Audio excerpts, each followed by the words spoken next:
Okay, thank We're you. back online, Commissioner Joe. Okay, did you hear the question, Commissioner?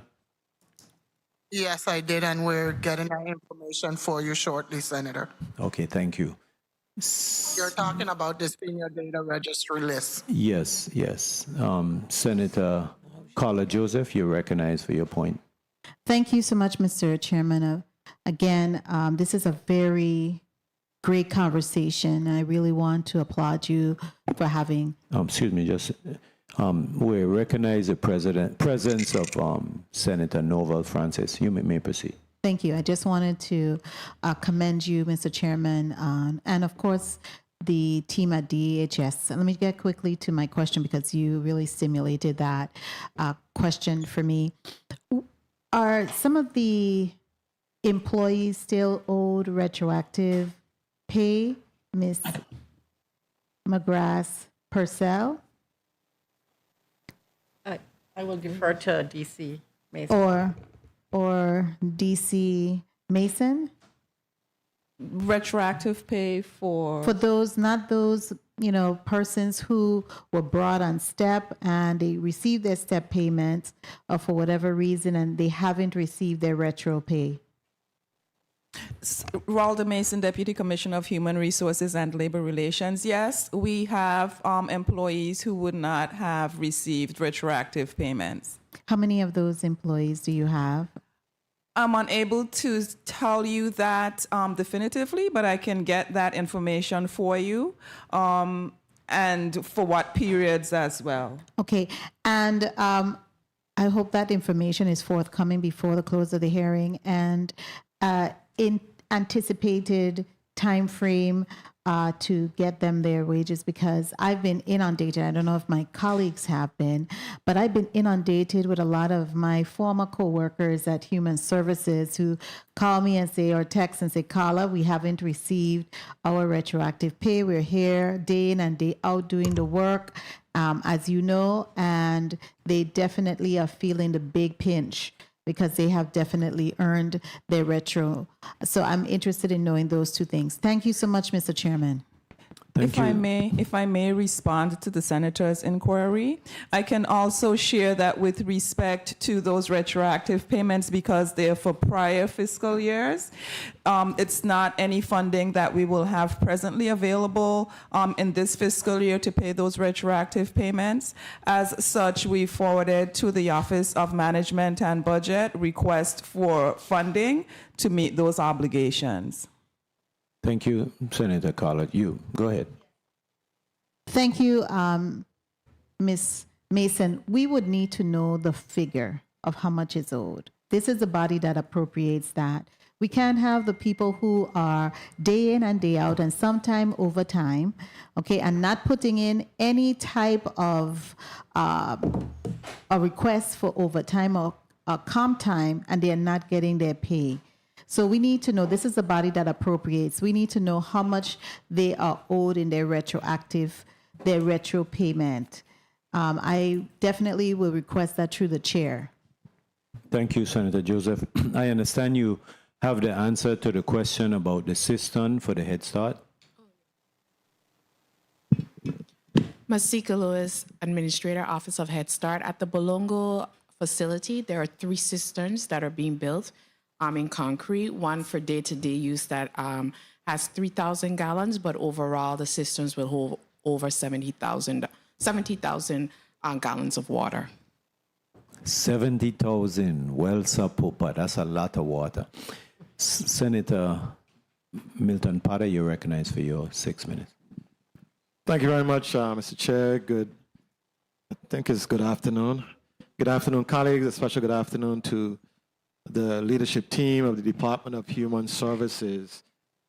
I wanted to ask, just to follow up on what my Crucian colleague mentioned earlier regarding the Medicaid state plan. And I know that we had an opportunity to meet with both hospitals and the executive team of both hospitals, and that topic dominated the conversation. They're concerned that they did not have any real involvement in the creation of the Medicaid state plan. So I wanted to just ask you whether or not, in your perspective, there is value in having representatives or key representatives from the federally qualified health centers as well as both hospitals, having them, have a seat at the table when the Medicaid state plan is being written. Yeah. Gary Smith, Medicaid Director. Yes, there's definitely benefit, Senator. But I think that the commissioner, stated very well in her testimony as to how, what the state plan is now, in that there was paper state plan amendments and then there are electronic state plan amendments. And so over the years, the project that we're now, performing in terms of a gap analysis as to what is included in the state plan, where the gaps are as far as benefits, services, and as I mentioned, those meetings, with the facilities were scheduled to begin in June. However, we'll take it back as an action item to reach out. But then also, as AC Dorset mentioned, when we receive the inquiries, we schedule, we meet with our stakeholder partners, and we go through the process. And Fully understood. Yeah. Fully understood. But I just think, just as a rule, considering the stakes, just having them be a part of that initial meeting cohort, I think there is just absolute value in that, rather than having, some things, correspondence passed back and forth. But we're on the same page, and you acknowledge that that is something that there is value in. You've identified, Commissioner, 147 historical SPAs, flagged 18 outdated provisions, and determined 11 sections require full rewrite for federal compliance. Clearly, these aren't just minor housekeeping issues. They really go to the heart of how Medicaid dollars are claimed and how eligibility is determined. For how long have some of these outdated provisions been in effect? And is there any risk that the territory has been operating out of federal compliance in ways that could trigger recoupment or penalties from CMS? Medicaid Report a Director, question to Director Smith. Medicaid Director Gary Smith. So this is absolutely the reason why we're performing this. We kicked off this project about the state plan to identify exactly what you're saying, to ensure that there's no risk in us losing access to federal funds. Okay, appreciate that. Herbert Grigg Home has 40 beds, but only 20 residents with 5 staffed beds available, yet 5 applications are pending. The constraint is staffing, not physical space. What specific positions are vacant, are in need of recruitment?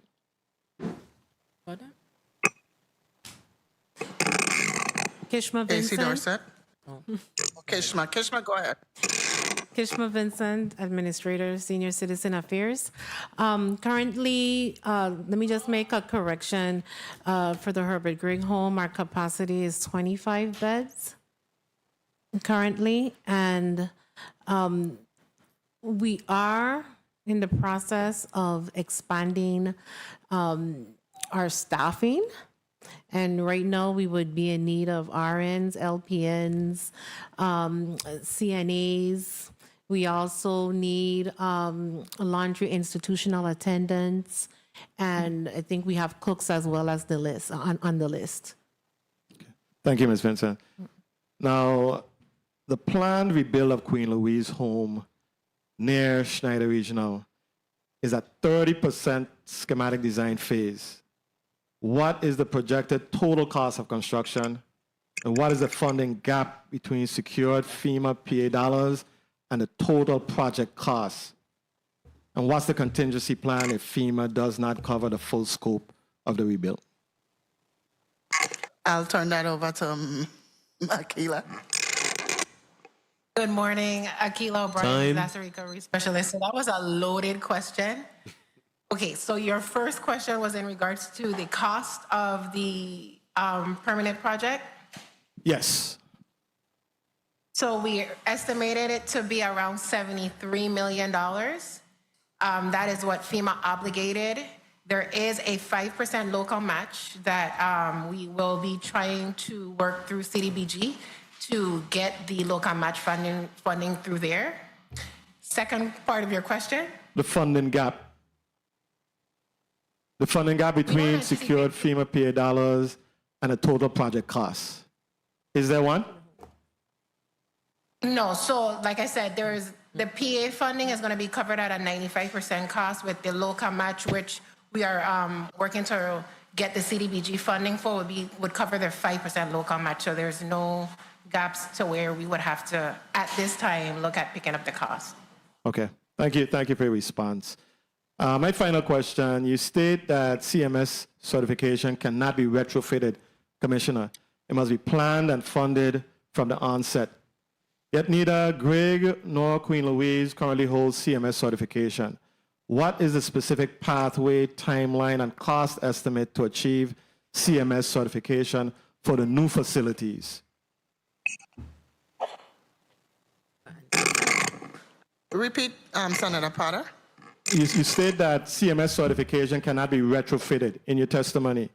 It must be planned and funded from the onset. Yet neither Greg nor Queen Louise Home currently holds CMS certification.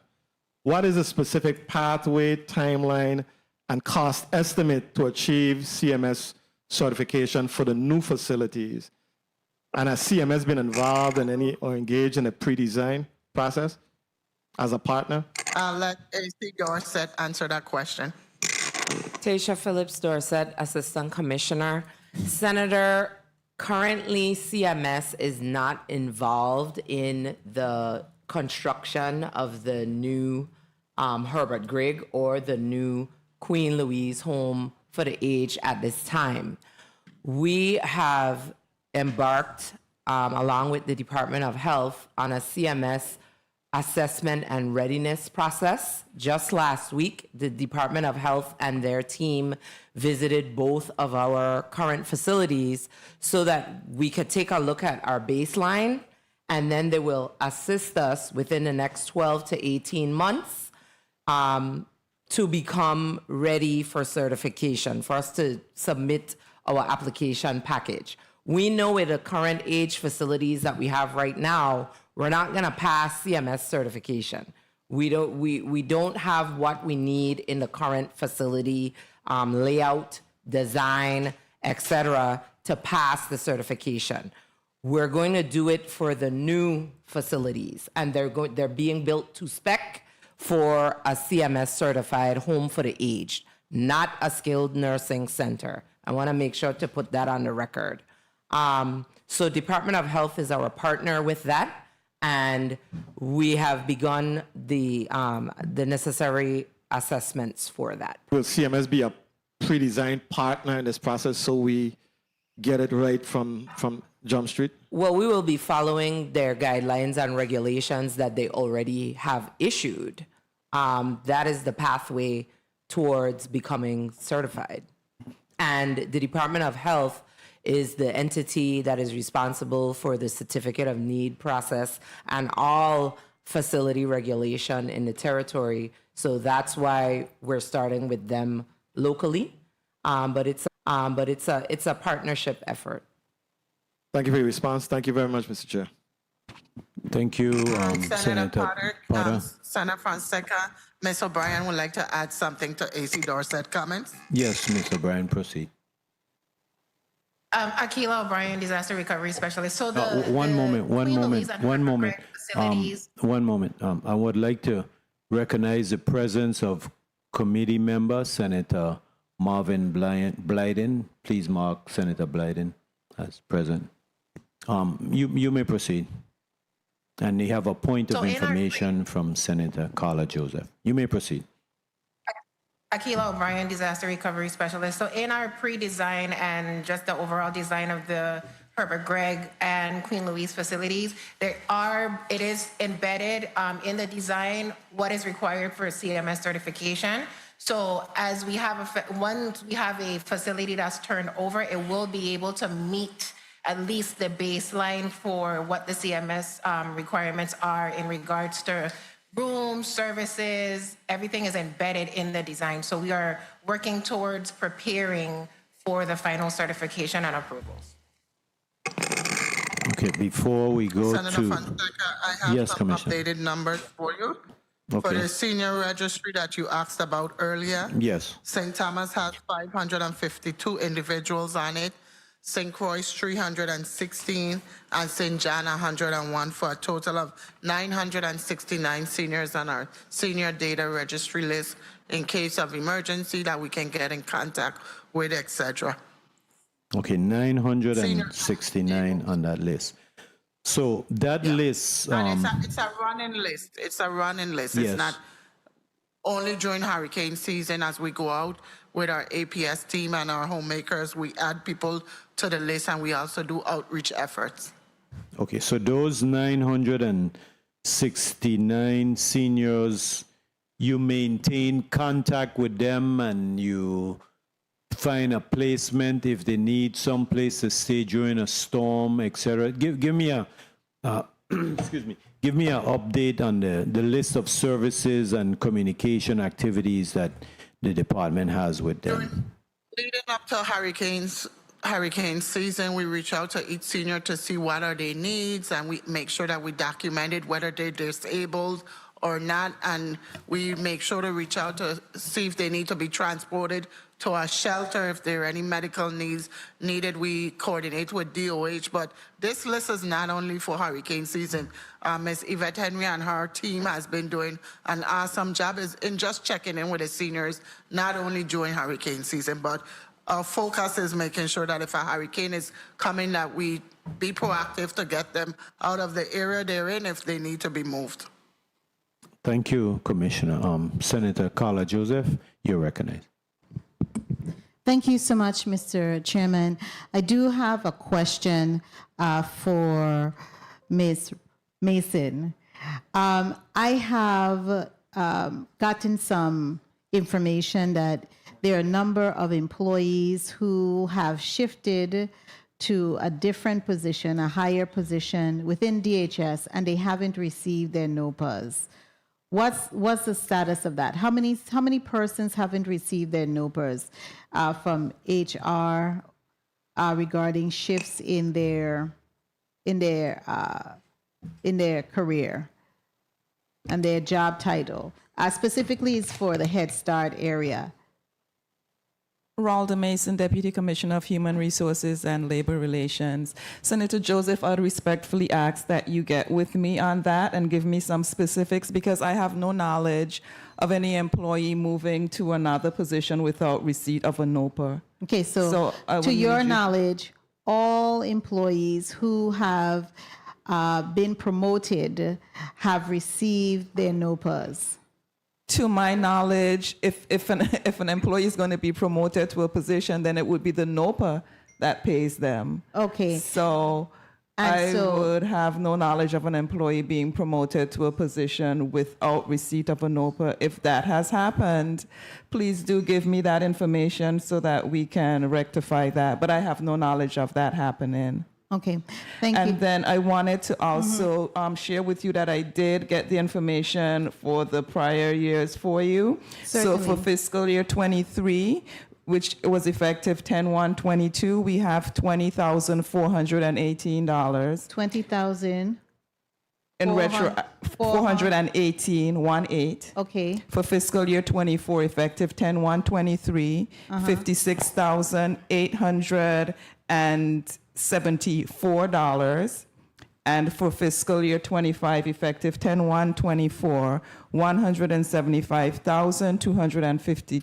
$175,254. 254. for a total of $252,546 due in retroactive payments. 200. 252, 252, 546. 546. Okay, I don't believe that, I'm not a member of the Budget Appropriations and Finance Committee, but I've heard bigger numbers for retro than this. And the persons who are doing this work in the trenches for a long time, I know a number of them. They go in and out. I mean, they are very dedicated to this work. When you're doing social service work, you have to have that heart and of service and dedication, and I know they are. Okay, so I'm sure that my colleagues and I will work on that. Thank you so kindly. You're Thank welcome. you. Thank you, Senator Joseph. I want to, before I go to the point of information, please mark committee member Senator Marvin Blyden as present. You recognize Senator Villay for your point of information. Thank you, Mr. Chair. What's your vacancy savings thus far for this fiscal year as of the end of February? Let me pull the number Mason. and give to you. Okay, so Mr. Chair, at the appropriate time, she could put that on the record, the vacancy savings. Did we have a vacancy savings in FY25? Yes, we have vacancy savings. For FY25? Oh, for FY25, I would have to double check. Okay, and let me tell you where I'm going with that particular question. If you had vacancy savings for FY25, why wasn't a savings applied to the FY25 retroactive? I will defer to DC Mason.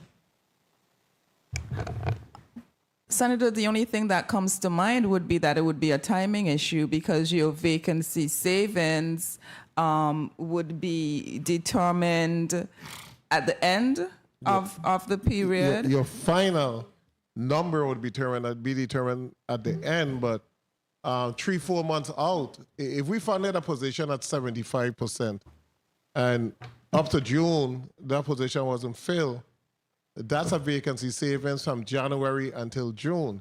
So I'm trying to see, because when we get them back reports from all the various departments, at times there are vacancy savings.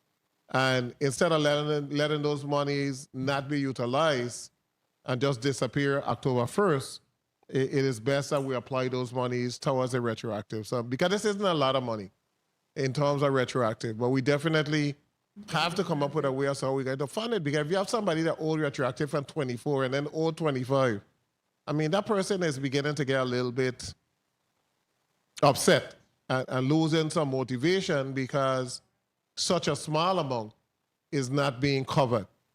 So we need to have that discussion, and then we need to find out how we are going to make these employees whole. Do we have present vacancy savings that wasn't utilized for the 35,000 that we could begin to chip away at this particular number? Thank you so much, Mr. Chair. Thank you. We'll get a number Thank you. after. And then, so that's homework, the vacancy savings. Before you leave, also remember, I'm going to need the line item amount to meet the match so we could, take advantage of the federal funds. I want to follow up on a line of questioning from the Senate President regarding Herbert Gregg. So you're saying the count now is 40? That's what you're saying? It's 25 bed or 40 bed capacity? What's the number now? Kishma Vincent, Senior Citizen Affairs Administrator. We have 25 bed capacity at Okay. Herbert Gregg. Okay, so clarify for me, there was a mention by Ms. Dorset, CMS certification and for the age and total CMS certification. So the new facility, both the Herbert Gregg and the Queen Louise are now going to be fully CMS certified so that we can actually bill and collect. Clarify that question for me, please. Kishma Vincent, Administrator, Senior Citizen Affairs. To my knowledge, the Herbert Grigg and Queen Louise homes are being built or rebuilt based on what we currently have. What we currently have is not a CMS certified facility. However, we are preparing the new builds to be able to meet the baseline, at least the baseline CMS standards, so that once we're in there and they're completed, then we could at some point in the future pursue CMS certification. You see, Senator Fonseca, can I have Ms. yeah. O'Brien add to that comment, yes, please? please do, because I got more questions now with that response. And we'll go ahead. Akila O'Brien, Disaster Recovery Specialist. So Ms. Vincent is correct in regards to we are building the facilities to meet the CMS guidelines and requirements so that we can be able to bill, at least for Medicaid in the future. So currently we are not able to bill for Medicaid, Medicare, because we are moving towards a long-term care facility. To meet the CMS certifications and requirements, our goal is to be able to at least be able to bill for Medicaid to bring some funding back into the GDP. Okay, but you see, we're spending over $100 million on these two facilities. So later on, you're going to get it fully Medicaid certified. Where is that money going to come from? Have you ever thought about that? It wasn't designed in the specifications originally, and we can do a design modification. Because it seems like we need to collect the maximum amount that we can from that. Yes, Senator Marvin Blyden, you have a point, and then we'll go to Senator Vele, and then we'll go to Senator Alma Francis Heiliger. Senator Fonseca, before you move forward, can we clarify something? Our new facility is being designed to be CMS certified, Yes. and the funding is included in the design phase. So there's no need for us to seek additional funding. We're being proactive to make sure that whatever we design is meeting the CMS requirement to be CMS certified. Okay, that's what I thought. Thank you, Mr. Chair. Ms. Vincent, good afternoon. In your response to the chair, you spoke to Herbert Greg Home, and of course Queen Louise, in terms of the rebuild. And you say you're putting the same amount of beds. But we have an agent. Did I misunderstand you? Yes. Because you say you were doing it to the same scope and the same site, you said? No. Clarify for me, please, on the record, because I wanted to make sure. Okay, I'll have to O'Brien. Akila O'Brien, Disaster Recovery Specialist. So Queen Louise is currently going, the capacity for bed counts, right now we are looking at 32 beds in St. Thomas. St. Croix, we are working towards building a facility to meet 54 beds. Okay, thank you for that clarification. Thank you, Mr. Chair. And you know, that's very important to follow up on, because we do have a aging community. And we need to make sure that, you know, we can accommodate our aging population. It's very, very important. And human services, you know, you're the most likely agency or government agency to take care of that. Senator Vele, you're recognized for your point of information. Thank you, Mr. Chair, and the commissioner cleared up a portion of it, because I was going to say that they are building to CMS specification. CMS isn't going to help them to design the facility. CMS is going to come down and inspect the facility to make sure they meet CMS certification, and then we qualify for the monies. Correct. So what they're saying is what they need to do. They need to make sure that the specifications outlined by CMS are met in the design of this particular building, fire system, etc., that is met in the particular building, and then based on staffing, we make the application to CMS for it to become certified for Medicare and Medicare, which would then reduce the amount of monies that we have to provide for that facility because now we're getting some federal dollars. So I think with that, they're on the right path by making sure that during that design and engineering, that the CMS specifications are met.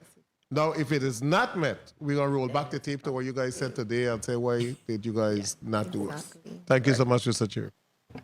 Thank you. And Thank you, just, excuse me, just to follow up on that, a listing of the elderly needs. Do we have a number, excuse me, do we have a number of elderly patients that we potentially need to house per island? We know Herbert Grigg is going to be able to accommodate X amount. Queen Louise is going to be able to accommodate. What is the total need?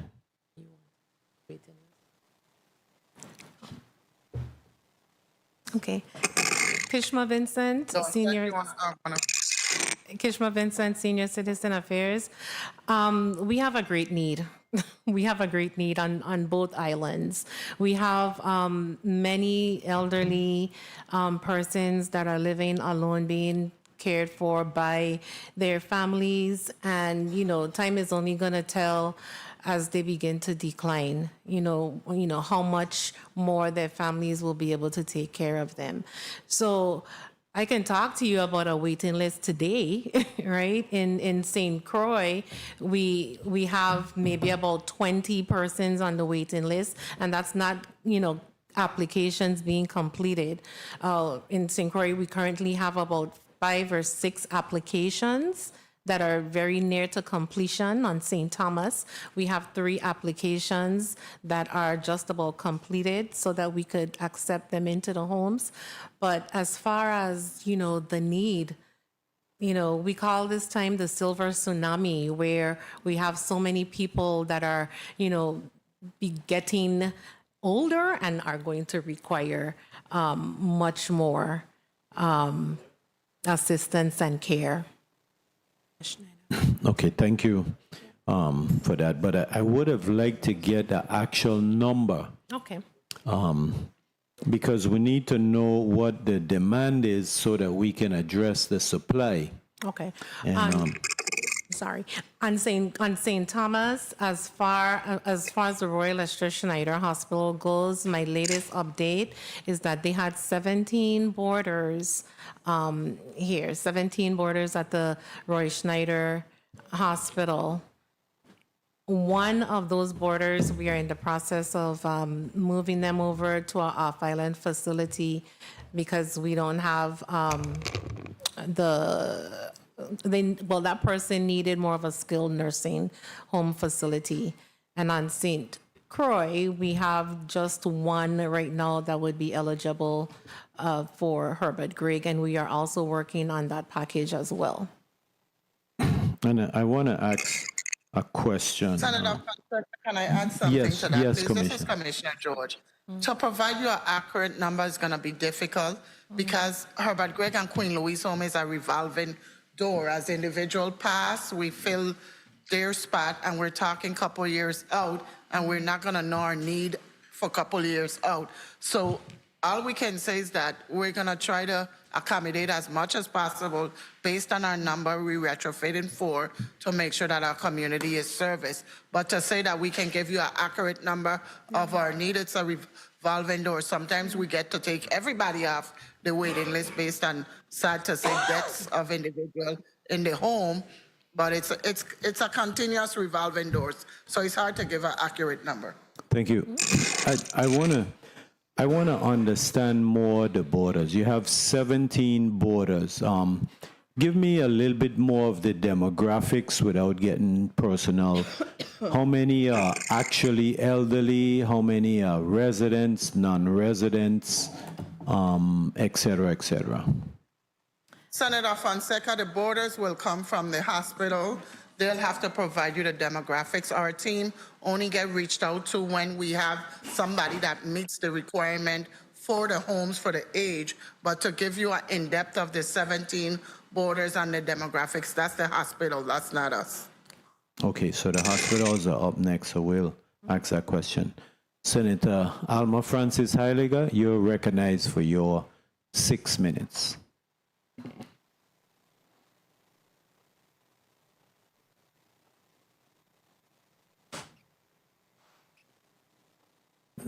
Senator Francis Heiliger, you're recognized for your 6 minutes. Okay, we'll go to Senator Clifford Joseph. You're recognized for your 6 minutes. We'll come back to Senator Francis Heiliger. Senator Joseph? Yeah, thank you, Clifford Mr. Joseph. Chair, and Senator Gittin is here. Yes, we recognize the presence of Senator Gittins. You may proceed, Senator Joseph. Yeah, thank you, and good afternoon to the listening public. Good afternoon to the testifiers here this afternoon, and good afternoon to the staff of Human Services. First question I have, I'll try and stick with, since everybody been into Medicare this month, I'll go to the buildings. So as far as renovations and repairs to the Queen Louise home and the Harbor Greg home, what's the status on the repairs that we've been making? Morning, Akila O'Brien, Disaster Recovery Specialist. So currently, Queen Louise and Herbert Gregg are in the design phases. We're moving into 30% design, schematic design for those facilities. We do have a temporary repair that's going to be done in St. Thomas for the current existing Queen Louise building. We're working with DPP with the contract execution that has been awarded to custom builders. Okay. So we're anticipating for that to be started within the next couple months. Fingers crossed. So that's the status of where we are. Okay, even after you start, you have a time period, and the time period that you're going to take to complete, since it's a small. Which one? Queen Louise?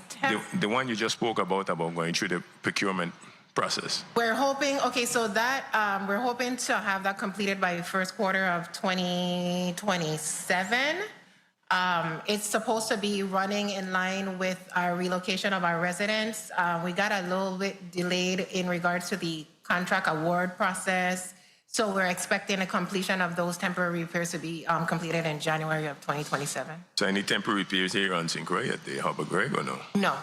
Okay, good. So that's the only setback right now with Yes. starting the procurement issues. Yes. Okay.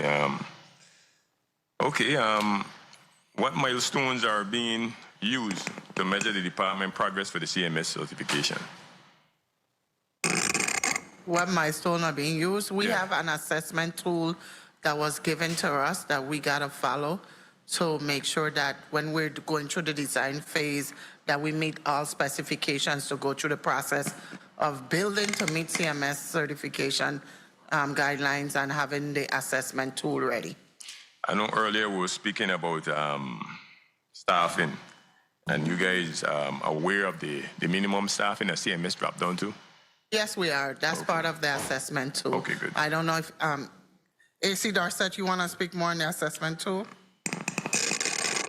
Good afternoon, Tasha Phillips Dorset, Assistant Commissioner. So the assessment tool that I mentioned earlier today is a Department of Health assessment tool that they're using for all long-term residential facilities in the territory. So that would include Herbert Grigg Home, Queen Louise Home, and it also would include the Eldra Schultebrand facility that Department of Health runs for behavioral health. So we currently have been grandfathered into the Department of Health Certificate of Need program. So they are trying to get us where we need to be in advance of our build out of both new facilities for the homes for the aged. So we are guided but not only by Department of Health and their assessment tool, but being built in or embedded into our construction design of both facilities. And do you have a timeline on the relocation by the time you're ready to do this rebuild? That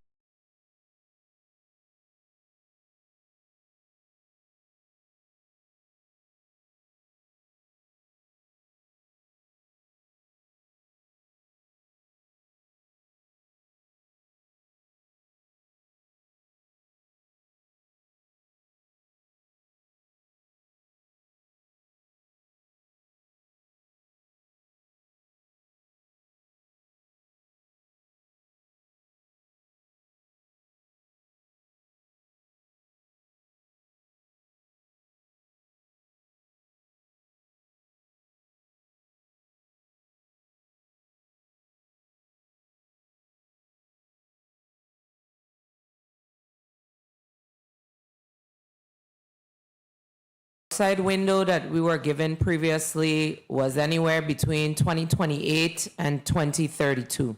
2 minutes. And you have a relocation?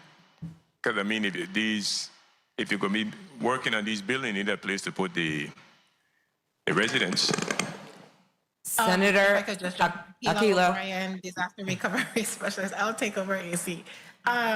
In regards to relocation, so Queen Louise and Herbert Gregg are going to be new facilities, ground up, so we won't need the Herbert Gregg, our existing facility, our residents will be there. We are building on the south side of that property, so there's no relocation needed for the homes for the aged. But that's what we're looking for anyway. To make sure that it wasn't a building that's going to be demolished. It's just a new building coming up. Wonderful. New buildings coming up. Well, thank you, Mr. Chair, for the time, and thank you, Human Services, for the response. Thank you, Senator Clifford Joseph. We were having some technical issues with the link with Senator Francis Heiliger. I'd like to also recognize the presence of Senator Kenneth Gittins, committee member. Please mark Senator Gittins as present. Senator Alma Francis Heiliger, and also Senator Norvel Francis. Welcome. Senator Alma Francis Heiliger, you're recognized for your 6 minutes.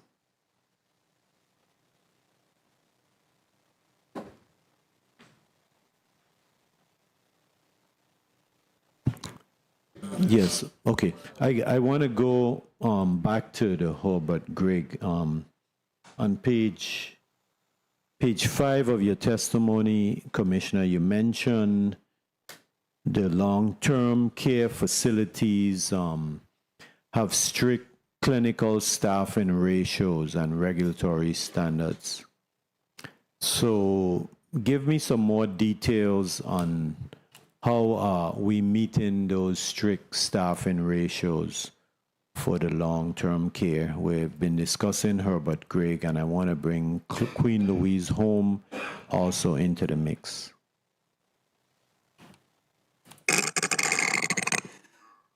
Senator, long-term care facilities are what we're looking for our new facilities. Staffing ratios are going to be different than we currently have for our senior citizen home for the aged. So when you say staffing ratios, I think it's going to be based on when the facilities are finished and what funding and what availability we have to staff up. So for me to give you that number now is kind of So you right now you have the licensed practical nurses and the certified nursing assistants. You're going to go with that same mix, or you're going to need a RN or any? It's going to still be that same type of staff. No, it's going to increase based on being CMS certified. Okay, so that would be an increase in your staff and budget. That's what you're saying is going to be coming. Yes, based on when the facility is finished built. Okay, good. Senator Carla Joseph, you're recognized for your 6 minutes. Thank you so much, Mr. Chairman, again, for holding this meeting. And of course, thank you to everyone, Department of Human Services. I say you are one of the most important agency that we have in the Virgin Islands, because you provide critical service and bridge services to people in need. And I really applaud all of you for the work you do. I want to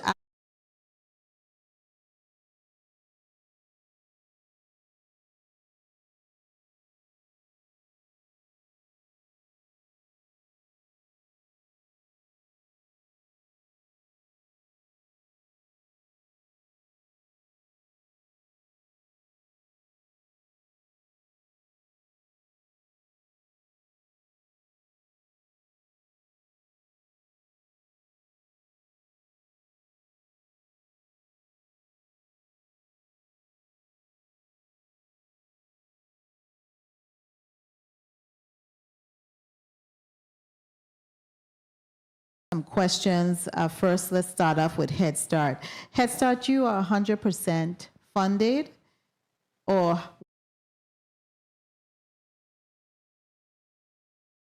Head Start that it was stated nationally, and this was a number of years ago, that is operated within a government agency. Are you still that, or are there other government agencies nationally that are operating Head Starts? There are others. Okay, there are others. At one time, I knew that you were among the few, so I'm glad that there are others too. And this competitive grant that you apply for every 5 years, when is that due? Carla Benjamin, Assistant Commissioner. Technically, it's due this year. We are at the end of our 5-year cycle. However, with all the things that are happening nationally, we and every other jurisdiction that's up for recompetition this year are waiting.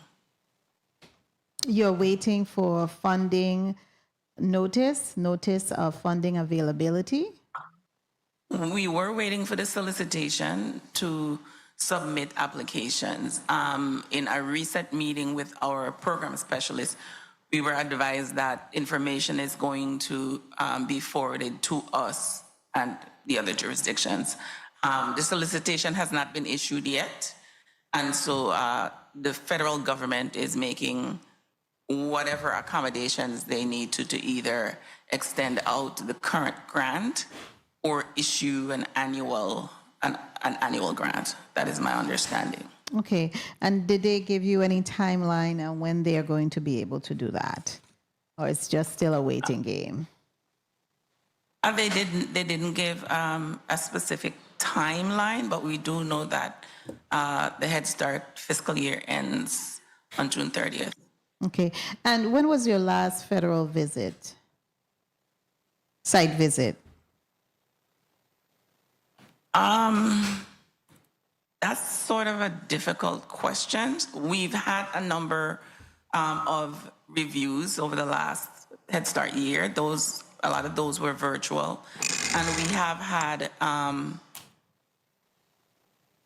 at our most recent joint governing board and policy council meeting, we did have a federal person in person presenting information. Okay, and how did those visits go? Because we want to assure that you are in full compliance and that you are in a most advantageous position to remain funded, because you're serving a lot of young people in our community and preparing them for life. 2 minutes. Yes, Senator, thanks for that question. We are not out of compliance related to any of the reviews that we've had. Any areas where there needed to be any corrective action taken, we have partnered with our federal support to either get corrective action plans in place or get cmte as needed.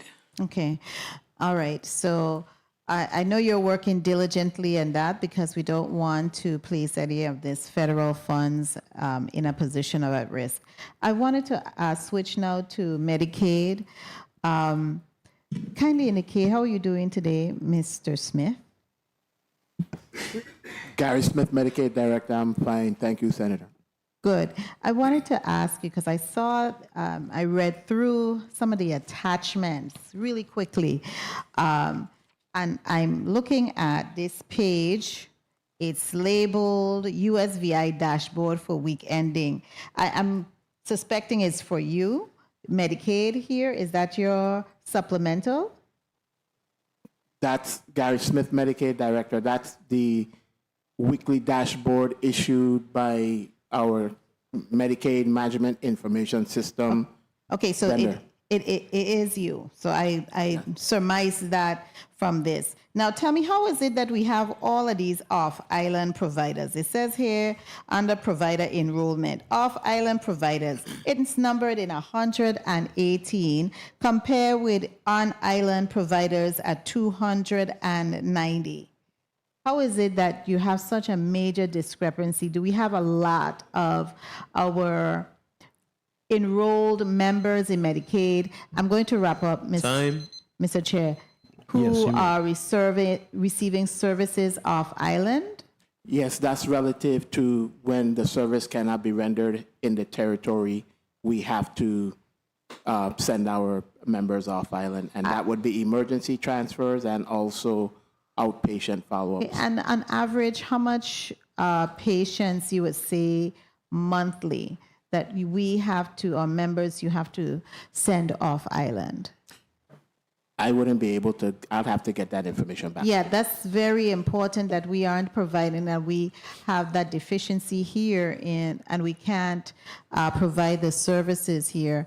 I know we have a need, I just wrap up, of physicians and specialized services, but we want to make sure that our hospitals are stacked up with the required personnel to provide these critical services for our Medicaid enrollees. Thank you so much, Mr. Chairman, for the time. Yes, thank you, Senator Joseph. I want to switch the conversation quickly to the Queen Louise home and the residence that was relocated to Palm Court Harbor View Hotel. Are all the residents move out now? The Queen Louise is permanently turned over for repairs. What's the status? Commissioner Avril George, all residents out of the Queen Louise home current facility, they're at Palm Court Harborview. Okay, so how many residents are now at Palm Court Harborview? I'll ask Ms. Kishma Vincent to provide you the update. Kishma Vincent, Administrator. We have 13 residents currently at Palm Court Harborview, Okay, so, and our max is 16. okay, and what's the capacity right now for the Queen Louise home if it was all the beds were able to be occupied? I don't remember. Hold on, let me check. I think it's something like 30 if we had the capacity to fill all the beds at the old Queen Louise location. We haven't been able to because of staffing and the condition of the building, so. Okay, so the plan is now, the building is now turned over for the repairs to commence. When the repairs are completed, how many beds are going to be available? I'll defer to Akila. Akila? Did you hear the question? Akila O'Brien, Disaster Recovery Specialist. Just to go back to Ms. Vincent, so once the facility is repaired, our hopes would be if staffing allows to be able to meet the original bed count, if we are able to meet the staffing needs. Work will be done on the interior and exterior. We do have additional funding that will be also doing additional repairs to the inside to get the facility kind of.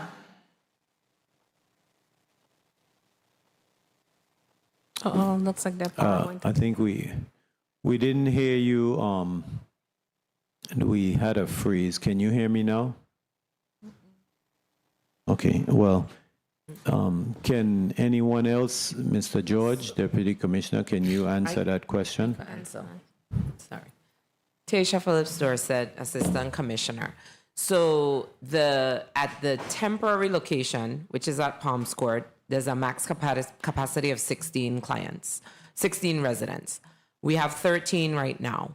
Once we renovate the Queen Louise home structure that's in hospital ground, the maximum capacity we can take at that site is 32, but that will be dependent on our staffing rate to resident ratios. So we would move the 13 people that we have now back down to hospital ground.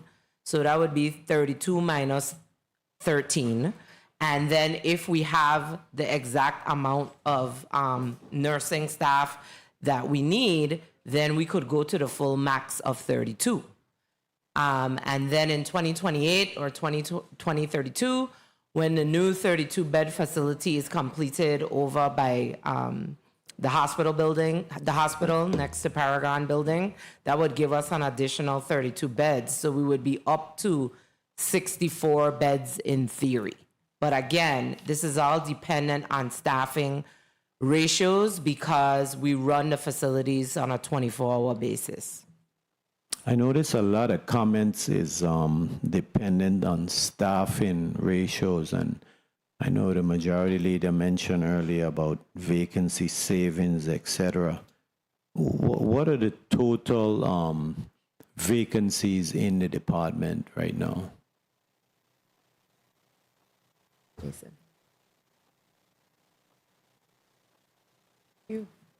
Yeah. You don't have that number? Yes, proceed. Ralda Mason, Deputy Commissioner of Human Resources and Labor Relations. If we added our general fund and federal fund vacancies, we have about 200 vacant positions. I'm told that the St. Croix is completely offline, and we've also lost connection with Senator Alma Francis Heidegger. Senator Marvin Blyden, you're recognized for your 6 minutes. Take a Yes, minute. let's do that. The Committee on Health, Hospitals, Human Services will be in recess for 5 minutes.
Good afternoon, Committee on Health, Hospitals, and Human Services. We're back on the record. We had a power interruption and St. Croix went offline, and I think we're still experiencing some difficulties with fire, but we're continuing with the testimony of the Department of Human Services, led by the Honorable Commissioner Avro George. They are over in St. Croix, and some of her staff are here in St. Thomas in the Earl Atley Stadium. So I think the last question that we had, we were talking about some issues with the staffing issues. There are a lot of comments in your testimony where, if staffing is allowed, et cetera, et cetera, et cetera. And I'm a little concerned on the ability for human services to be staffed up based on the allotment. Particularly, we had discussed the staffing requirements from CMS. Those facilities are Herbert Grigg and the Queen Louise, and it seems like CMS would have a ratio of the staffing. You need X amount of CNAs, X amount of RNs per the patient beds, et cetera, et cetera. So why is it difficult? I'm going to use that word, difficult or challenging to get the staffing level up to par. Commissioner? Staffing is twofold in many of our divisions. It can do with qualified individuals as well as funding to fill the vacancies that we currently have based on our budget. Some of them are federal and local match, and if we have let me revise it. We have positions that have both federal and local match.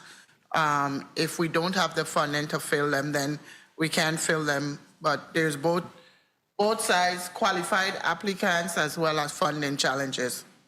Okay, thanks, Commissioner. Senator Marvin Blyden, you're recognized for your 6 minutes. Thank you so much, Mr. Chair. Good afternoon to my colleagues, listening, viewing audiences, staff, central staff. Good afternoon. Testified, and thank you for your testimony. I've been listening to the conversation, and I've heard a lot. But what I want to focus on, honestly, is one of our most valuable treasures, which is our seniors. Let me ask in respect, first of all, with our senior homes and our senior centers. In respect to the Queen Louise home in St. Thomas, let me start there. It was stated that there are 13 residents there right now, and we have 3 available beds with applications waiting. In respect to Harborview, where they are right now, let me ask George. George, she's Mr. George, let me ask you in respect to that relocation, where we are right now in terms of the seniors with their comfort level. How are they feeling? What's going on up there? Because I know I've had some calls. I spoke to you. Where we at right now? Good morning, good afternoon, Sean Georges, Deputy Commissioner, Operations, St. Thomas, St. John. Senator, right now, it's an adjustment process with the seniors, the staff. Everyone is getting accustomed to the new location. It is different from where they've been, but first and foremost, let's thank Ms. Leah Webster and her staff from Palms Court, because they have been very accommodating as we work through the contract. And when you move into somewhere, you try to figure out some stuff that you didn't plan for. That's what we're encountering right now, and we've gotten full support from her to make any little adjustments that we need to do to try to make sure that our clients are very comfortable. How many individuals are still at the old location, or everyone is moved out? There's no one at the old location as it prepares for the construction. Okay. Okay. Very well. And while you're doing your relocation, I know you're putting some in Havenside area and others. What the square footage of those spaces that we plan to relocate other individuals to also? I'll let Ms. Aquila talk to that, and then I'll follow up with any questions you may have. Succinctly, please. Okay, very well. Akila O'Brien, Disaster Recovery Specialist. As far as square footage, I'll have to get that information back to you. I do not have that on hand.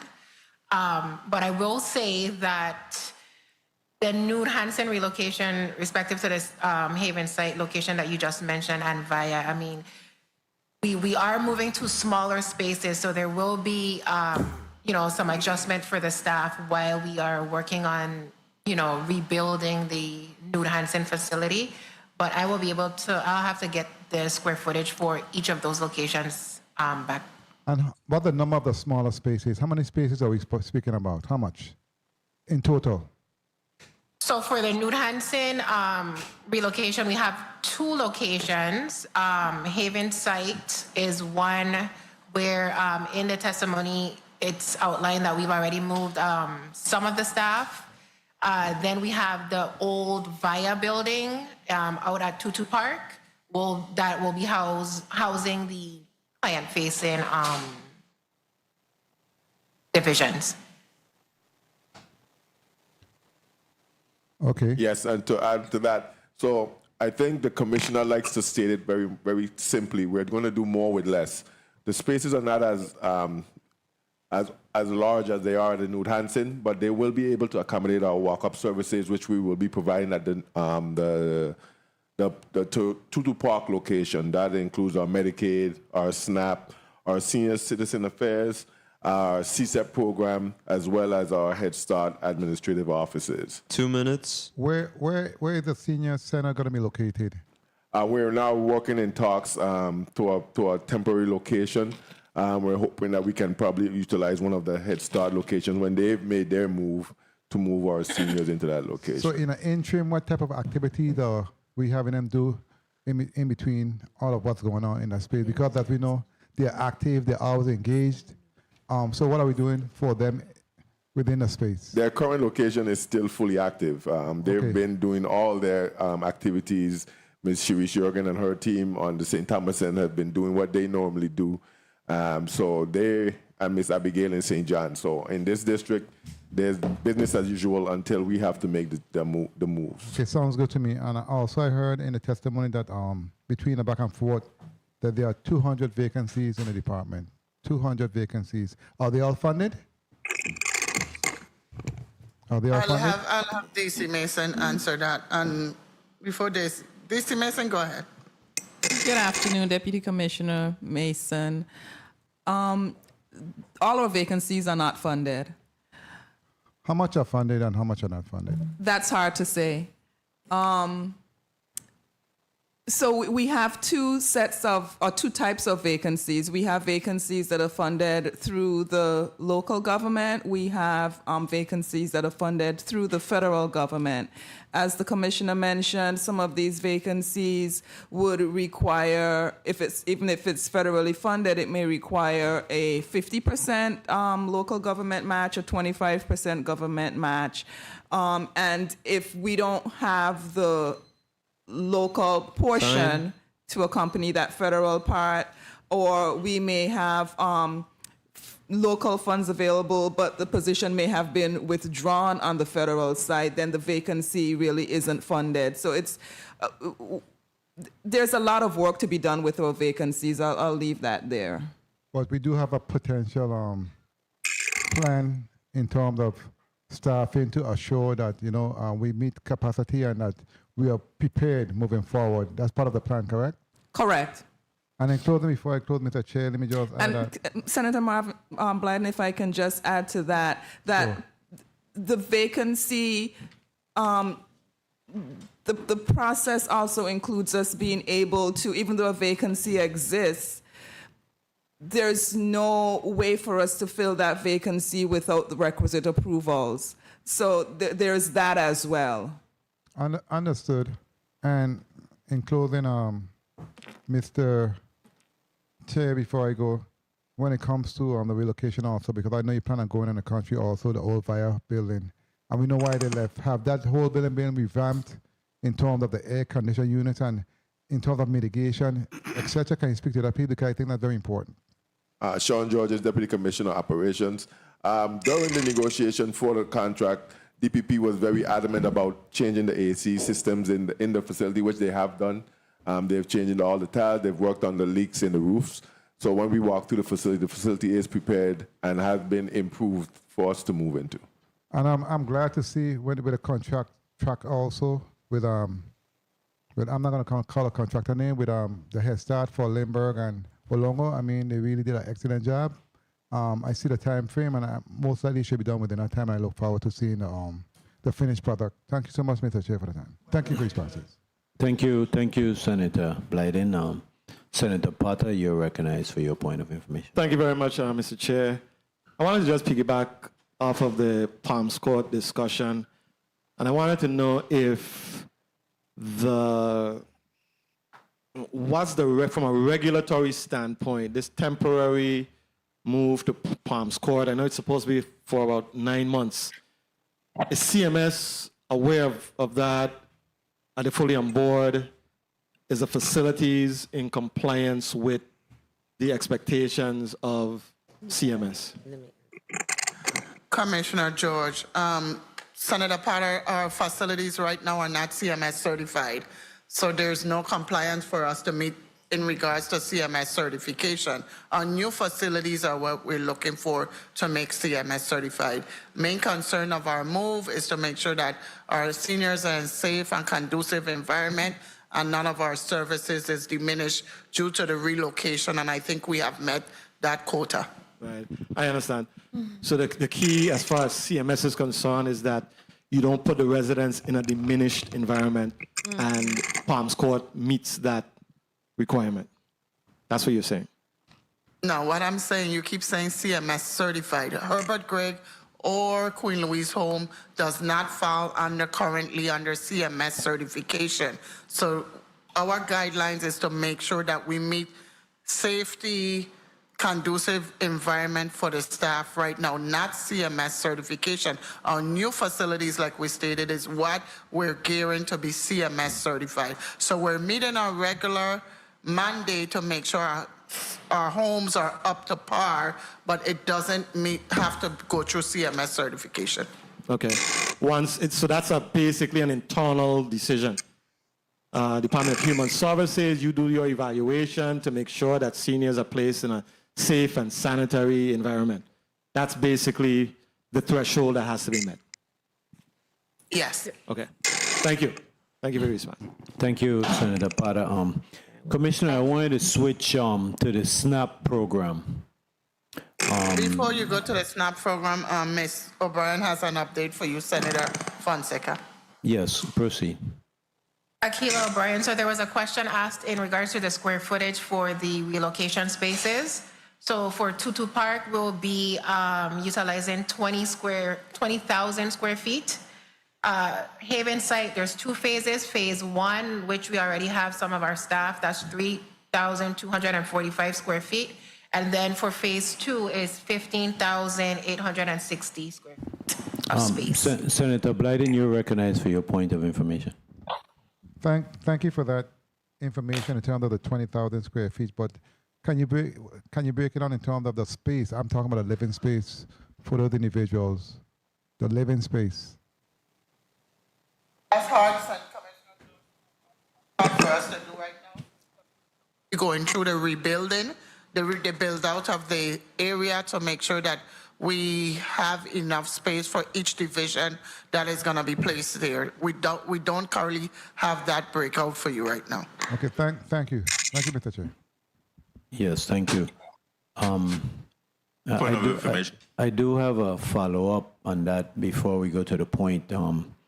So, Commissioner, is someone actually monitoring those floor plans for the new office, and do someone bring it to you and so you can edit and make recommendations on the cubicle spaces or whatever per per employee and per unit and all of these things? Does someone bring that to you, or you All of delegate our, that? we are intricately involved in this relocation.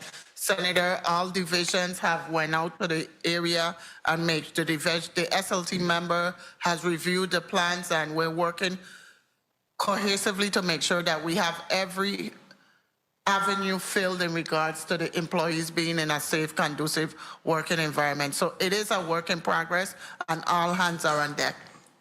Thank you. Senator Blyden, you're recognized for your point of information. I didn't hear you. Very well. Thank you so much, Commissioner. One last question. How much are we paying per square feet? Aquila.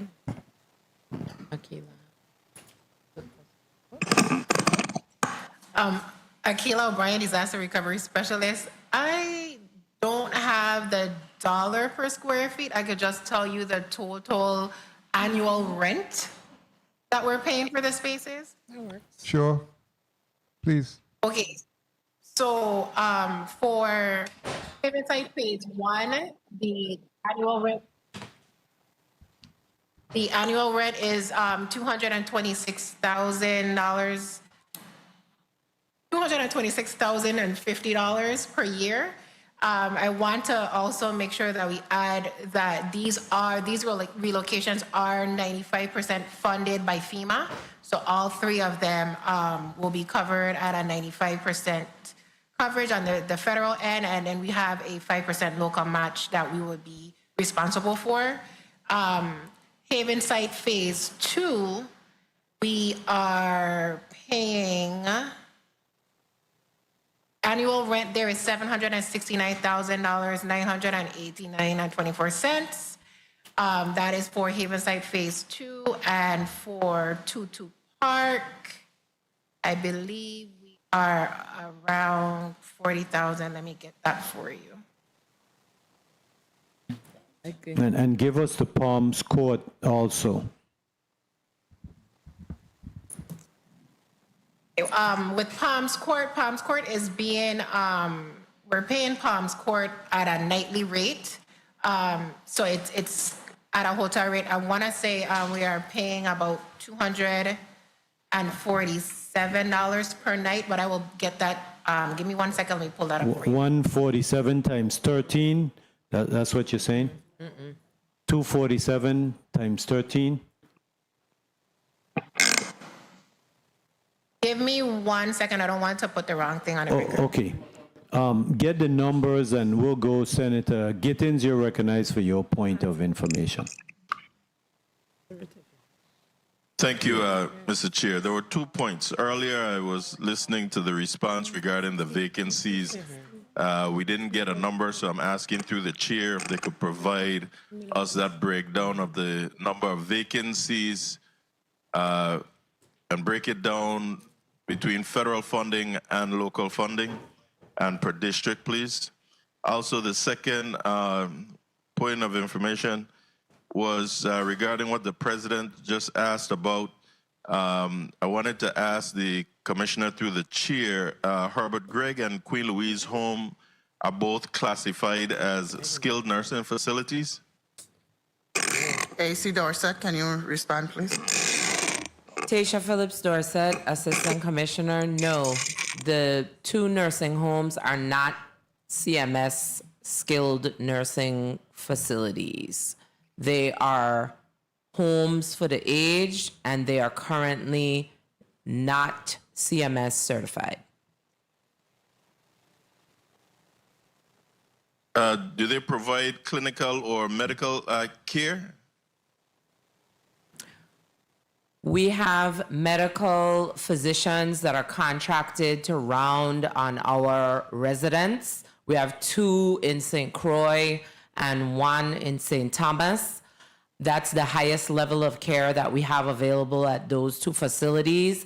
But the facilities generally are under the oversight of a registered nurse.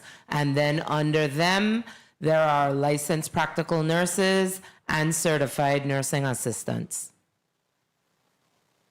So, and that said, since you talk about the registered nurse, I saw in the testimony where you stated that the registered nurse was a volunteer.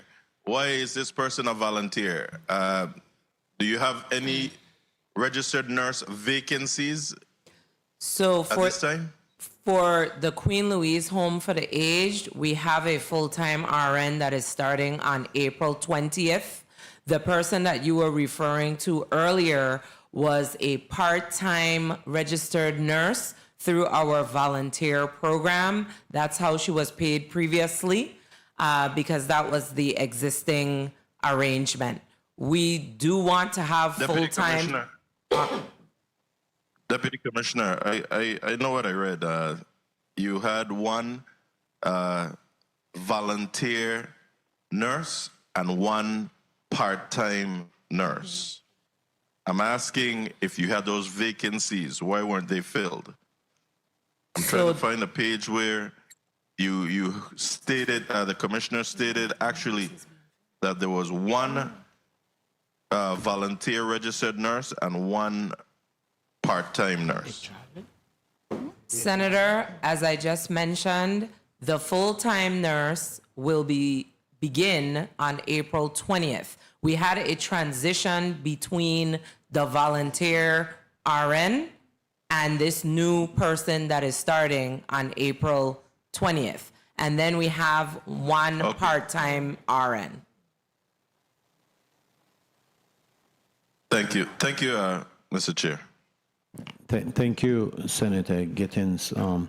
Before we go to our Senator Novell Francis, there's a lot of items that haven't been completed here. The leases, you got that information now, the room rate at Palms Court, do you have that information?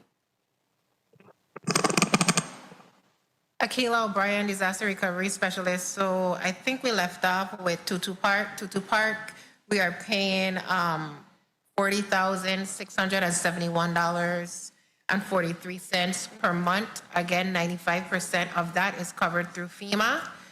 Palms Court, the relocation, the yearly is $578,340,000. We are paying $64,260 per month for the 9 rooms. That is also at a 95.5 rate, with the federal portion being covered at 95%. Okay, thank you. Senator Novell Francis, you're recognized for your 6 minutes. Thank you. Thank you very much, Mr. Chair, and good afternoon to everyone. Thank you, Commissioner, and your team for your testimony. And I must say that, I continue to be at awe in terms of the contribution that's made by the DHS staff, because you have the responsibility and certainly you deserve our support as you carry that profound responsibility of serving our people from the cradle to the grave. So a double dose of prayers continue to go out to you and your staff for the work that you're doing there. I wanted to ask you and get back. I know that there have been several of my colleagues that alluded to the fact that we have met with the GFL as well as the Roy Lester Snyder Hospital individuals. Do you currently have a social worker assigned to GFL to assist with the presumptive eligibility and the casework there? I don't think we do. I'll have AC Dorset to respond. And while you're responding, do you have any intention of putting somebody back there? Tasha Phillips Dorset, we do not have a social worker placed at either hospital. Social workers exist on the hospital's staffing personnel role.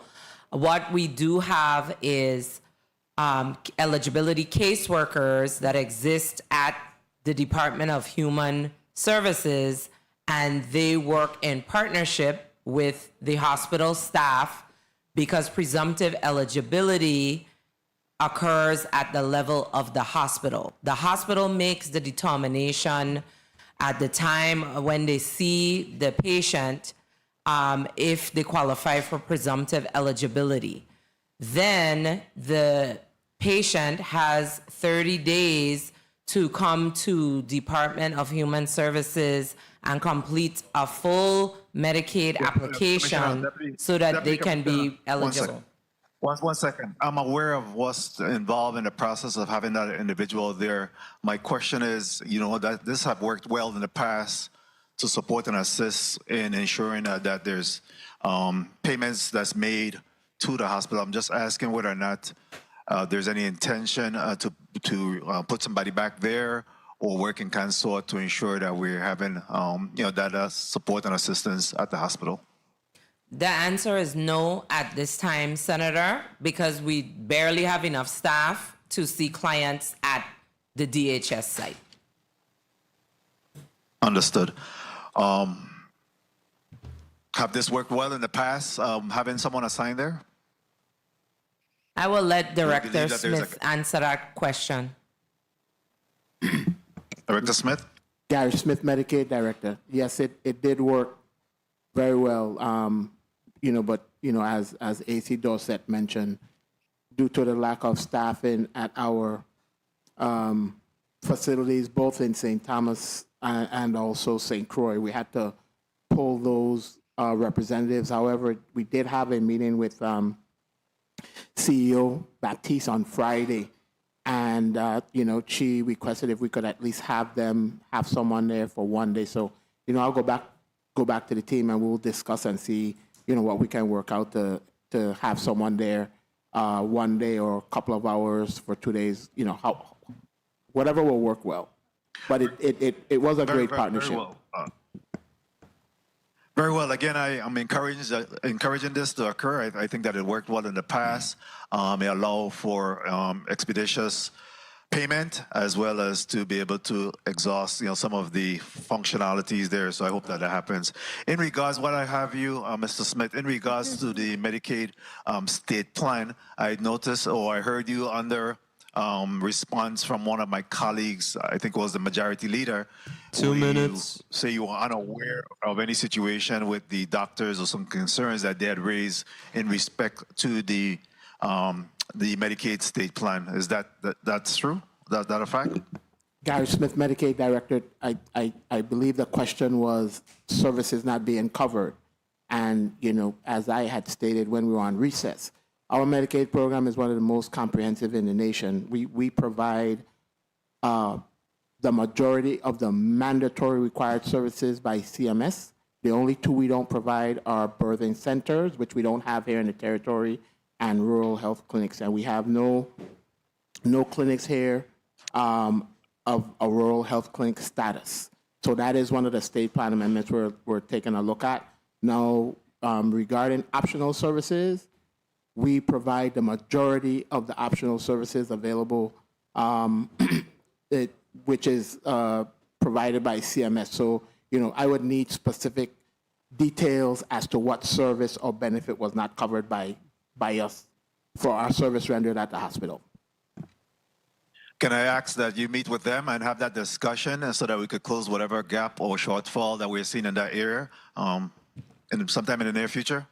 Most definitely. We just recently met with JFL on Friday with CEO Baptiste, and during the recess, we committed to meeting again. Very well, thank you. And in respect to some of the reconciliation of the prior year expense, we are getting ready to go into the third quarter by next term. I heard where you talk about based on the revenue estimating conference, that we continue to hear this concern about prior year expenses.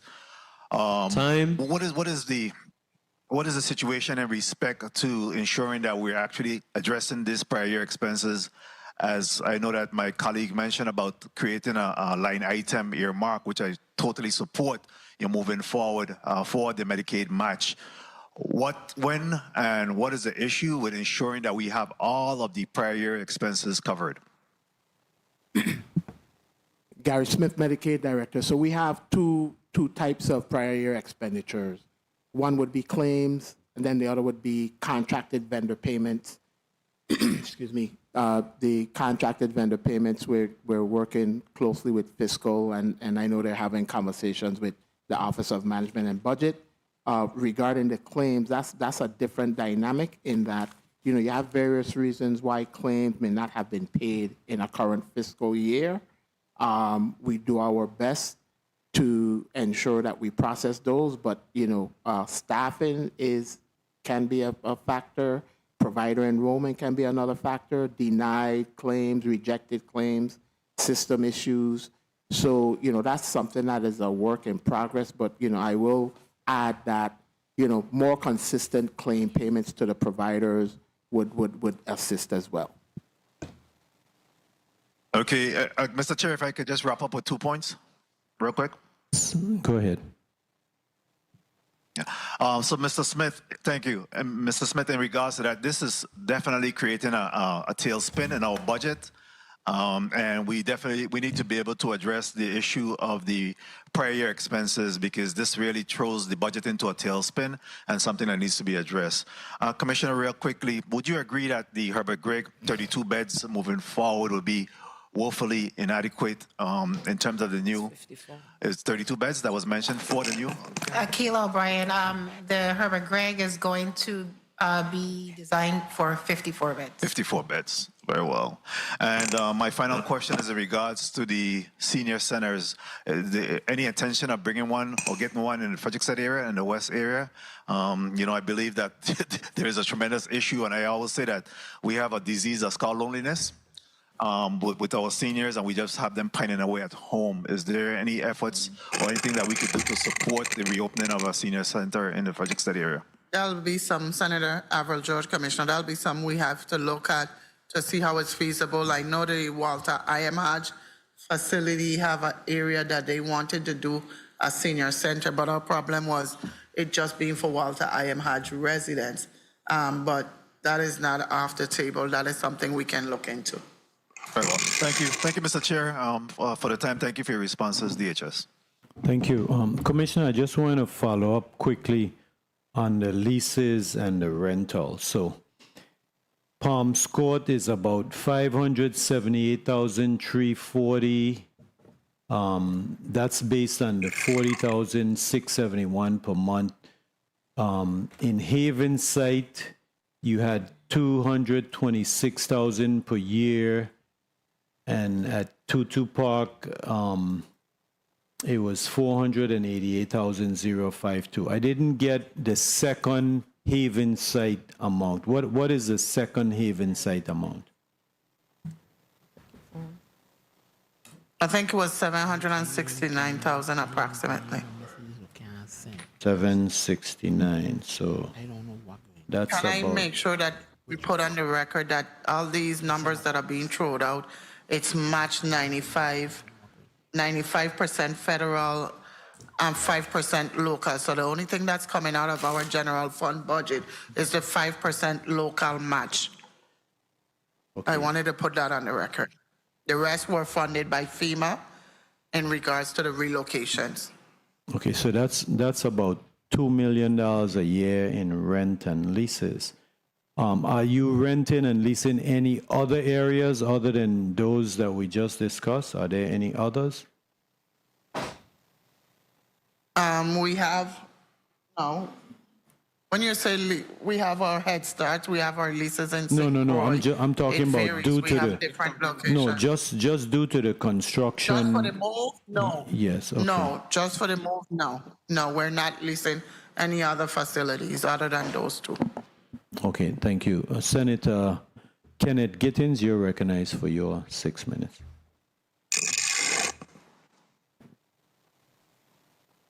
Thank you, Mr. Chair, and good afternoon to all once again. For years, this body and the territory have heard aspirational language. And at some point, our vision must translate into visible results.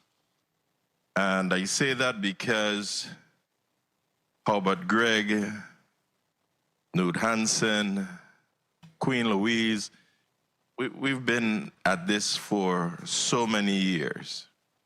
Now, Commissioner, you described Herbert Gregg reconstruction as a long-term care and infrastructure investment. What is the exact start date and projected completion date for this project? I know, I think I'm not sure of the title, Deputy Commissioner or Director, I think you spoke to it being in a design phase. Akila O'Brien, Disaster Recovery Specialist. For Herbert Gregg, based on our project schedule, groundbreaking is for February 2027. Completion, the projected completion is for Herbert Gregg is the May of 2030. I will say that Slow down for me. Groundbreaking. February 2027. Projected completion. Projected completion. May of 2030. These are just the timelines that we have currently. I do anticipate, I know that now that we have the CMAR on board with Super PMO, they're working to speed it up, but this is the current project schedule that we have from Super PMO. Okay.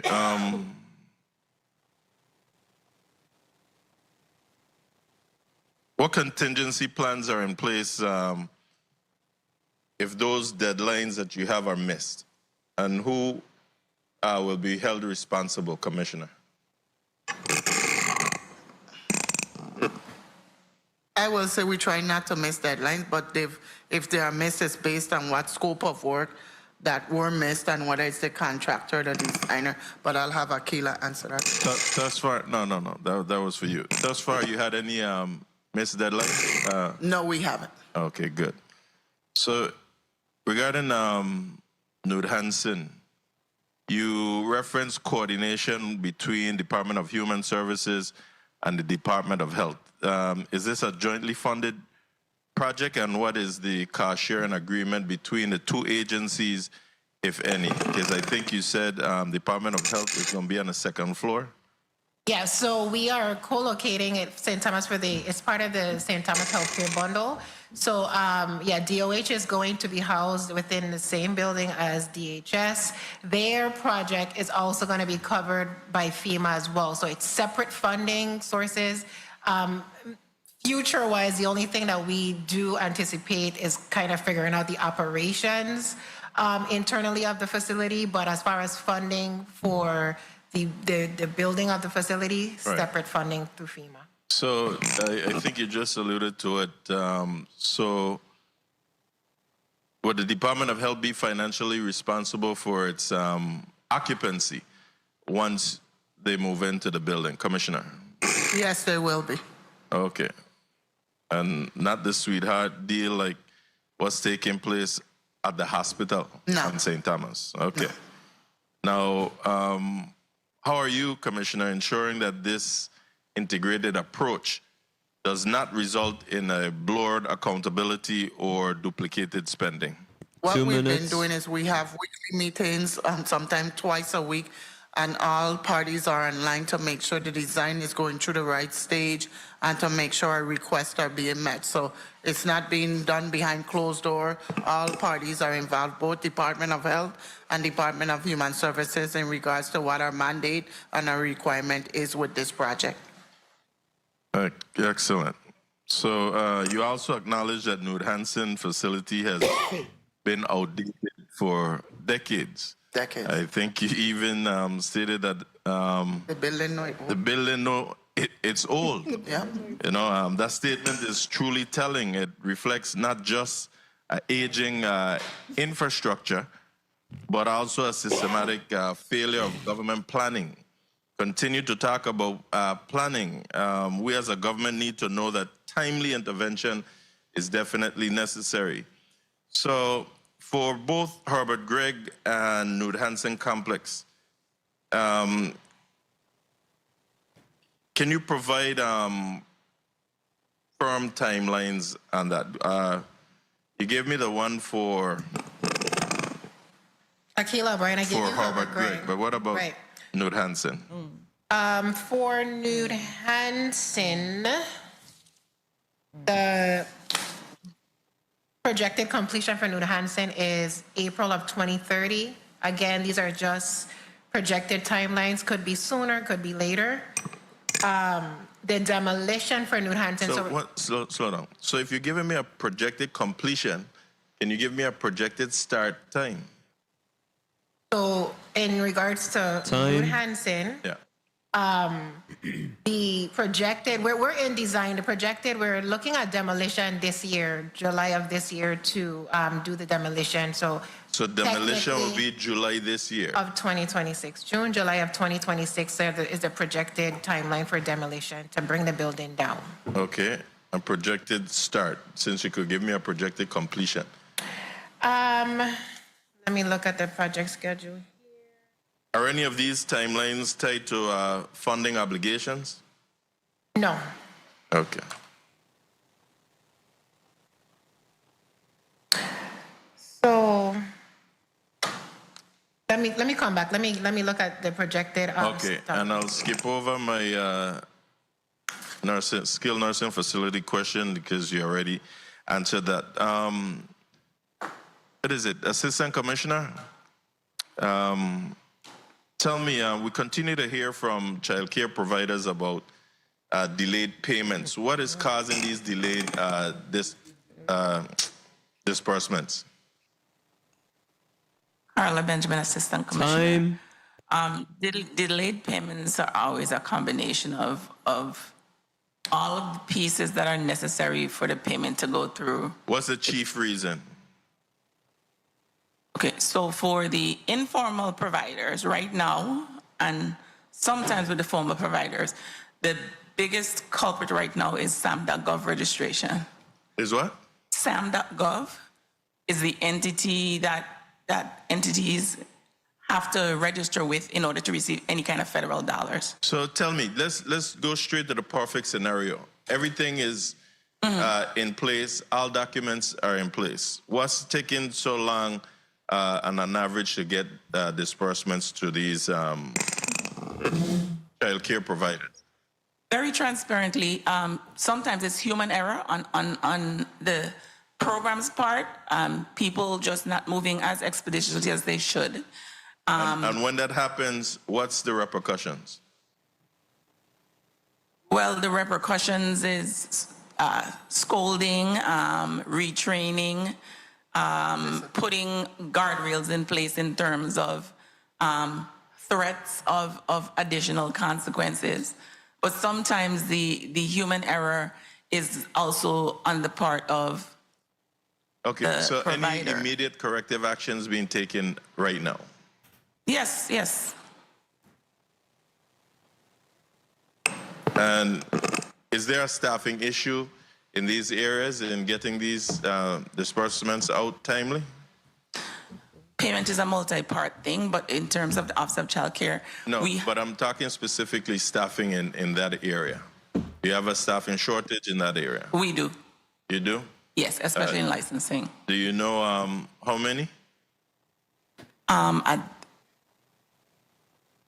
In licensing, we need at least 2 more staff. So can you provide that in the breakdown that I asked from HR, please? In Yes. the vacancies? Yes, we can. And then lastly, I did write down the cost for Haven Site Phase 1 and Phase 2.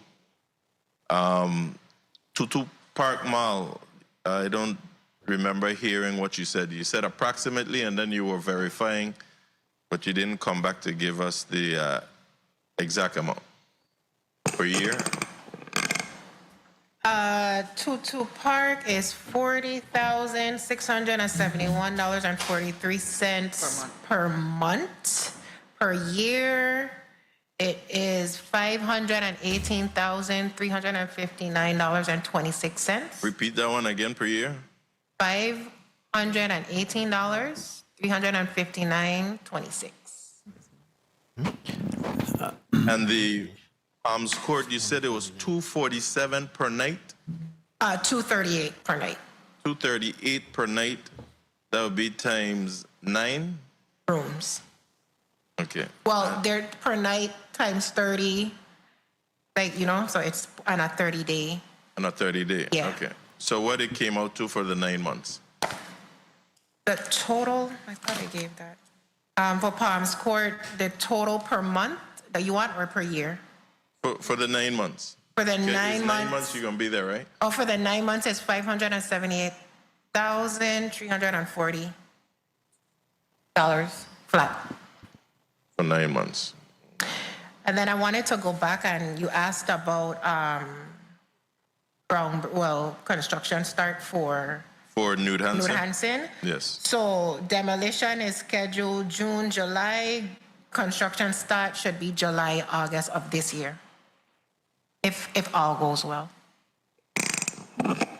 Say that one more time. Demolition is June, July this year. Yes, construction to start on the grounds July, August of this year, shortly after to start the construction this process. year too? This year, yes. Oh, wow. Start. Yes, thank you, thank you. Mr. Chair, I'm not sure if time was called, but thank you. Yes, yes. Thank you, Senator Gittins. You know, I want to go back to that number, the 40,671 per month times 12 months. I'm coming up with 488,052. So, Human Services, do me a favor, calculate all of those and then come back and give us.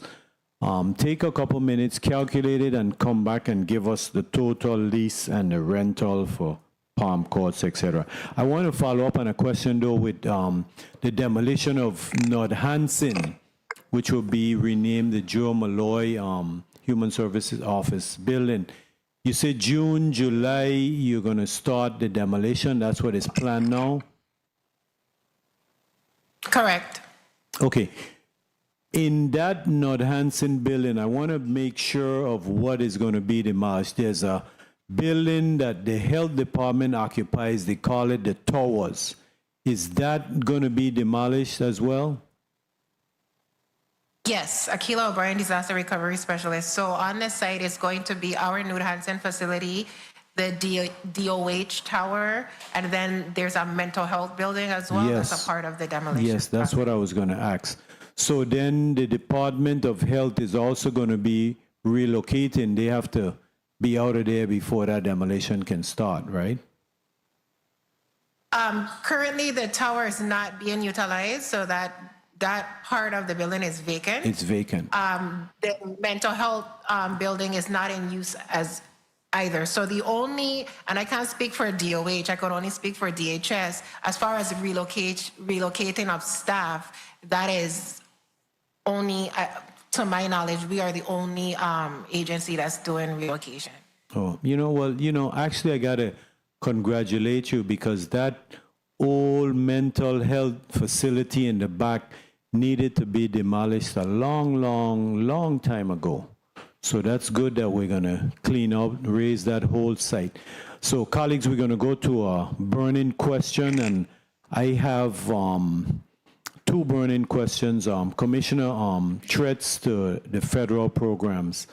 The SNAP program, there was some potential changes to the work requirements. The beneficiaries may face some challenges. Give me an update on how the SNAP program may be affected.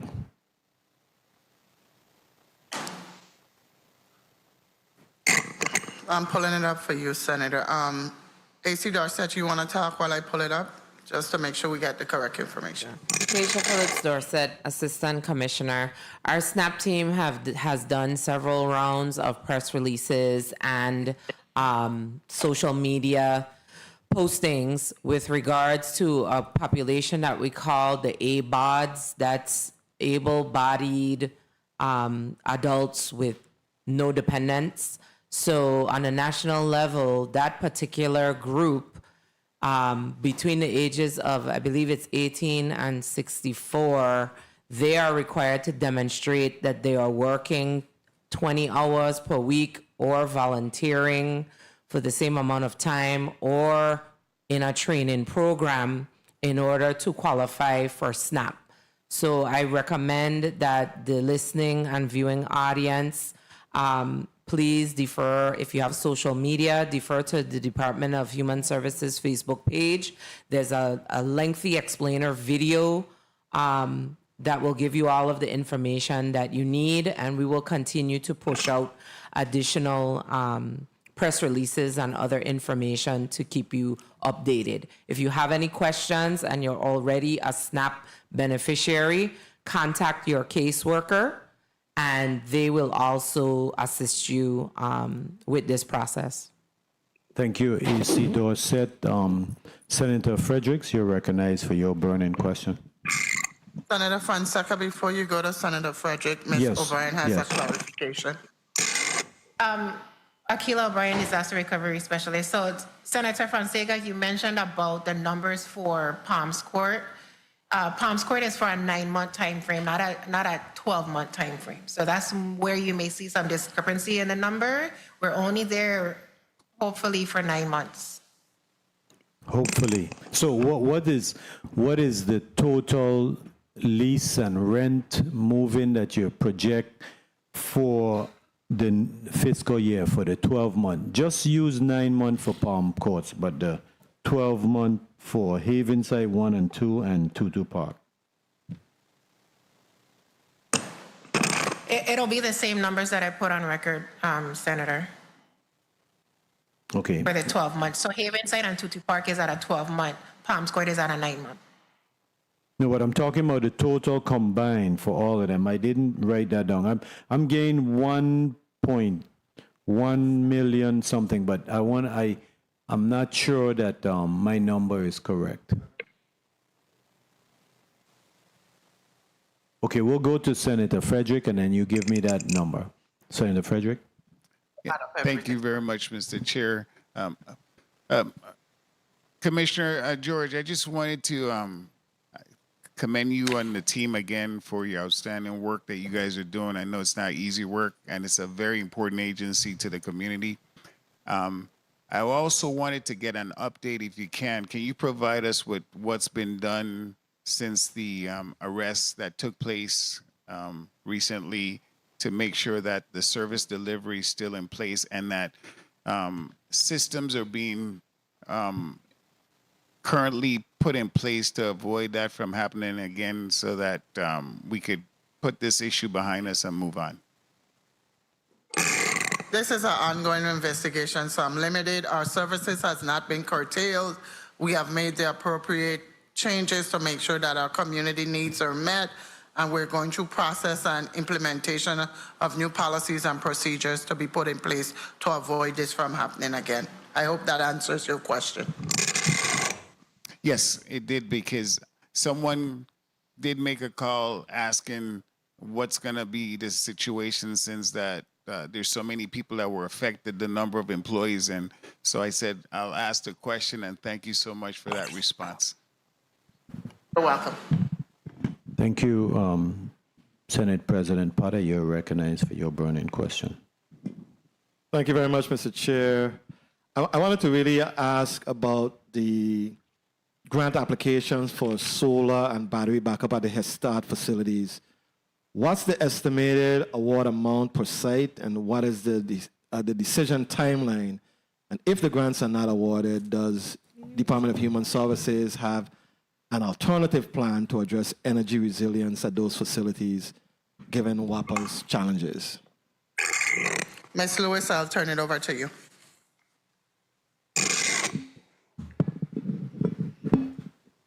Masika Lewis, Administrator, Office of Head Start.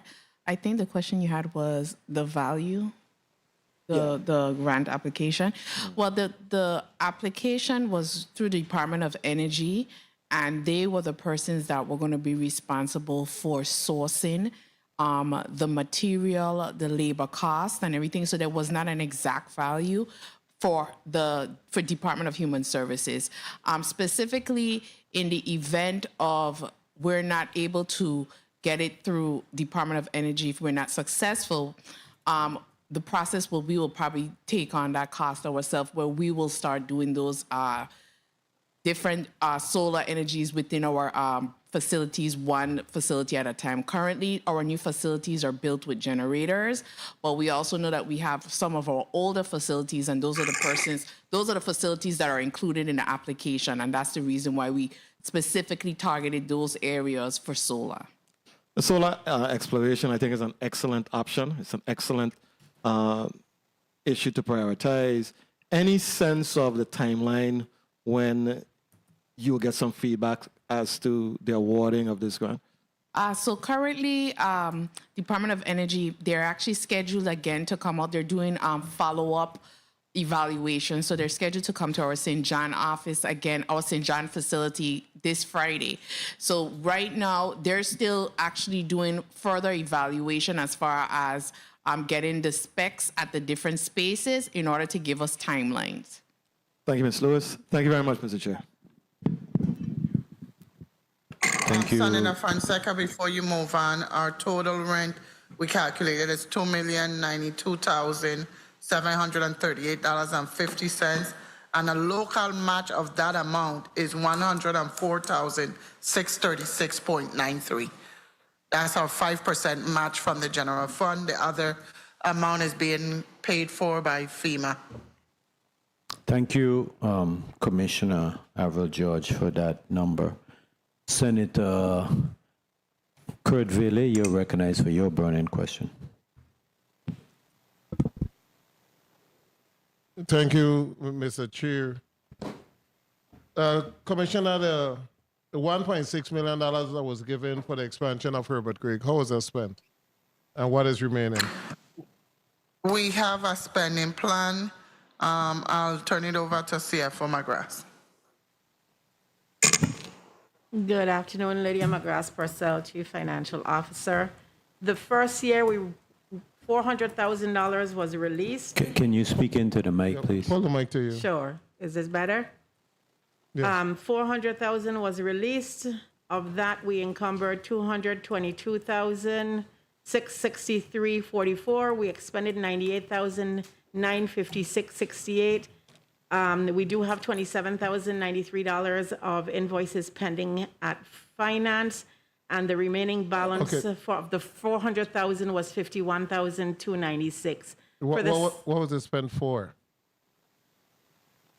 Well, I can provide you with a breakdown, but primarily supplies in and fixing the facility and anticipating their new residents. Okay, the monies were given to be able to bring staff on board, fix the facility and bring staff on board. So, okay, go to the 1.2 million. 1.2 million is for FY26. We have only encumbered $11,594 of those monies. We have not actually expended any monies. And the year one of the funds did not come online until September of 2025. So have these funds enabled you to increase capacity in any way? Yeah, working on it. Commissioner? We're working on it. Yes, it has.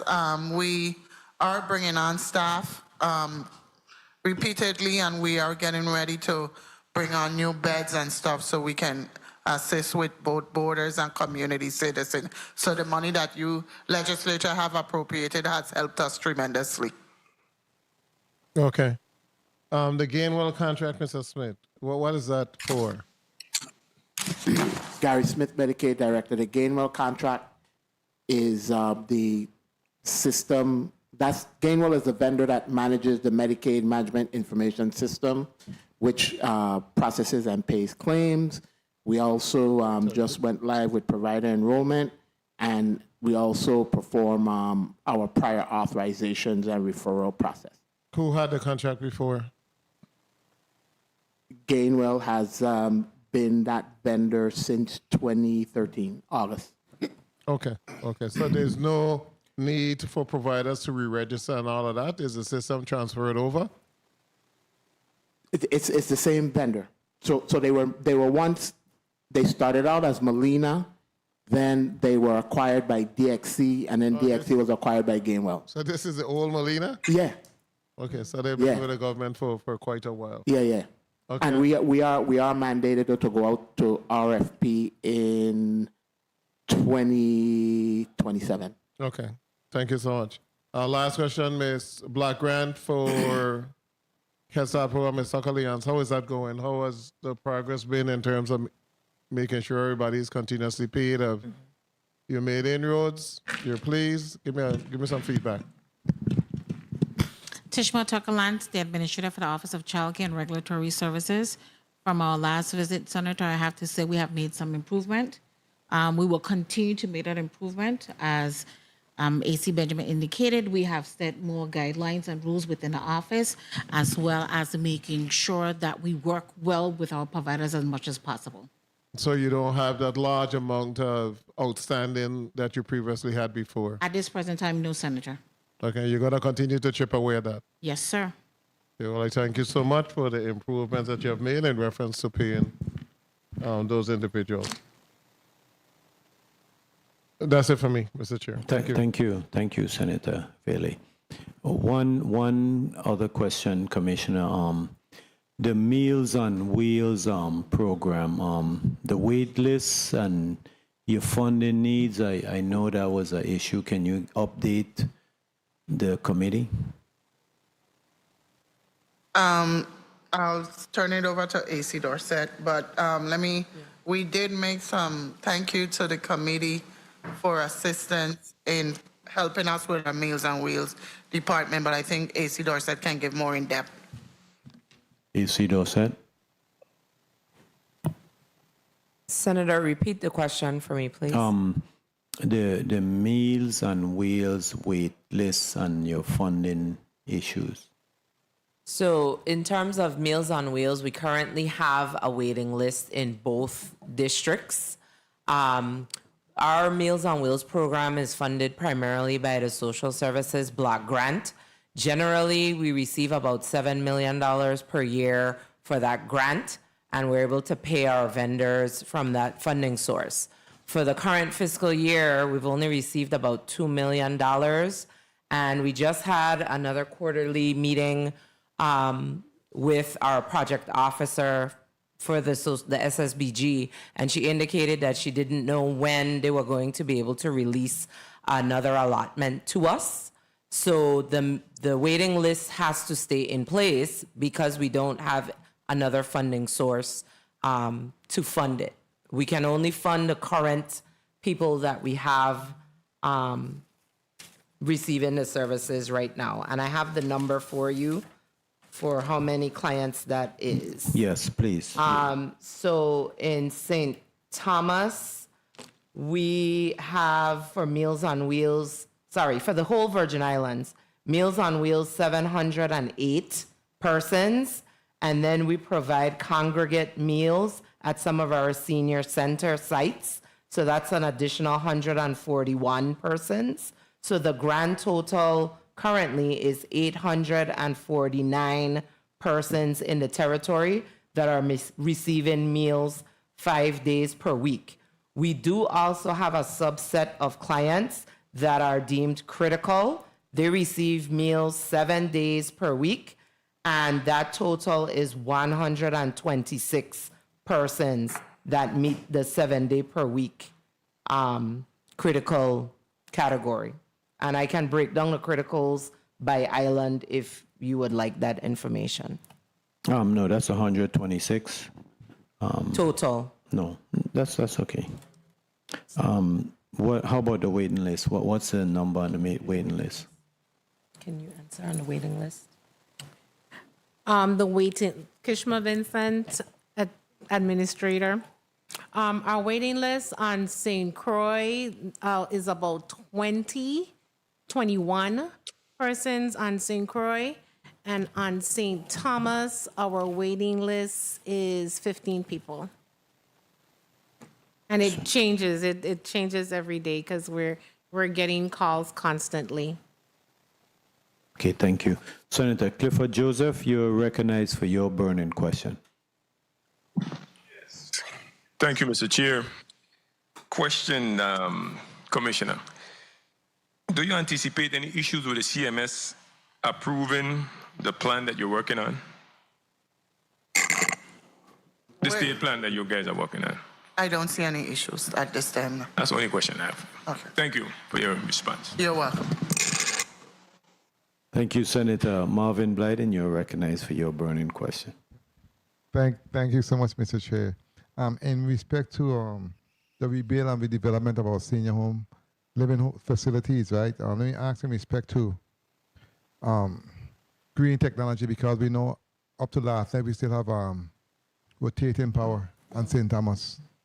And when it comes to our seniors, they are most vulnerable in respect to what they need to continue to live comfortably. Let me ask in respect to how much engagement do you have in terms of the outcome when it comes to these type of equipment and technology moving forward that we build of those facilities? How much impact do you have in terms of that conversation with whomever? We are intricately involved with our design phases on all projects, and we're trying to build modern facilities going forward so we don't be in these kind of predicament we are now. So we're taking technology and all aspects into account to make sure our facilities are built to specs that 21st century. Very well. Thank you for that. Thank you, Mr. Chair. Thank you. You're welcome. Thank you, Senator Blyden. Ms. McGrath Purcell, we had asked about the accounts payable for the Medicaid program. You have that number now?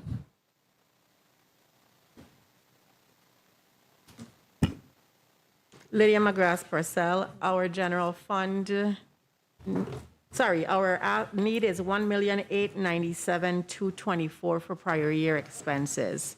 But again, Director Smith is working with CMS in terms of seeing how much they would fund, because the reason we ended up with this kind of amount is because there was a change in leadership with CMS, and we went from being able to pay on justification letters that they stopped us. We were no longer able to pay on justification letters, and Director Smith can give more details.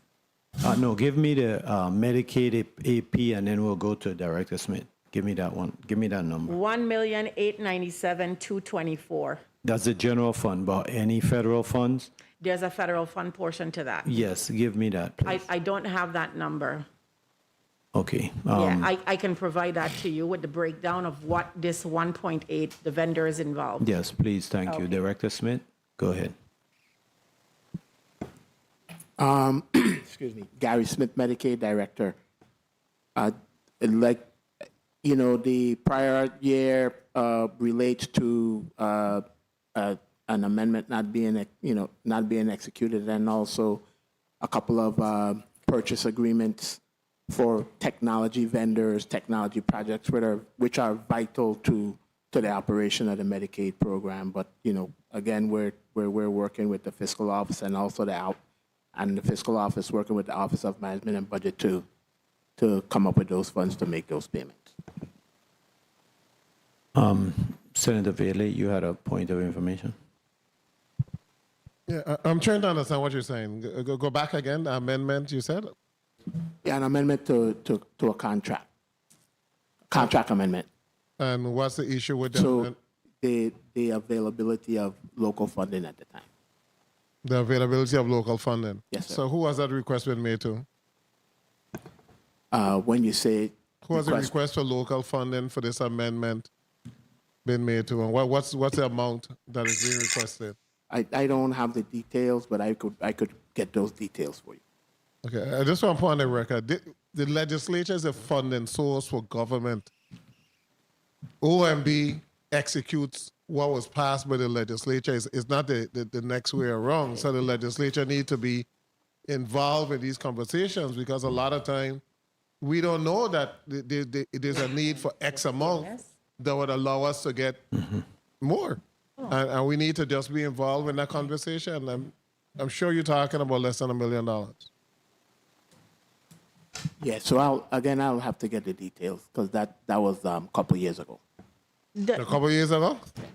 Okay, let me get this thing together, okay? We want this whole MAP, we want everything together so we could be able to just flow. Thank you so much, Mr. Chair. Yes. Senator Nova Francis, you're recognized for your burning question. Very much, Mr. Chair. Commissioner, I know that there was some recertification of the SNAP program recently. Have you gotten an assessment of where we're at in terms of those individuals that may fall off as a result of not being certifiable? No, we're still going through the process. Some of the individuals that fall off can come back and reapply to see if they deem eligible. So it's a work in progress. We don't have an accurate number of how much people fall off due to the able body as yet. Okay. And is just one question is allowed? Yeah, proceed. In regards to the, and I'm very concerned about I know that you talk about the community's demand as we are seeing an aging community. Is there any conversation being had with perhaps a private developer to provide for a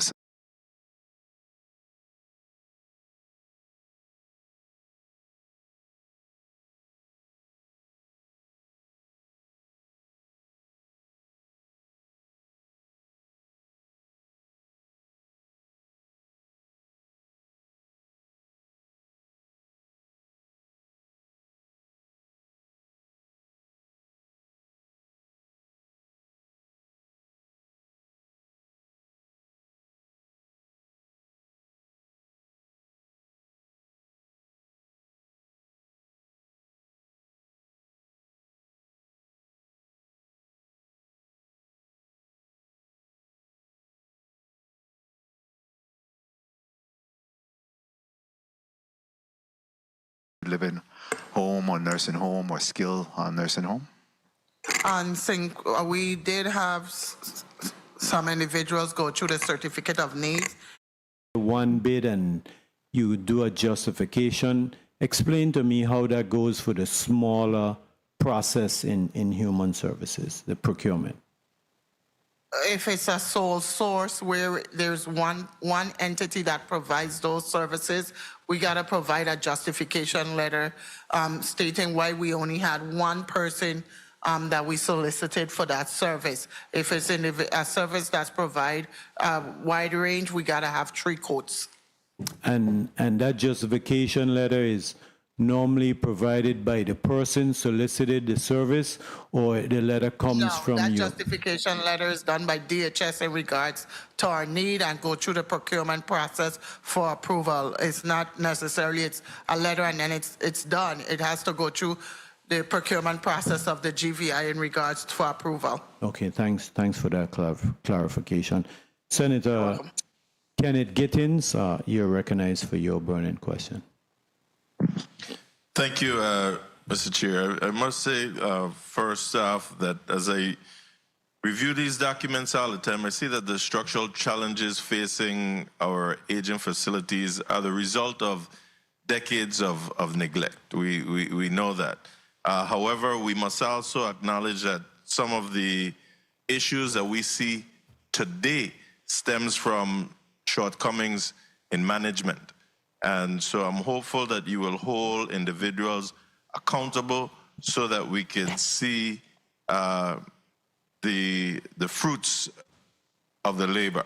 Now, beyond plans and projections, what should the people of the territory be able to see within the next 12 months? Move out. That will demonstrate real progress is taking place. We're improving our services on a regular basis where improvement is needed. Are you talking about facility-wise? Yes. Facility-wise is that we're moving out. We're making sure that our employees are in safe, conducive working environment and our programs does not get stifled by not being able to provide what is mandated by us. So it's a work in progress. I remember, I'll state on the record, I remember when I testified before this legislature, each and every senator here said that it's going to take about 5 years to get what we need to be at DHS. We're only into year 3 since I reached, so it's a work in progress. We understand that, but especially with Herbert Gregg, I mean, it's just taking us extremely too long. About 3 or 4 commissioners back have asked time and time again for us to just tackle that at least by phase. And we're still here today, 2026, to say that we would not see a completion until 2030 or start for groundbreaking until 2027. So I wanted to at least see a phase where start just taking down a building at a time, or and where you would relocate even your kitchen staff. At this point in time, there's relocate them to where is the number one question, because we want them on site where the residents are to provide service on a regular basis. The second thing is, Senator, I'll put on the record, we can't be responsible for what happened prior to our time. We're here now and we're moving forward, and our plan is to get our employees I don't think, in an updated facility. don't get me wrong. At no time did I say you are responsible No, for what I'm happened. not made the whole team, because you said 6 years out. So again, you got people that been there from back then too. Yeah. So if you want to talk about you not being there, that is fine. But I'm saying this is a systemic problem. Ain't just start. I want you to be optimistic that we're moving forward. We're getting into new facilities. The time is near. So the way for us to be optimistic is for us to see these tangible things. And that's why I asked you, what could we look forward to seeing within the next... Getting the funding and getting our projects moving forward, and that's where we're at right now. We're getting FEMA assistance that is don't drain the general fund side. So there's not question of funding availability. It's question of when are we going to get our design and get out of the state we're in with project timelines. Thank you. And let's reduce the issues of human error when it comes to getting these checks to these child care facilities. Thank you. Thank you to your team as well for all that you do on a daily basis. You're welcome. Thank you, Senator. Mr. Chair. Thank you. Keep up, Brian. Senator Gittins just wanted to put on the record. So there's no demolition that's going to be happening at Herbert Gregg. We're going to be building a new facility on the south side of the property. So you won't be expecting any demolition of the existing facility. So there's no phases in regards to that. So then you're saying that that structure is going to just stay there? Yeah, could it be repurposed for anything else? Fixed and repurposed? Yes. So our goal, Akila O'Brien, disaster recovery specialist, our goal is to utilize the existing facility, maybe as spillover, maybe as admin spaces, however the team collectively decides in the future.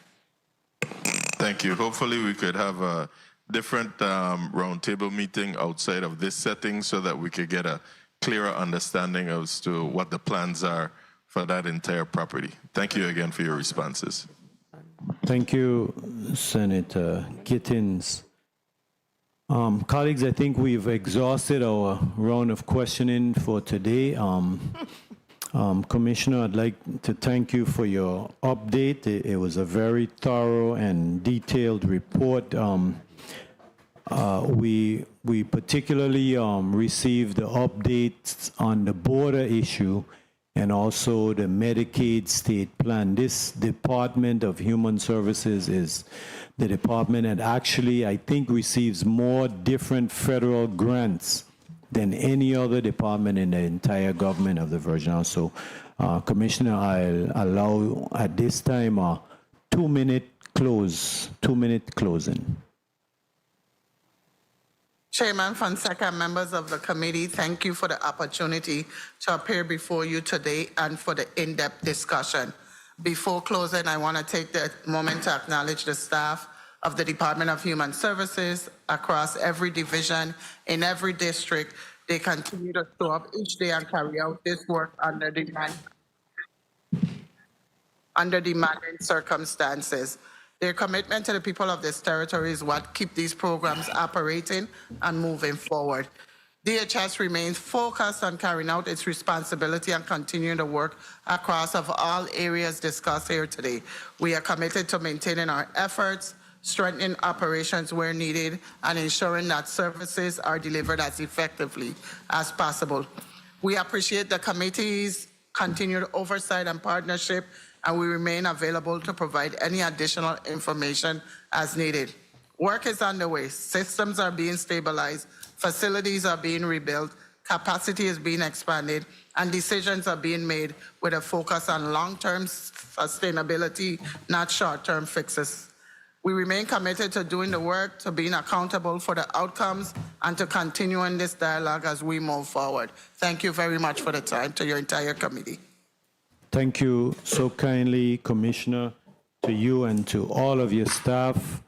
And you are now dismissed, and the Committee on Health, Hospitals, and Human Services will stand in recess for 10 minutes.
Good afternoon. The Committee on Health, Hospitals, and Human Services is now back on the record. Mr. Clerk, can you please read Block 2 into the record? Block 2, The committee will receive a comprehensive update from the executive leadership of both hospitals regarding the progress of the merger, as well as the current financial and clinical status of the institutions.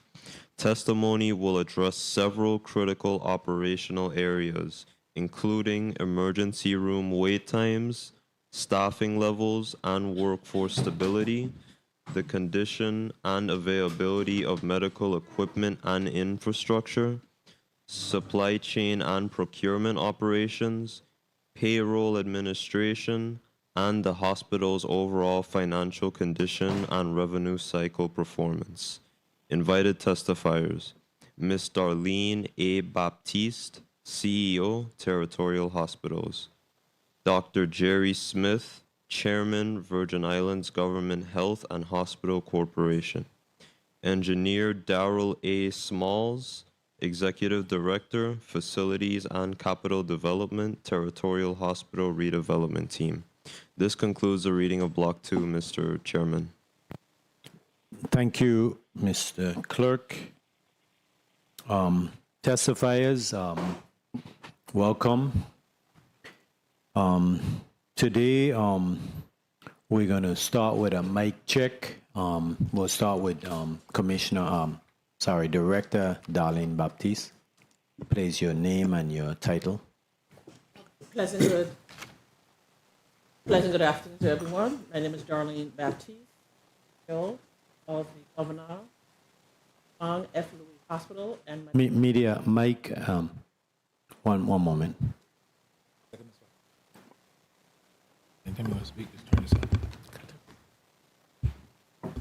Yes, proceed. Again, a pleasant good afternoon. Darlene Baptiste, CEO of the Governor Wang F. Louis Hospital and Medical Center and the Schneider Regional Medical Center. Ms. Connor. Good afternoon. Adeline Williams Connor, Chief Operating Officer of the JFL Hospital and SRMC Hospital. Good afternoon. My name is Kenisha Angle, the Director of Finance for Schneider Regional Medical Center. Good afternoon. My name is Asa Victor, Senior Executive Director for Financial Services for Governor Wang F. Louis Hospital. Good afternoon. Sulaine Walker, Legal Counsel, Schneider Regional. Good afternoon. LaRue Brown, Director of Procurement and Materials Management, Schneider Regional Medical Center. Darrell. Good afternoon. Darrell Smalls, Executive Director of the Territorial Hospital Redevelopment Team. Good afternoon, Dr. Jerry Smith. I'm the Chairman of the Virgin Islands Government Hospitals and Health Facilities Corporation. Welcome everybody. Who is going to start? Director, Dr. Jerry Smith, you may proceed. Yes, sir. Good afternoon. Good afternoon, Honorable Senator Ray Fonseca, Chairman of the Committee of Health, Hospitals and Human Services, Vice Chair Frederick, distinguished community members, other senators of the 36th Legislature, and the listening and viewing audience. My name is Dr. Jerry Smith, and I'm honored to serve as the Chairman of the Virgin Islands Government Hospitals and Health Facilities Corporation.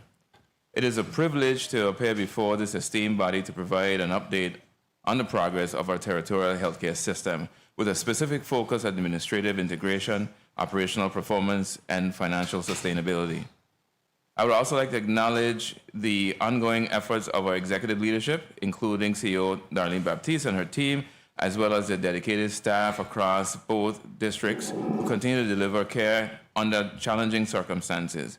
My testimony today builds upon those operational updates and focuses on the broader system-level strategy, structural transformation, and the work that is actively underway to strengthen healthcare delivery across the territory. At the outset, I would like to respectfully clarify a point of terminology that is often used when discussing this initiative. Although many in the community use the term merger, what is currently being undertaken is not a merger of our hospitals. Marco Marina, writing in the European Journal of Public Health, defines a hospital merger as a combination of previously independent hospitals formed on, either through the dissolution of one hospital and the absorption by another, or the creation of a new hospital from the dissolution of a participating hospital. Similarly, Tamara Hayward of the United States Congressional Budget Office defines a hospital merger as a consolidation of two facilities into a single legal entity where one entity relinquishes its facilities license and becomes a satellite or campus of the license retaining facility. What is being done here does not meet those definitions. Quite conversely, both the Snyder Regional Medical Center and the Governor Wang F. Louis Hospital and Medical Center will remain separately licensed facilities. Importantly, however, neither of these facilities have ever been a separate legal entity. Both facilities are instrumentalities of the Virgin Islands Government Hospitals and Health Facilities Corporation.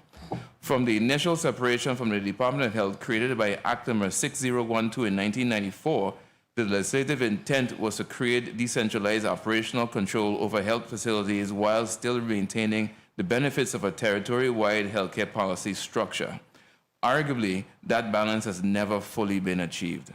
Historically, our hospitals have operated with separate administrative structures, financial systems, supply chains, and operational priorities. While both institutions have worked diligently to serve their respective communities, this fragmented structure has resulted in duplication of efforts, inconsistent processes, inefficiencies in resource utilization, and an overall system that is more costly and less effective than it could be. Research on integrated delivery systems has shown that fragmented healthcare structures often lead to high administrative costs, inconsistent care delivery, and reduced operational efficiency. Excuse me, Dr. Smith. Can you just slow down a bit? The stenographer is recording your testimony. My apologies. The term that more appropriately describes the action of the VIGHHFC board is health system integration. Health system integration refers to the alignment of leadership, governance, finance, workforce, service delivery, and information systems across healthcare organizations with the goal of improving health outcomes, efficiency, and sustainability. This effort is about building a coordinated, efficient, and sustainable territorial health system that better serves the people of the Virgin Islands, one that can deliver high-quality care consistently, manages resources responsibly, and adapt to the evolving healthcare needs of our population. The strategy now is to transition toward a shared service model where critical administrative and operational functions, including finance, human resources, supply chain, information technology, and revenue cycle are aligned across the system. This alignment is intended to reduce redundancy, improve coordination, strengthen purchasing power, standardize workflows, and ultimately allow a greater proportion of resources be directed towards direct patient care. Integrated health systems and shared service models have been shown to reduce administrative duplication and improve financial and operational performance when properly implemented. For the residents of the Virgin Islands, this means shorter wait times, more reliable services, better staffing stability, improved access to specialty care, and healthcare systems that is financially stable enough to continue serving the community for decades to come. This transformation is grounded in the principle of systemness, a shift from facility-based decision-making to a model where decisions are made based on what is best for the territory as a whole.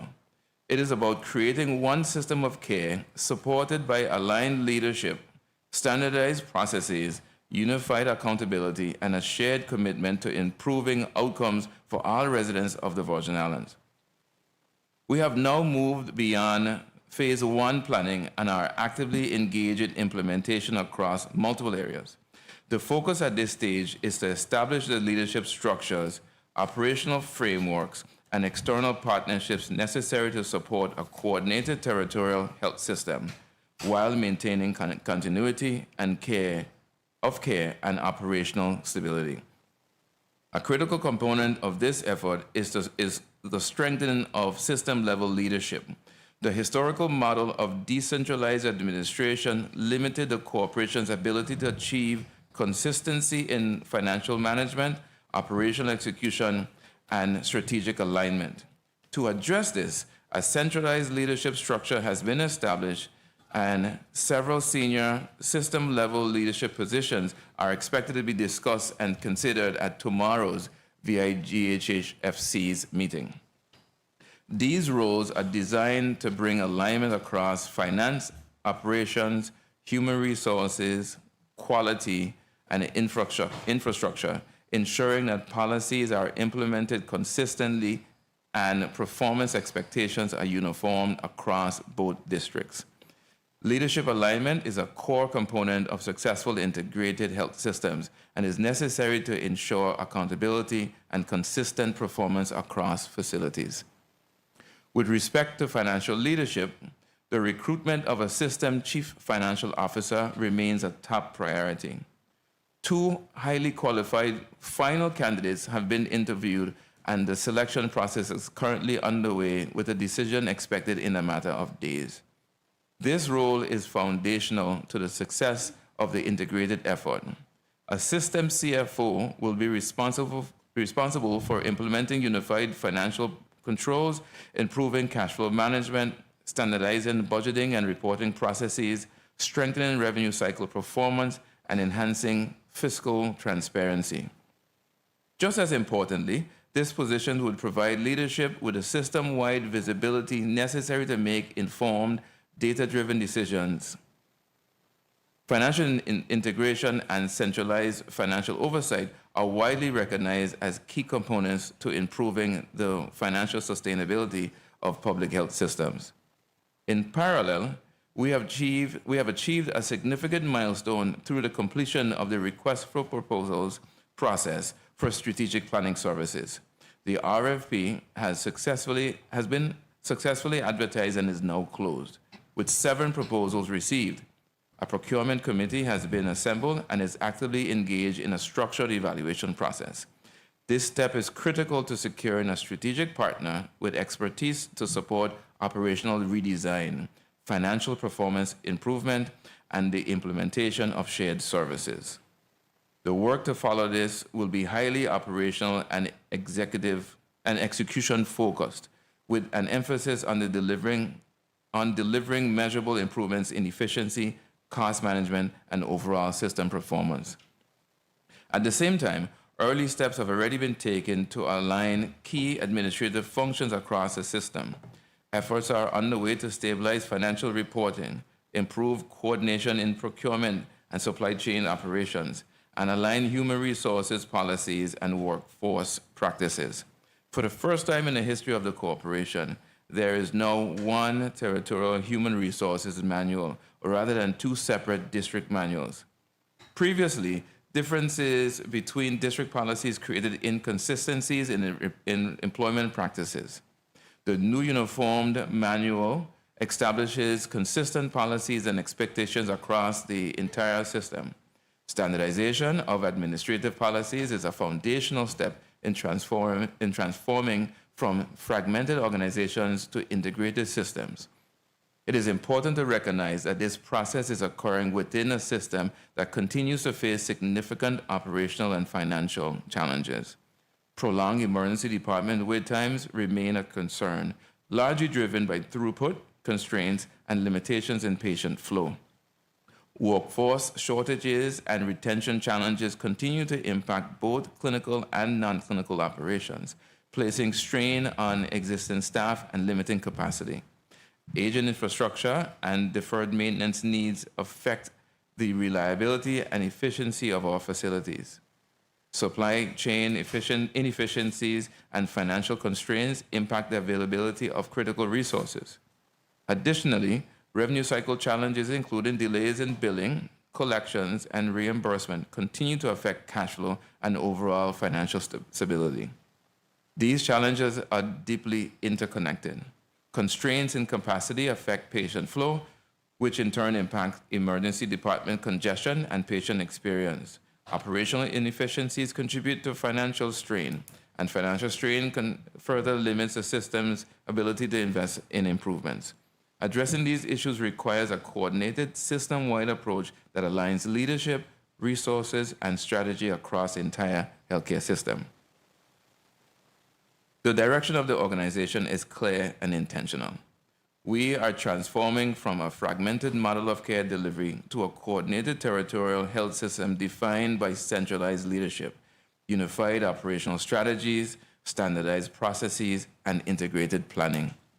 This transformation will allow for more effective allocation of resources, improved coordination of care, a stronger alignment between operational performance and financial management. Decision-making will be guided by system-wide priorities rather than individual facility considerations, ensuring that resources are deployed in a way that maximizes impact for the territory as a whole. It is important to emphasize that administrative integration is not only an operational strategy, but also a financial sustainability strategy. The current structure with duplicated administrative systems and inconsistent processes is more expensive to operate than a coordinated system. Integration allows the territory to reduce administrative duplication, improve purchasing power, strengthen financial controls, and improve revenue collection. Over time, these changes are expected to reduce operational losses and improve the financial stability of the healthcare system. Importantly, this transformation extends beyond administrative efficiency. It is fundamentally about improving the quality of care delivered to our residents. By strengthening coordination across facilities, enhancing access to services, stabilizing the workforce, and improving operational reliability, we are building a system that is better equipped to meet both current and future healthcare needs. This includes the ability to respond to public health challenges, expand services where needed, and create a more patient-centered experience across all points of care. The goal of this system is not only financially sustainable, but also clinically effective, operationally efficient, and resilient over time. The role of the board throughout this process is to provide strategic oversight, ensure fiscal responsibility, establish policy direction, and maintain accountability to the people of the Virgin Islands. We recognize that meaningful transformation requires transparency, measurable progress, and strong collaboration with the legislature. We are committed to ensuring that this process remains open, data-driven, and aligned with the priorities of this body and the needs of our community. This includes providing regular updates, establishing performance benchmarks, and ensuring that improvements in operations, financial performance, and patient care are clearly demonstrated and sustained over time. This work cannot be accomplished by the corporation alone. It requires continued partnership with the legislature, the administration, our employees, and the community. We look forward to continuing this partnership as we build a stronger health system for the people of the Virgin Islands. In closing, I want to emphasize that the work of administrative integration is actively underway and progressing. Key leadership positions are being established. The RFP process has been completed and is now in the evaluation phase, and foundational steps are being taken to align operations across the territory. This is complex work, but it is necessary work. It requires discipline, coordination, and sustained commitment from leadership, staff, and stakeholders at every level.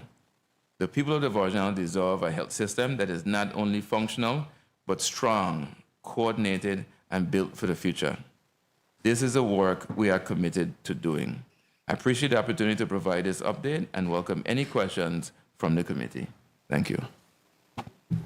Thank you, Dr. Jerry Smith, Chairman of the Territorial Board. Next, we'll hear from Director Darlene Baptiste. You may proceed. CEO.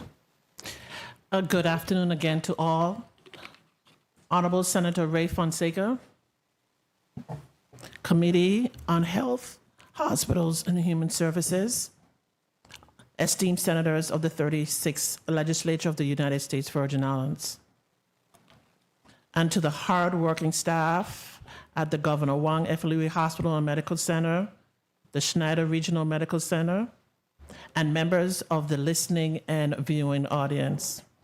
My name is Darlene Baptiste, and I am honored to serve for the last 52 and a half days as the Chief Executive Officer of the Governor Wang F. Louis Hospital and Medical Center, and the Schneider Regional Medical Center.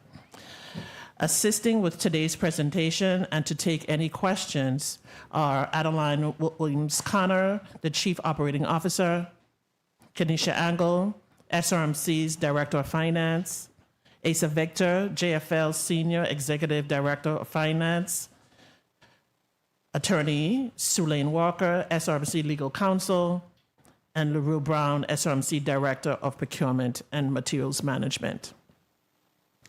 Thank you for the opportunity to provide an update on the workforce, operations, patient care, and financial and statutory compliance of SRMC and JFL. My testimony today will include brief updates on the integration status, address the ongoing operational and systemic realities facing both hospitals, and present our path forward in strengthening the healthcare system across the territory. As testified by Chairman Smith, we are well into the integration process. This integration is a critical step towards stabilizing operations, improving financial performance, and ensuring a more coordinated system of care across the territory. The operational component of the roadmap reflects that we are well into the final stages of the leadership alignment. This effort began with the implementation of a single CEO model, followed by the consolidating of key administrative roles across the system. This includes the unified Chief Operating Officer, the Chief Financial Officer, the Chief Legal Counsel, Chief Human Resources Officer, the Chief Quality Officer, Chief Technology Officer, and the introduction of a Chief Supply Chain Officer. This consolidation not only reduces the duplication of effort, but also generates an estimated annualization of salary savings, estimated now at $2 million, with further savings expected as non-clinical management functions are consolidated. The next phase of the integration focuses on operational alignment, in which departments across both districts will collaborate to standardize policies and procedures, align key performance indicators, and evaluate staffing and compensation model. This work is critical to streamlining operations, improving coordination, and strengthening community health outcomes. This effort is not about eliminating the identity or the independence of either facility, but rather strengthening how we can work together. And as a matter of record, we have already started the crossover specifically on these areas: financial services, laboratory, pharmacy, quality, performance improvement, material management, and facilities. The upcoming over the next 30 days, security, environmental services, nutrition, and laundry. As the CEO of both JFL and SRMC, I remain committed to maintaining open and transparent communication with staff. We have established a culture of transparency through frequent touch base with departmental heads and leaders, quarterly staff meetings, and regular email communications as needed. This approach is designed to empower leaders and staff to engage in an informed and meaningful dialogue. We have also introduced, with each staff member in both facilities receiving an education, considered our main point of one system stronger together, and helping each one to understand the health of the system and the hospital system integration. So with respect to the integration, we have initiated a system-wide communication effort, again, including education and the ability to have a pulse survey that allows staff to share their concerns and recommendations anonymously. This engagement will continue throughout the upcoming town hall meetings with employees and regular updates, again, as we move forward. Specifically to our workforce at JFL, there are 459 full-time employees with 13 part-time and 20 per diem. Comparably, At SRMC, we stand at 566 full-time employees. At JFL, the hard-to-fill positions include the critical allied health roles such as respiratory therapists, radiologic technicians, technologists, ultrasound technologists, and surgical technologists. Recruitment efforts are ongoing through internal initiatives and JFL's website and social media platform, the use of the Division of Personnel, and partnership such as the Army Pays. So retention strategies are also being implemented, including the employee recognition initiatives, expanded opportunities for internal growth, and the planned rollout of our staff satisfaction survey to capture real-time feedback and inform workforce improvements. Employee health and safety are monitored daily by our employee health nurse, who tracks incidents related to workplace conditions and safety. We have begun relocating the staff from the JFL main facility to the VI Cardiac Center and currently in phase 2 of these relocations. Permanent relocation of key departments include dialysis, materials management, facilities, the business office, and the administrative offices, and are all dependent on the THRT, the Territorial Hospital Redevelopment Team's capital projects. And I will defer questions and comments and updates to Executive Director Darrell Smalls when appropriate. Additionally, we are in the final stages of securing federal funding to construct and install a sterile pharmaceutical compounding clean room suite. Once this project is completed, it will enable us to relocate the pharmacy department from its current position in JFL structure, enhancing our service capabilities and overall patient care. Conditions in JFL North are actively being managed by our internal facilities team, who continue to do commendable work in maintaining the structure. SRMC's workforce. We are currently experiencing critical staffing shortages in key areas to include emergency services, maternal child health, particularly midwifery, laboratory services, and rehabilitation. To ensure continuity of care, we are utilizing locum tenens providers as needed while actively recruiting for permanent staff. While this approach allows us to maintain operations, we recognize that reliance on locum support is not suitable for long-term solutions and remain focused on stabilizing our workforce.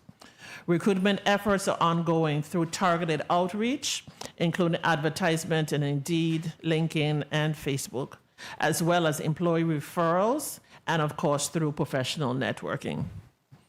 Retention efforts are focused on strengthening staff engagement and morale through initiatives that foster camaraderie and support the employees' well-being.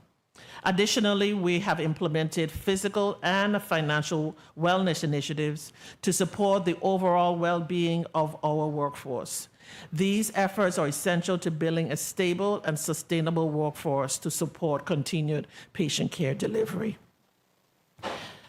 On the topic of disciplinary actions and grievance procedures, the hospitals are guided by written rules and regulations that are in accordance with the traditional principles of progressive discipline process. The rules and regulations are available and easily accessible to employees at both hospitals. We are currently drafting our integrated handbook, as mentioned by the chairman, so we're in the final stages to present to the territorial board. This will be used by both hospitals. These rules and regulations are applied in alignment with the 9 collective bargaining agreements of which our employees are members. This process ensures notice and fairness in disciplinary action.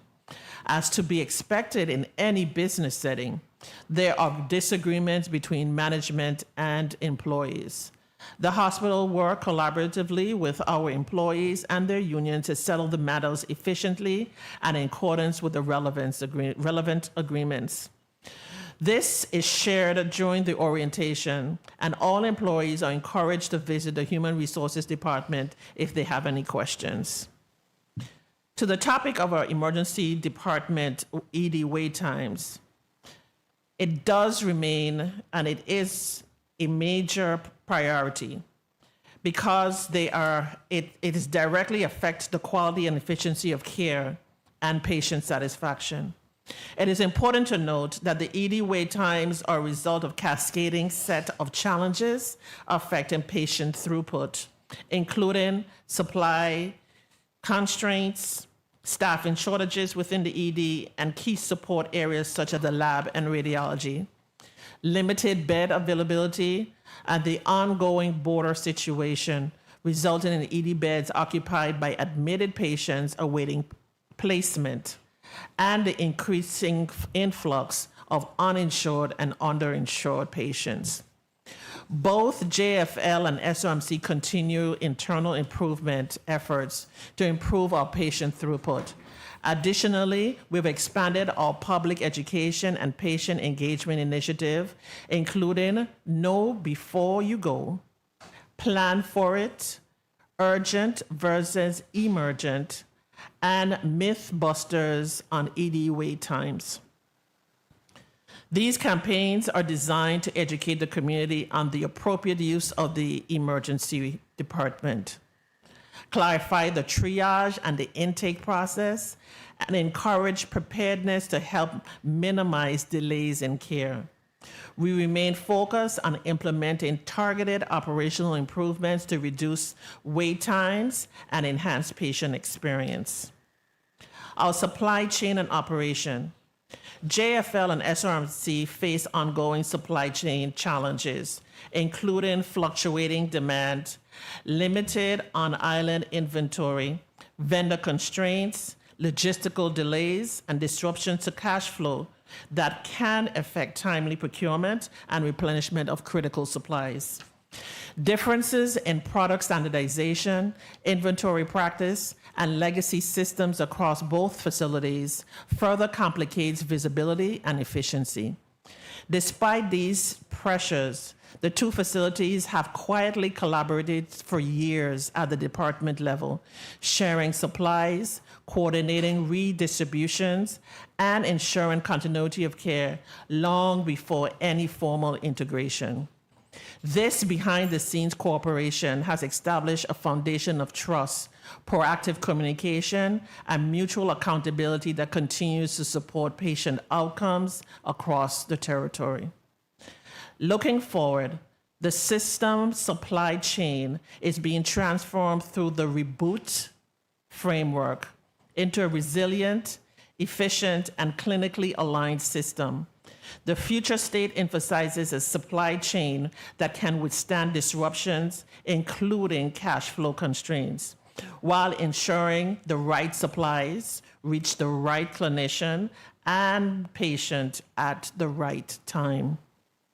Streamlining sourcing, inventory management, and distribution reduce waste and costs, while standardized processes, accurate data, and strong clinical alignment improves visibility, regulatory compliance, and patient safety.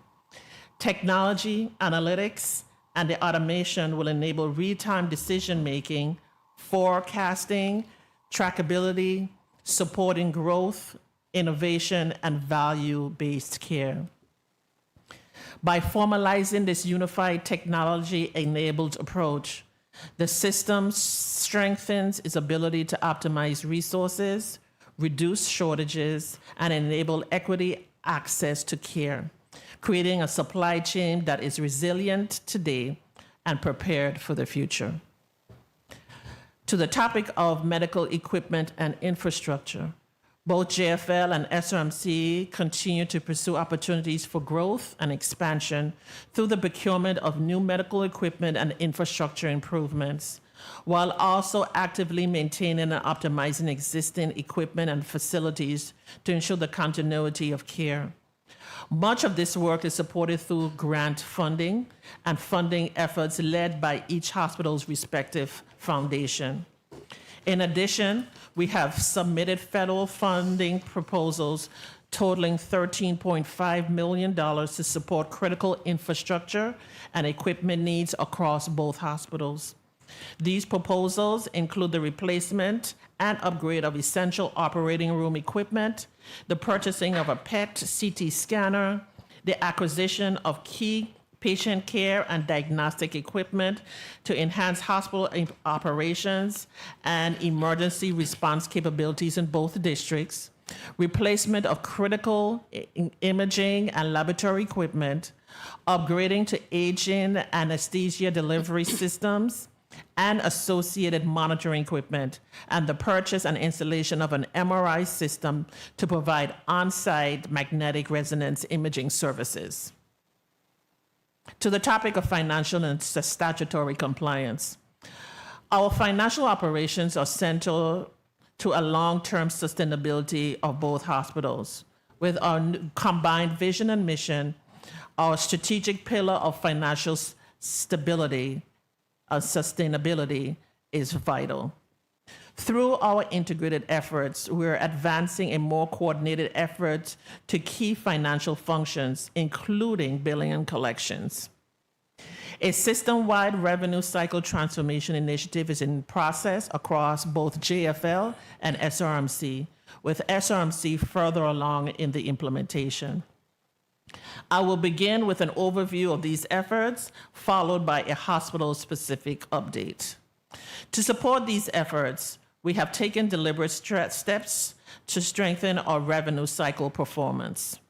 The Revenue Cycle Improvement Project is being led with our partners from First Source, which is providing support in strengthening the billing and collection processes through the reduction of billing backlogs, improve claims accuracy, enhance follow-up on denied and outstanding claims, the implementation of more structured revenue cycle workflows.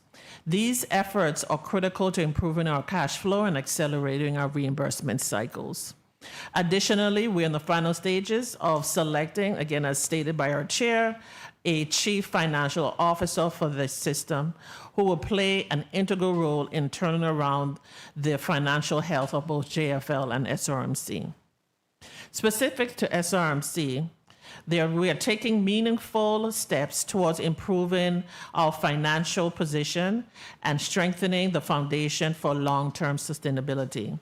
This partnership with First Source, which went live in September 2025, represents an important step in strengthening the hospital's revenue cycle and building a more structured, transparent, and coordinated approach to how we capture and manage revenue. This engagement has allowed us to take a closer look and a more comprehensive look of how we operate across the revenue cycle, from the point of care through the billing and collection. One of the most meaningful impacts to date has been the increased alignment across teams. First Source has helped us break down these silos and strengthen communication between our clinical, financial, and operational departments. This has been critical in identifying where the breakdowns occur, whether in documentation, charge capture, registration, or billing, and beginning to address these gaps collaboratively rather than in isolation. In addition, we have made significant progress in developing and enhancing our revenue cycle dashboard. While still evolving, this dashboard is becoming a central management tool that allows us to track key performance indicators more effectively, including denials, charge activities, collections, and workflow bottlenecks. This increased visibility is enabling leadership to make better understanding of these performance trends and prioritize areas that require focused improvement. With respect to denials and claim performance, we are still in the process of stabilizing and improving these metrics. While we have not yet seen any measurable reduction in denials or a sustained increase in claim rates, we now have the structure in place to analyze the root causes, monitor the trends, and implement targeted interventions that will support long-term improvement. We are also prepared to launch a comprehensive self-pay strategy in May, which will include enhanced patient engagement and digital outreach programs and campaigns. This initiative is designed to improve collections within the self-pay population while also creating a more accessible and transparent experience for patients managing their financial responsibilities. While these operational improvements are on the way, it is important to recognize the broader financial challenges impacting the hospital's sustainability and stability. Currently, the hospital carries approximately $49 million in accounts payable, which includes approximately $10 million in legacy debt, defined as obligations dating back to 2022 and prior. This level of outstanding liability places significant pressure on cash flow and limits operational flexibility. Additionally, the hospital is responsible for the care of 17 border patients who require ongoing services but do not have dedicated funding streams to support their care. Based on our internal cost estimate, these represent approximately $5.4 million annually or $450,000 per month in unfunded care that the hospital must absorb. This creates a significant and ongoing financial burden on the organization and directly impacts our ability to allocate resources to other patient care and operational needs. Another major cost driver is the organization's reliance on temporary staffing and contracted professional services. Due to workforce constraints, the hospital is currently spending approximately $1.4 million per month, or roughly $17 million annually in these areas. While necessary to maintain the operation and ensure patient care, this level of expenditure places sustained pressure on overall financial performance.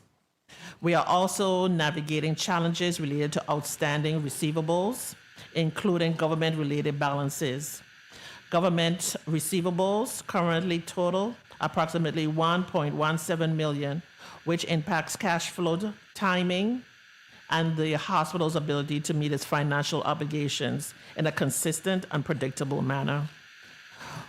When viewed collectively, these factors, accounts payables obligation, unfunded patient care responsibility, reliance on temporary labor, and delays in receivables, create a heavily constrained financial environment. They directly impact the hospital's liquidity, operational sustainability, stability, and ability to invest in long-term improvements. Despite these challenges, the organization is actively working to strengthen its financial position. Our focus moving forward is centered on improving the revenue cycle performance through the continued collaboration, enhanced KPI tracking, and targeted process improvements. We are prioritizing timely documentation, more efficient charge capture, and stronger coordination across departments to ensure that services are accurately and promptly converted into revenue. At the same time, we are working to reduce inefficiencies, better manage expenses, and advocate for resources and support necessary to sustain operations, particularly in areas where the hospital is carrying costs that extends beyond the traditional reimbursement structure. The engagement with First Source has provided a strong foundation for this work. It has brought structure, visibility, and a more unified approach to the revenue cycle operations. While we're still in the early stages of measurable performance improvement, the organization is now better poised to identify issues, respond strategically, and build towards a longer financial sustainability. SRMC remains committed to strengthening its operation, improving financial performance, and continued to provide essential healthcare services to the community. We are not where we need to be yet, but we are moving in the right direction with the right structure in place to get there. We're moving together. But as JFL remains in its financial recovery phase, however, with the support of First Source, we too are making steady progress towards stabilization. Since going live, JFL went live February 1st, 2026, and the initial assessment of the revenue cycle has been concluded. We have been working collaboratively to address and resolve the identified gaps, which will support the progress of accounts to final billing status and bring her in greater alignment with SRMC. Focused efforts are ongoing to recover claim backlog, as with SRMC, which will improve the timeliness of submission and reduce denials across associated with claims that were impacted by the cyber incident. In the interim, waiver letters have been submitted to payers, and both JFL and First Source teams are actively engaged with payers to secure the necessary approval to expedite these reimbursements. As a result of these ongoing revenue cycle challenges, liquidity constraints affect payroll funding over a two-pay period. During this period, the Office of Management and Budget, OMB, and the Department of Finance were instrumental in providing support to bridge the funding gap. Each occurrence was addressed with urgency, and corrective measures were implemented to minimize the impact on employees. These same liquidity constraints also impact our ability to remain current on our certain statutory obligations, including payments to GRS and the Internal Revenue Bureau. Before the incident, JFL remained current on these obligations. However, due to cash flow limitations and the prioritization of payroll and critical supplies, some payments have been delayed. As we work towards restoring the obligation to current status, both JFL and SRMC have maintained a priority focus on employees who have retired or who are scheduled to retire, ensuring that their benefits and related obligations are addressed with urgency. JFL's accounts payable stand at approximately $22.5 million, with a significant portion attributed to legacy death totaling $12.8 million. Locum-related expenses driven by staffing shortages in critical areas such as emergency and internal medicine are also a significant contributor to the accounts payable balance. To date, in fiscal year 2026, JFL has incurred approximately $1.5 million in locum coverage and associated accommodation costs. We continue to actively recruit to address these workforce gaps and reduce reliancy on locum support. Accounts payable balances are expected to be reduced through the utilization of the line of credit, which will be used to address obligations to critical vendors and support continued operations. The financial status of SRMC and JFL reflects not just numbers, but the real and ongoing challenges of sustaining healthcare in our territory. These constraints directly impact our ability to stabilize clinical and operational functions, and ultimately the care we provide to our community. Despite these realities, we remain resolved.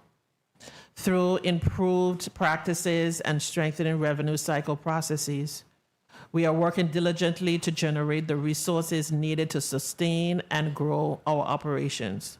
Our commitment is not only to recovery, but to building a stronger, more reliable healthcare system, one system stronger together for the people that we serve. In closing, our focus remains clear: to stabilize operations, strengthen our workforce, improve financial performance, and rebuild the trust through consistent, measurable progress. I would like to extend my sincerest gratitude to our dedicated staff across both hospitals, whose commitment to patient care continues to drive this work forward. To the Territorial Board for their leadership and guidance, and to this body for your continued support and, most importantly, your partnership. We remain committed to be transparent, accountable, and work collaboratively to strengthen the healthcare across this territory. We recognize the responsibilities before us, and we are continued to remain committed to delivering results.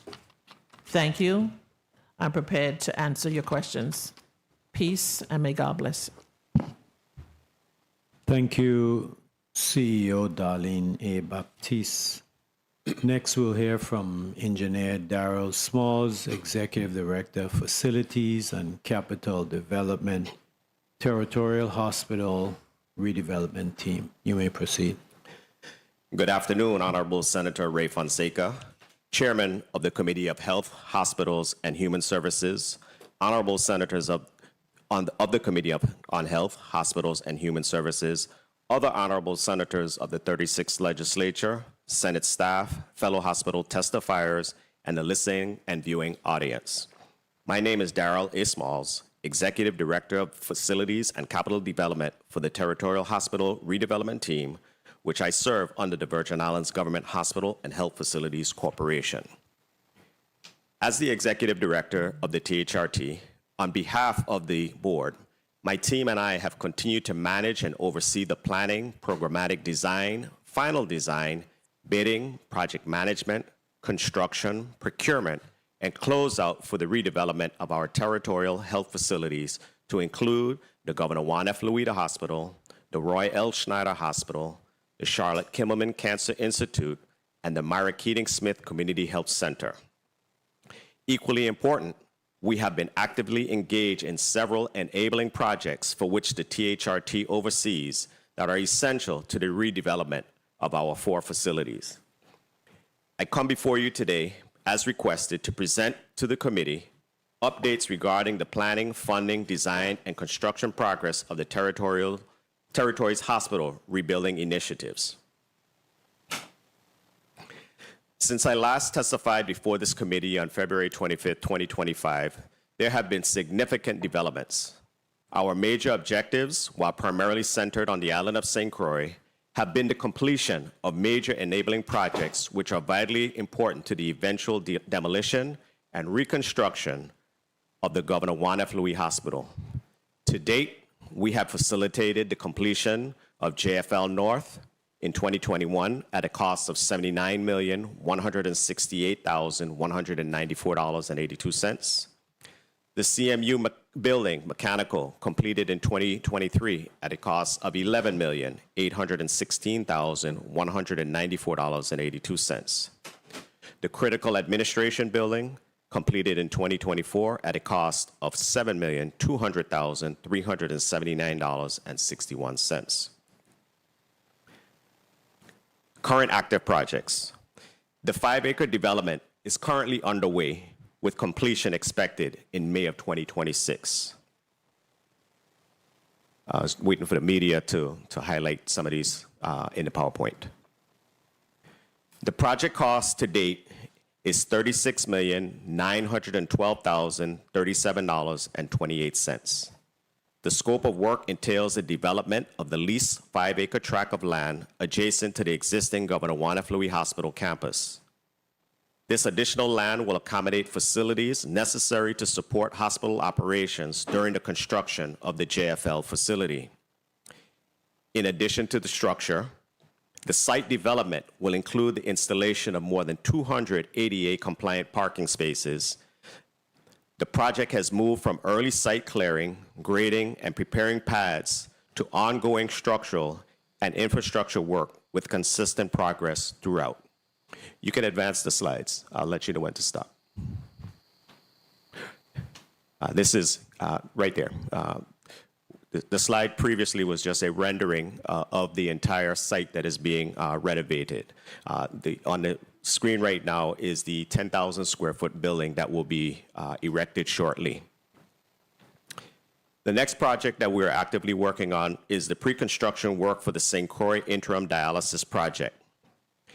This project is expected to be completed by the fourth quarter of 2026 under the current contract. The notice to proceed was issued and a pre-construction site inspection took place yesterday, March 23rd, 2026.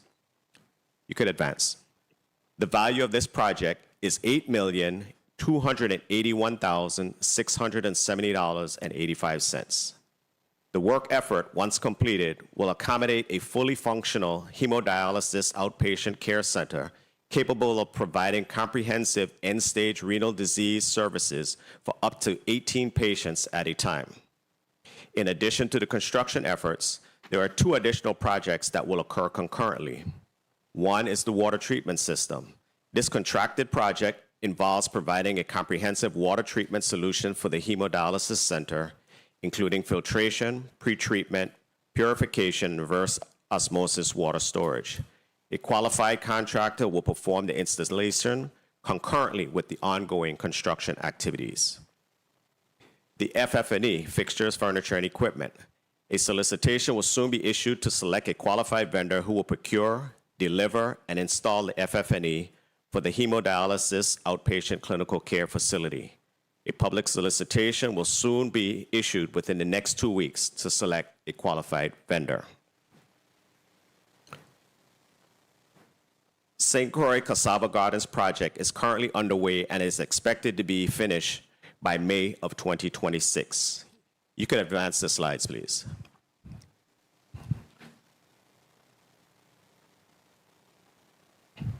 Continue. Continue. We could start here with the Cassava Gardens.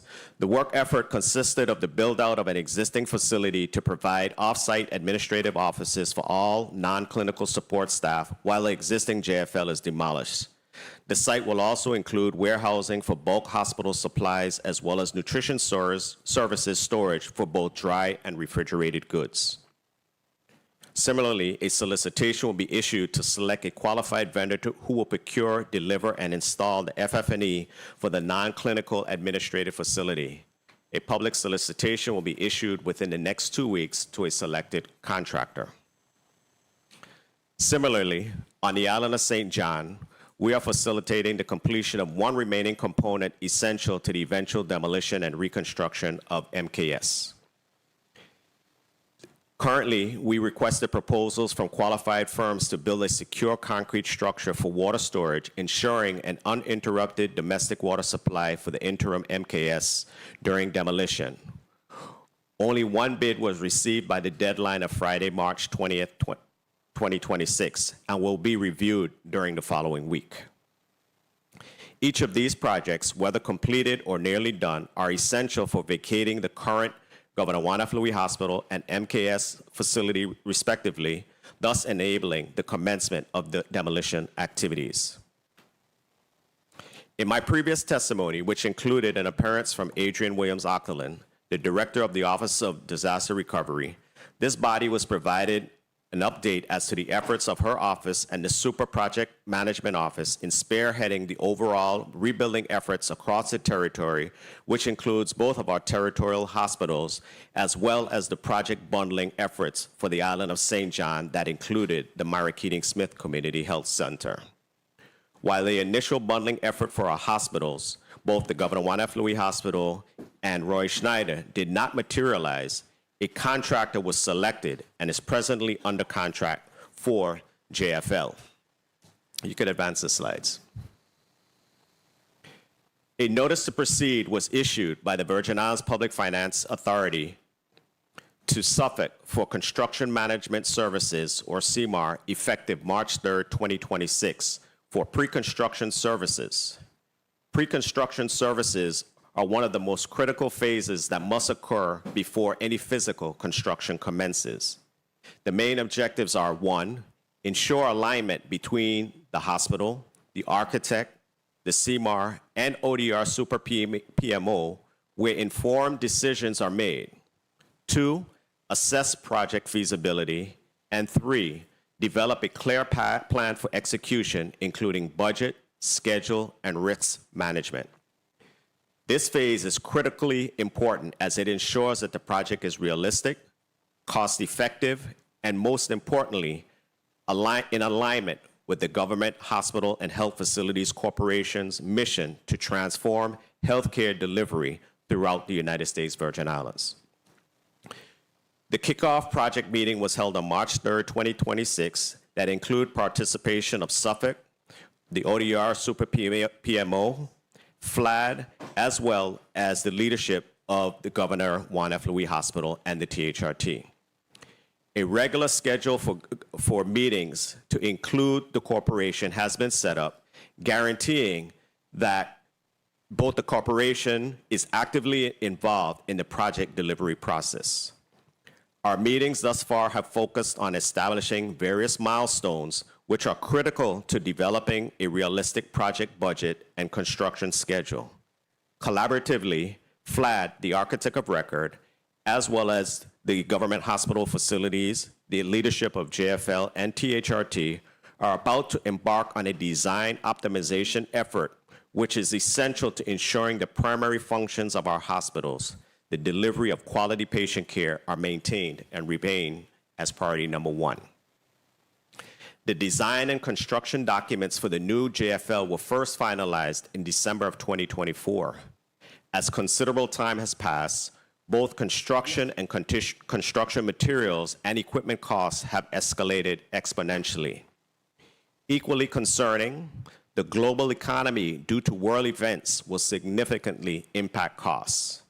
Just this past week, I received notification from both shipping companies of bunker surcharges increases that go into effect come April 2026 between the continental U.S. and the ports of the United States Virgin Islands. We have likewise received information about expected rises in fuel prices within the territory. Combined, these increases will have significant impacts on our projects territory-wide. The Myra Keating Smith Community Health Facility.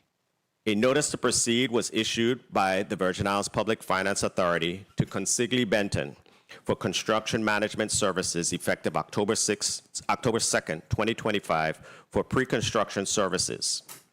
A project kickoff meeting was held on October 6, 2025 that included participation of the Consigli Benton joint venture, ODR Super PMO, the Smith Group, the architect of record, as well as SRMC, MKS, and THRT personnel. Similarly, regularly scheduled meetings have been set up guaranteeing that SRMC, MKS, and THRT are involved throughout the project delivery process. Weekly meetings internal to SRMC, MKS, and THRT and the Smith Group have focused on the programmatic space planning for MKS, along with establishing what service lines will be included. A key factor in this decision-making process is finding out what the new MKS will be approved for by our regulatory body, the Centers for Medicaid and Medicare, as this will directly affect the facility's financial stability. SRMC leadership, together with the THRT and the Smith Group, will hold an initial meeting with CMS to clarify and understand all necessary requirements for this determination. After finishing this phase in the coming weeks, we will work together with our construction partners to create a practical project budget and timeline for construction. St. John, due to inherent challenges related to its geographical location access, logistics, specifically shipping, workforce housing, and laydown areas, are combined with a current global economy, will have significant implications to overall project costs. As such, design strategies to include prefabricated components, mechanical and electrical systems are all under consideration, which could have a positive impact on our construction schedules. The Royal Schneider Hospital. As I stated earlier in my testimony, the solicitation that included the bundling of both the Governor Juan F. Louis Hospital and the Royal Schneider Hospital did not materialize. A request for proposals, RFP 002-2026 STT, has been issued as of March 18, 2026 for construction manager at risk services by the Virgin Islands Office of Disaster Recovery, a subsidiary division of the Virgin Islands Public Finance Authority, as we all are aware, an independent instrumentality of the government of the Virgin Islands for the Roy L. Schneider Hospital. Proposals are due on May 8th, 2026. I can also report today that we had a pre-proposal meeting, construction meeting this morning with potential bidders. SRMC, THRT, and Page Stantec, the architect of record, will spend the next few weeks concentrating on programmatic space planning for the rebuilt R.L. Schneider Hospital in preparation for selecting a contractor. Concurrent to the pre-construction activities underway, the Government Hospital and Health Facilities Corporation recently posted, as we heard earlier in the testimony, proposals for a consultant to provide and implement strategic planning efforts requiring recommendations and assistance in developing governance and accounting initiatives to facilitate the ongoing transition to a single unified health system. These strategic planning efforts will create a more efficient healthcare system for the islands and understandably will have impact on our current program and facility planning assumptions. The findings from this endeavor shall influence the subsequent programming refinements for JFL, RLS, MKS, and potentially other facilities serving St. Thomas, St. Croix, and St. John, responsive to a singularly managed integrated healthcare delivery system. These efforts shall result in coordinated approach, acting synergistically to optimize the services, facilities, and operation benefits benefiting the territory now and for the future of the healthcare delivery to our territory. The Charlotte Kimmelman Cancer Center. With the collaborative efforts of our key partners, Consigli Benton, Page Stantec, SRMC, and THRT, I am pleased to report that we have achieved substantial completion with respect to the construction phase of CKCI reconstruction project. While we have achieved this monumental milestone, there remain critical components that are essential to opening and are in the process of being completed. These items include the owner-supplied items, which include FF&E, minor medical equipment, and IT equipment. A contractor has been chosen to provide and install the FF&E, while bids for the minor medical equipment are due this afternoon, March 25th, 2026, and IT equipment bids are expected by April 1st, 2026. To date, we have completed the installation of the two major medical components, the linear accelerator and the CT simulator. I can say definitively, because I just received a message from our team on the ground, we just received the final sign-off and acceptance for the linear accelerator. Factory representatives have successfully completed all system installation pre-checks.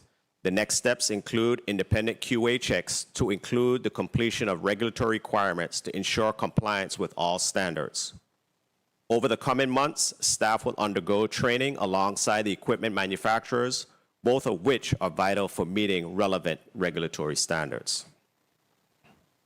To date, the Territorial Hospital Redevelopment Team has successfully completed projects totaling $103,627,666.77 and is in the process of facilitating the completion of projects totaling more than $2,266,861,439.03 in hurricane-related disaster recovery and COVID-19 efforts.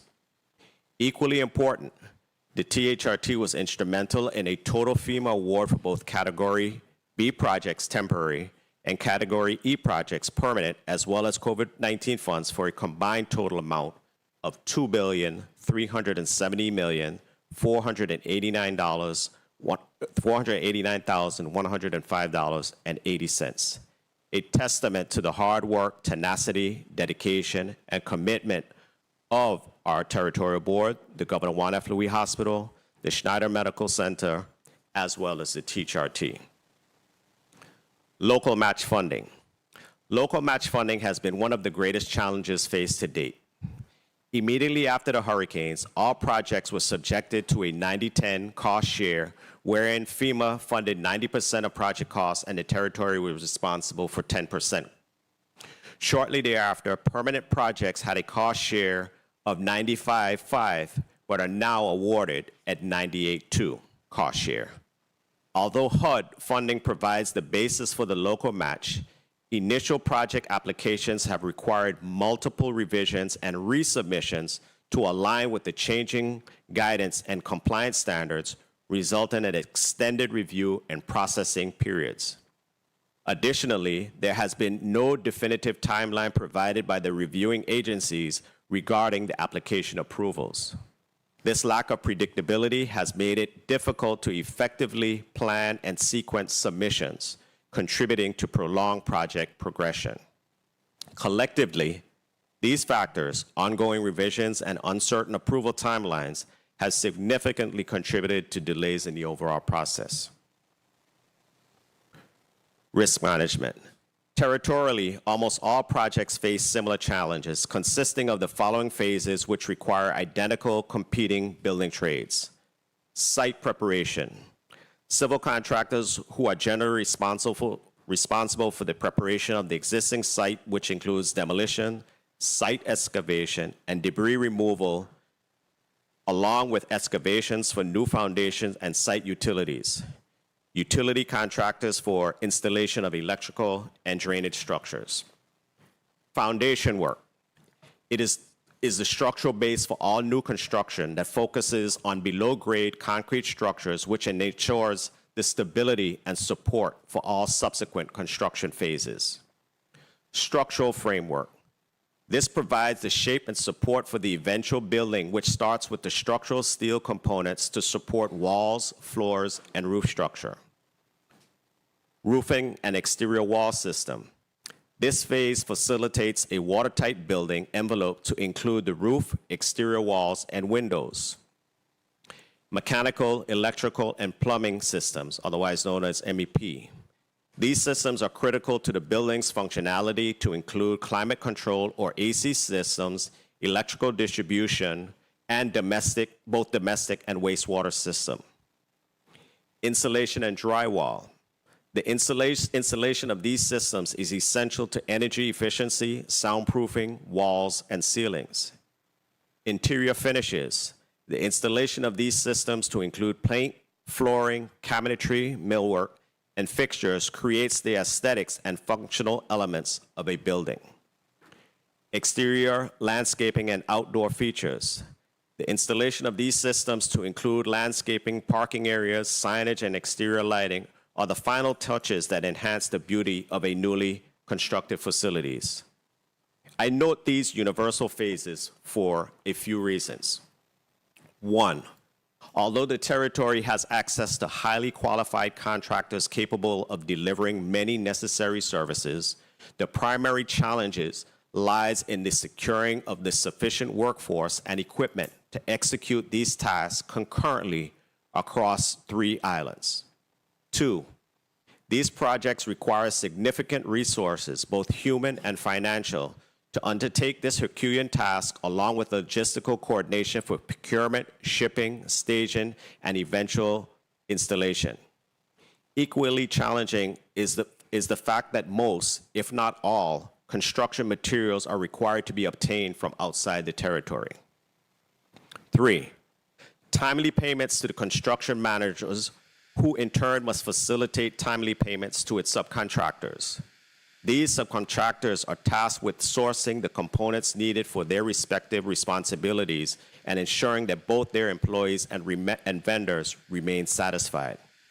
Due to the magnitude of these projects, subcontractors could face challenges with business continuity while awaiting receipt of payments for works performed.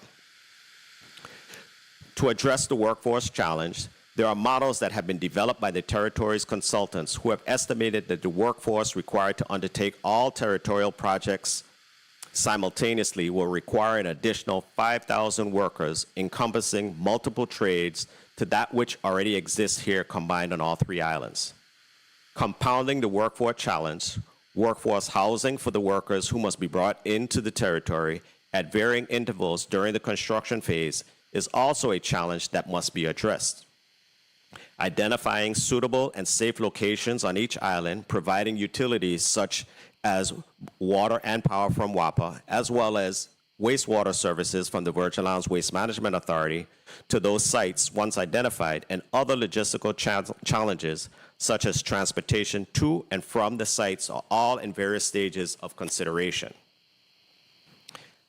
The CMAR and the Super PMO, responsible for managing procurement, shipping, and staging logistics, are currently creating project schedules and planning the sequence of operations.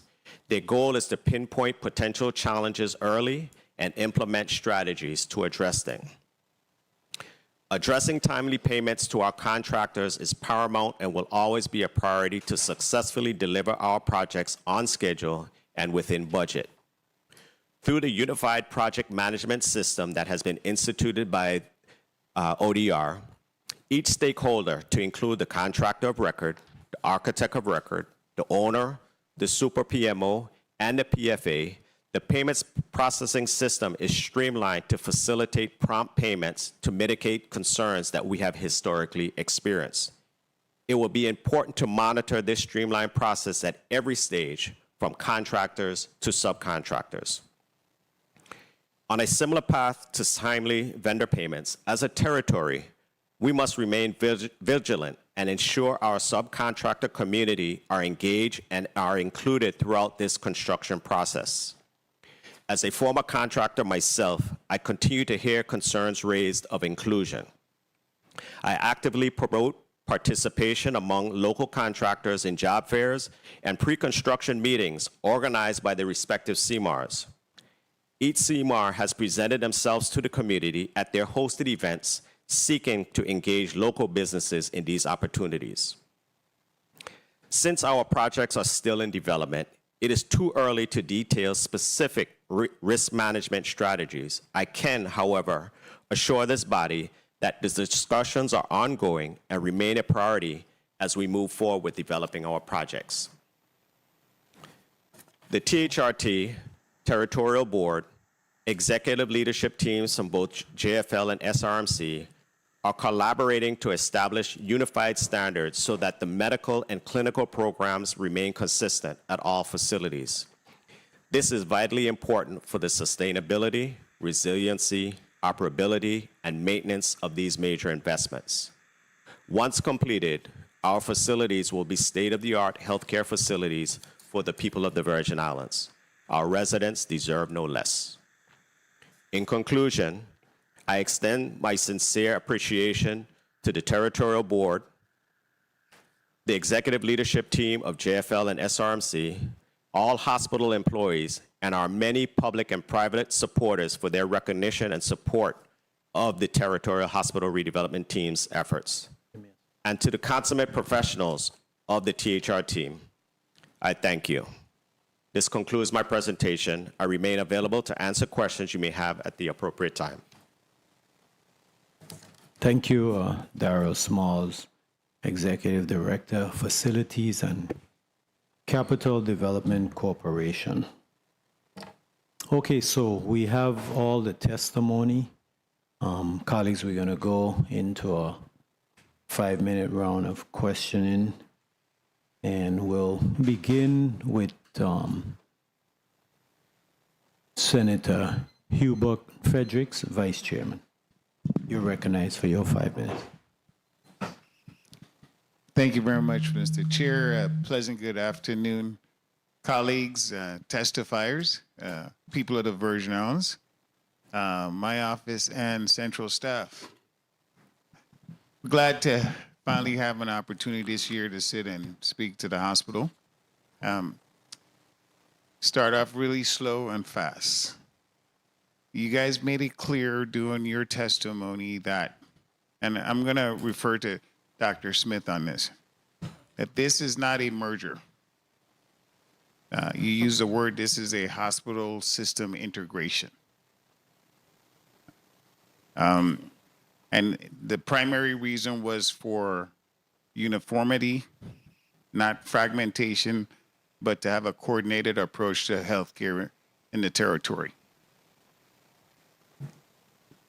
You took your time in your testimony and you delineated specifically the cost saving in this approach. And I personally would like for you to take this time to go in further detail as to what type of numbers are you expecting to see from the savings that I know you mentioned $2 million so far. What's the projected savings you expect to see from this process over a period of time? Thank you, Senator Jerry Smith, Chairman of the VIGJFC. So the initial phase, the integration of the leadership team, that is as far as we have gone. So as we make the next step into strategic planning, that will then further align where we would go in our alignment. That will then reveal where we would go on cost savings. So it's a bit early at this time to answer your question. Thus far, have you seen any major impediments that's preventing you from meeting your objectives? The short answer is no. A deeper answer would be at the initial launching of the initiative, there was a few of our members of the medical staff that were not in agreement with the direction that the corporation was having. We have met with them. Some of those individuals have reduced their opposition. Some have strengthened their position. Other than that, we haven't had any other challenges. Where does this put the district boards that currently were in place? How do they fall into this new system? So the new system that's proposed, there's no change, because legally the district boards still must operate, and they still do. So as we go forward with this planned integration, one of the requests to this body that will be made would be a reconsideration of the enabling legislation to move to disbanding the district boards and to focus solely on the centralized territorial board. So the district boards are currently still having meetings and still making their quorums and providing policy? Yes, sir. Okay, great. So in terms of what we've done so far with the integration, I noticed we talked about there was like 7 chiefs now. That CEO Cardi Baptiste, you mentioned there's proposed 7 new chiefs. And are these going to be replacing 2 people, or just the consolidation now into one position, or there's more under that?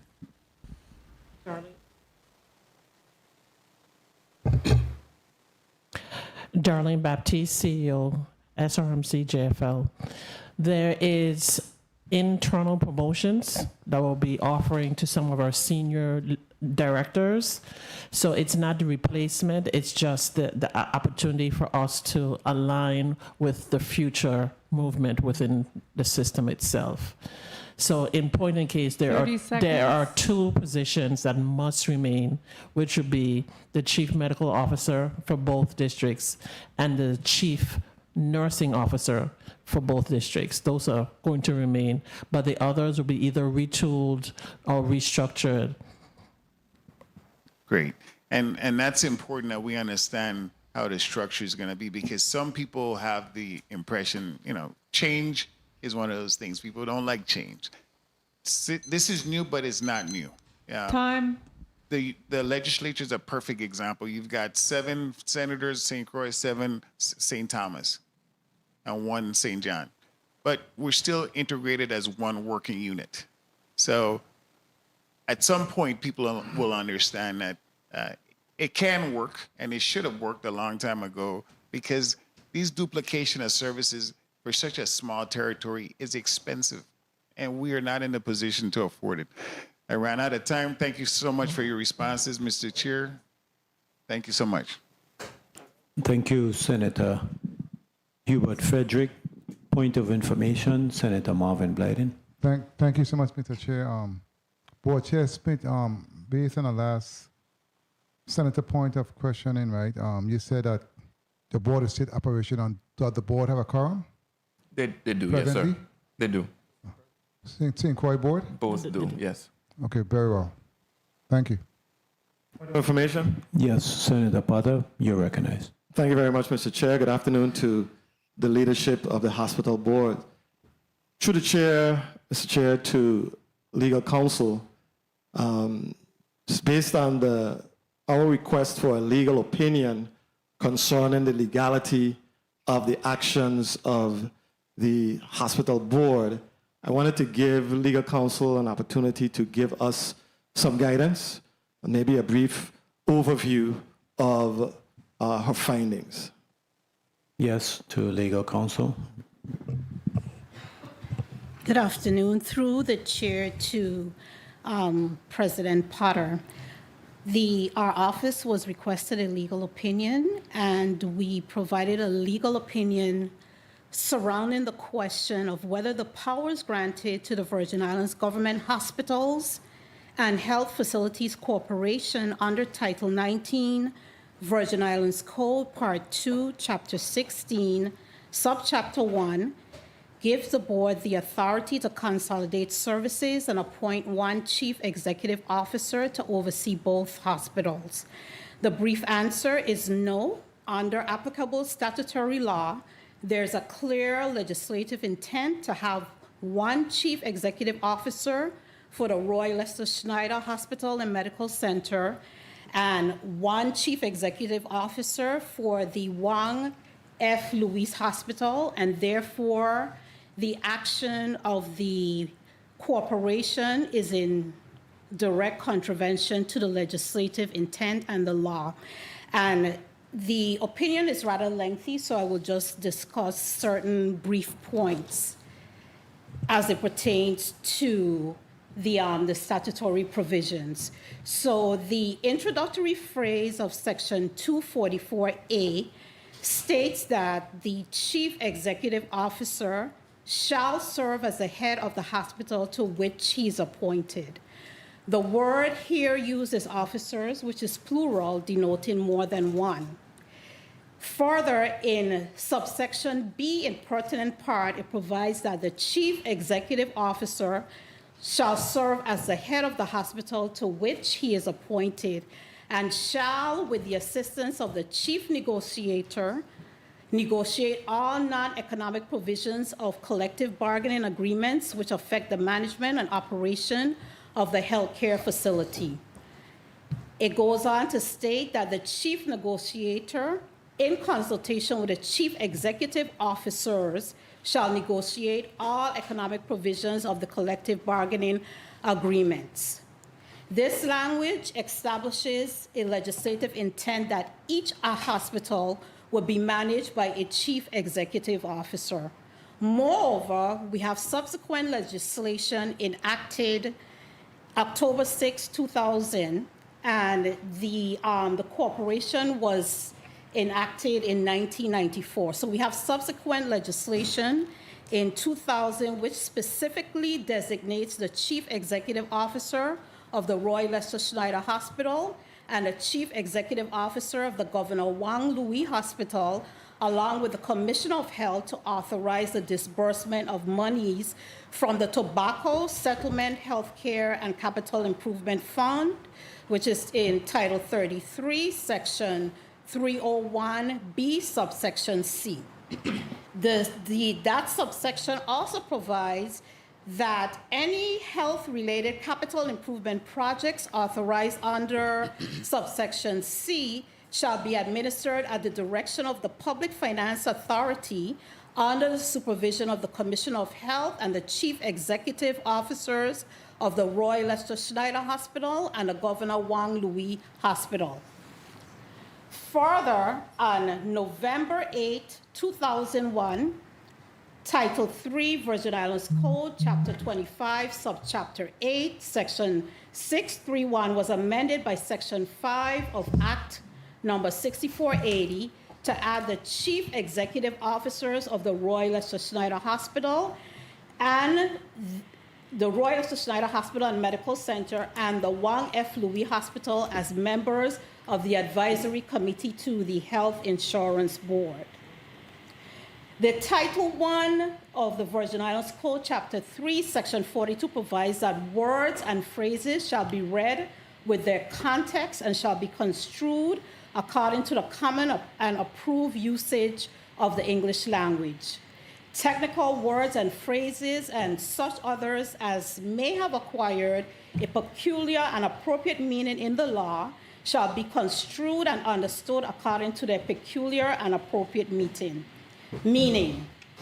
And that is also cited in the Government of the Virgin Islands versus George, which is a Supreme Court case here in the Virgin Islands that says if statutory language is ambiguous, the court will proceed to examine the legislative history of the statute and its purpose to ascertain an interpretation was within the legislature's intent. So even if it could be argued that certain provisions within the statute may be ambiguous, the legislative intent is very clear.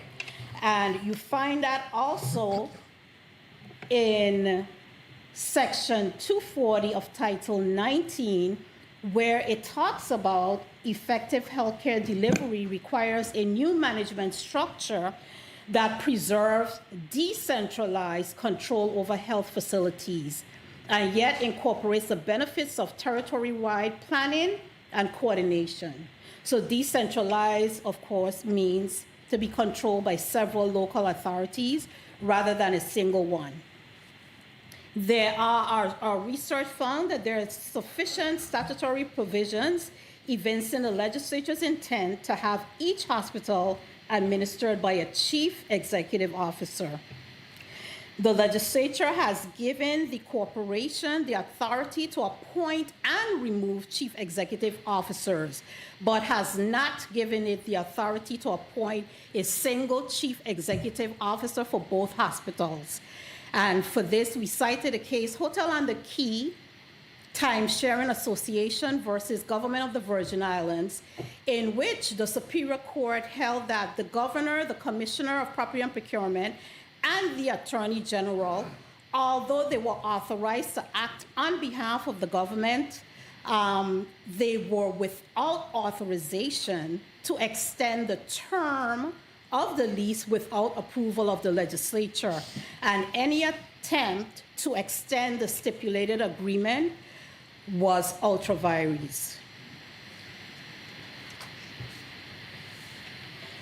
As we've indicated in some of the points that were stated today, Title 19 of the Virgin Islands Code grants the board the power to employ and remove the chief executive officers, but there's no stated authority for it to appoint a single chief executive officer. However, there is clear legislative intent to have a chief executive officer for each hospital. So for these reasons, we find that the board of directors acted ultra vires, in other words, outside of their statutory authority by quote unquote consolidating services of the Roy Lester Schneider Hospital and the Governor Wang Louis Hospital and appointing one chief executive officer for both hospitals. Thank you, Mr. President. Are you satisfied? Yes, I am. Thank you very much. Thank you, Legal Counsel Nandi Saku. Senator Vele, you're recognized for your 5 minutes. Thank you, Mr. Chair. Based on the legal opinion that we all received, the corporation acted outside of its jurisdiction. And when you continue to read through the VI code, there's so many instances that would need to be corrected in the code with the particular decision that was made in reference to naming the same individual as the CEO of both hospitals. I commend you for your crafty explanation. But at the end of the day, the big decision is what is really next. Definitely the code is now need to be amended based on a particular decision, and the Senate really begs to ask a question as to why didn't you first come to the Senate or advance legislation and explain the intent of the board and let it be placed in a bill so that we don't have to go through a process of where the board is going against what is written law. Dr. Smith. Yes, good afternoon, Senator. Thank you for the question. I think the first response would be that obviously the legal opinion or the legal advice that we received at the board is very different than the legal advice that the Senate has just received. And I'd like to place in the record that this opinion written on March 17th was only passed to us moments ago. So I'm not fully prepared to respond to it in the full sense. And you have a legal opinion that says different. Okay. And no, I'm asking a question. Do you have a legal opinion that gives the corporation the justification or the jurisdiction to make the decision that you did? Well, the guidance that we got from our legal counsel directed us in a different direction. Yes, sir. But you don't have a written legal opinion that said that you had a jurisdiction to do what you did? In my hand today? No, sir. But do you have one that is written? That's in your hand. Were you given some type of written documentation that justified the decision that you made?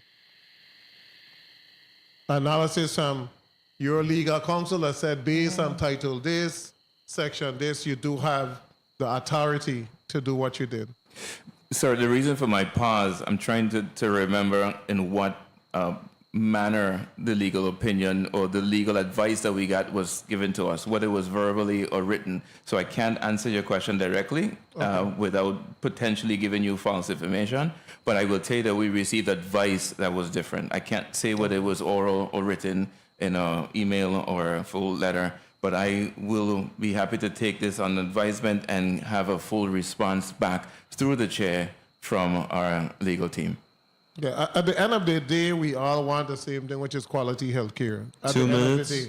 However, the legislature is always placed in a strange position when central government or a semi-autonomous or autonomous entity don't follow what is in the Virgin Islands Code. And then it begs the question as to what is the position now of the legislature after receiving a legal opinion as to what should be the direction. Does legislation need to be crafted? Definitely legislation need to be crafted. But the big question is, why are we always doing it after instead of doing it before? Because I think that from the polls that was there before, I think if you had done it before, you probably had the votes. But doing it after then prevents or creates so much other issues. Well, sir, if I may say, the basis of the statement has an assumption that there was a thought that it was not in line with the law before, and it was done contrary. And I think that's the basis of which we're not coming from. Okay. So the statement is then inaccurate. So we would, as a body, would probably need to look at whatever documentation you have and also the contract that was issued to see what the wording is, to see if it is in alliance with the code or exactly how was that crafted as to whether or not it was a merger or whether or not it was two separate positions. And the contract that was offered to CEO Batiste should clearly indicate as to whether or not it was naming somebody as the CEO for one and the CEO for the next versus naming someone as the CEO for a territorial hospital system. Well, I can tell you that the contract does not say that. Yeah, guys, and to the chair, we just need a copy to the chair. Yes, and I'd like to request that. Time. I'd like to request, if you have it in writing, your legal opinion, through the chair, so we could distribute it and then No, not a caucus. opinion, Yes. the contract. Yes, the contract, yes. Your indulgence, Mr. Chair, I didn't even get to ask any question. Yes, proceed. Okay, now get into healthcare. And the biggest issue that I wanted to just discuss, and I do have a flight. There are two issues. One is billing. I heard a lot of verbiage in reference of billing, but I didn't hear any actual results of the contract that was executed with First Sources in here. Yeah, executed with first source in terms of what we're actually collecting, whether or not we have been able to send out bills, how much is presently coming in, what is the status of all of the outstanding bills during the cyber attack. You know, what is the status of billing at St. Thomas and St. Croix? Are we at the state where we getting monies, receiving monies?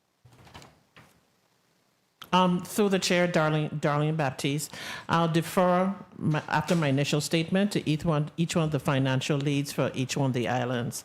Specifically to your question in reference to if we look at the claim backlog, we were able to capture 2024 from the ESRD funding. So those claims have gone out for ESRD. 2024. So the focus for JFL, is specifically for 2025 for the current, whether pre, during, or post the incident. And Ms. Victor could give you some of the total numbers. So the 2024 is for Snyder? The 2024 is for JFL. I will let Ms. Angle address specifically for SRMC. JFL, go ahead. So currently, First Source started with us this year, February 1st. So we're still in the assessment phase where they're checking, going through our revenue cycle module and whatnot. They have found a lot of discrepancies, and we're trying to address those issues in terms of trying to fix it so we can, but we just started, we're behind the curveball with First Source compared to Snyder, who started in September. Okay, but are we sending out bills? I know hearing the fixing is, are we sending out, are we receiving monies from Cigna, Medicare, Medicaid? So the discrepancies were, we were not, a lot of our claims were denied because of timely filing.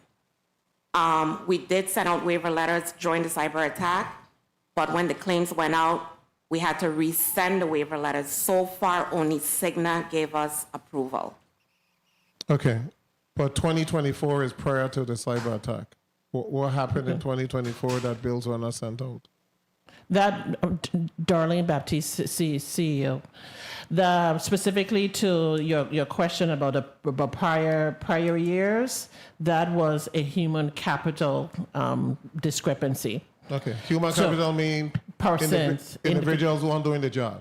I just wanted to get to the point, right? Yes. This institution literally tired of appropriating funds and the hospital not billing. Literally tired. So I want to publicly, because I have told the CEO this in personal conversation or one-on-one conversation, and we also said this when we had a meeting with JFL and a separate meeting with Snyder Hospital. We said the same thing for both hospitals. You cannot continue to come to the legislature for funds when you are not billing.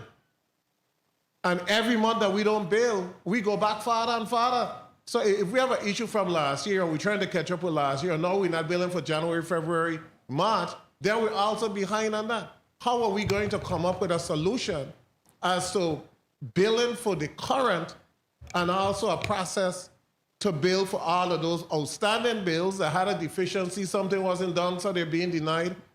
We have individuals that are hired to do this work. And it's really frustrating, and I really wonder if they're not understanding that every single time they don't bill, that we can't procure supplies, that we can't purchase inventory. What is so hard to understand that the hospital cannot use supplies and individuals in the billing office just ain't doing what they're supposed to do? And we're paying a paycheck every single month. You know, and it's not something popular to say because people get upset and people say you're coming after them. But as senators, what are we supposed to do? It's frustrating. I just wanted to put that on the record. We must be billing current board chair. We must be. And we have to have a process to capture. I run out of time, so I want to get everything on, and then you're going to have a lot of time to respond. Secondly, there are still numerous complaints about supplies. 30 seconds. Supplies. We don't have sufficient supplies. We don't have this. We don't have that. My mom went home. She was supposed to have this. There's so so many complaints that it's giving the hospital a bad light. And we need, because the hospital, I mean, people that you speak to talk about, we had good service in the emergency room. They were very attentive to us. The doctors did a wonderful job. The nurse did a wonderful job, but they didn't have this. The nurse did a wonderful job, but they didn't have this. So you get a combination of positive, but then the negative coming in reference to procurement. And as a hospital, there's no way that is allowable or acceptable that we are to run out of any type of medication or any of the basic supplies necessary for day-to-day operation. So if possible, can you speak as to how you're going to address that now, not 5 months from now? All of this is paper. Time. How we addressing it now? Because at the end of the day, you know what the people at the Virgin Islands want? They don't want to even hear about bureaucracy with Morja, who is this, who is that, all of that. All they want is go to healthcare, they go to the hospital, their supplies. All they want to hear is the hospital is becoming solvent because they're billing on a regular basis. They don't want to hear all our bureaucratic everything else and when they're going on a medication. So that is my plea that I wanted to get on the public record. Thank you so much, Mr. Chair. Thank you. You may respond. Darlene Baptiste, CEO. To your point, Senator, from the billing collection perspective, the bills are going out. The bills are going out. The senior leadership team have met with the billing team specifically and JFL. I'll let Ms. Angle speak to SRMC because they're further in the process since First Source became our partners with SRMC in September. So what we've done specifically to the billing team, the hours have been expanded and the productivity measures have been put in place for the number and the assignment of those particular claims. So we could attest as of this moment that bills are going out. So hold up a minute. For Snyder, how much you collecting per month? How much you collect for October, November, December? Okay, thank you for the question, Senator. Look at you, are ready for me? Go ahead. Just for the record, I do want to, Kenisha Angle, Director of Finance for Snyder Regional Medical Center. For the record, I do want to put on the record that for Snyder Regional Medical Center, bills are being sent out for all insurance payers. Collections are right now 35% higher, ranging higher than fiscal year 2025. So that shows a direct improvement around collection efforts at SRMC. SRMC collections monthly. Yeah, give me something. 35% increase of a little number is just a little bigger number. So give me the number. SRMC collections monthly ranges between $4.5 to $5 million monthly. SRMC has been able to sustain their payroll obligations and continue to also fund their obligations around vendor payments as well. It is a work in progress. First Source has, they've made some progress around our revenue cycle operations. We've looked closely at, what our operations are. How do we break down the silos between the clinical teams, the financial teams, and the operational teams? Okay, so hold up there. I'll have to leave. What is your goal monthly? But besides that, I just want to put it out. Where we had a chance to really dig deep in reference to billing, it's a combination of everything. Mm-hmm.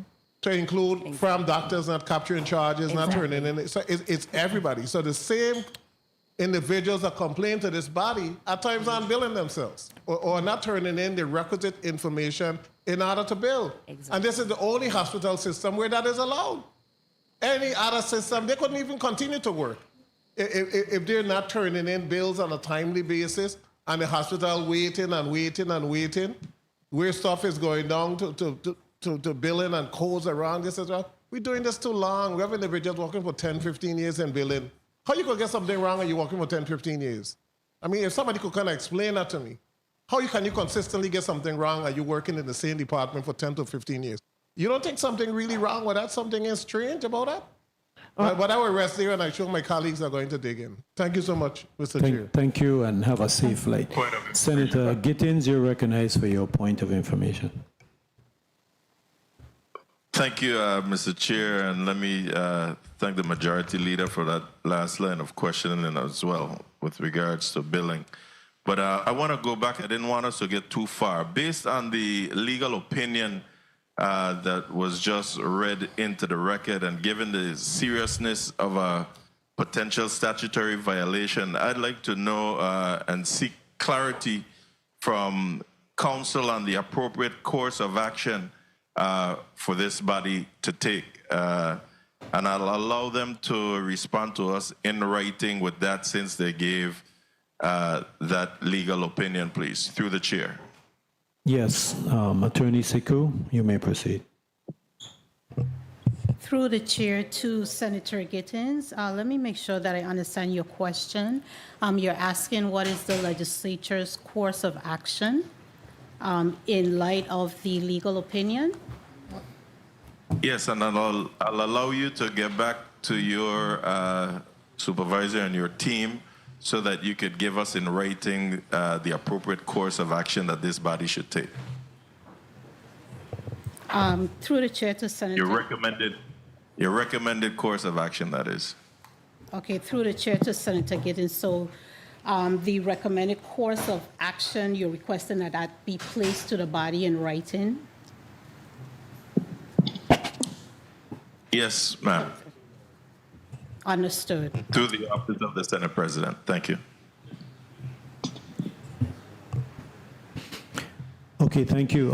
Dr. Smith, you wanted to respond to any of those information and the discussion? No, I appreciate the legal opinion. I really, it would have been great if we had it in advance. That way we would be prepared to have a full-throated discussion at this point. But we will go back to our legal team and we would have a written response as well.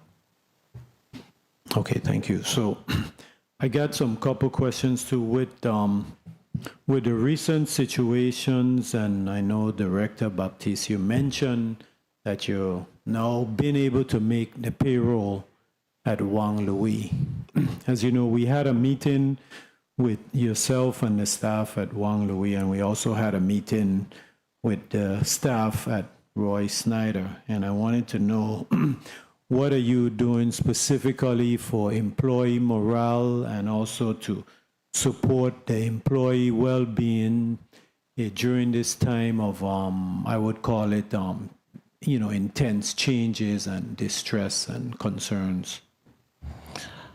Darlene Baptiste, CEO. Specifically to the employee morale, there's a number of initiatives that's been undertaken. Specifically, we're looking at doing a full-fledged campaign. We presented a copy of that to you, Mr. Chairman.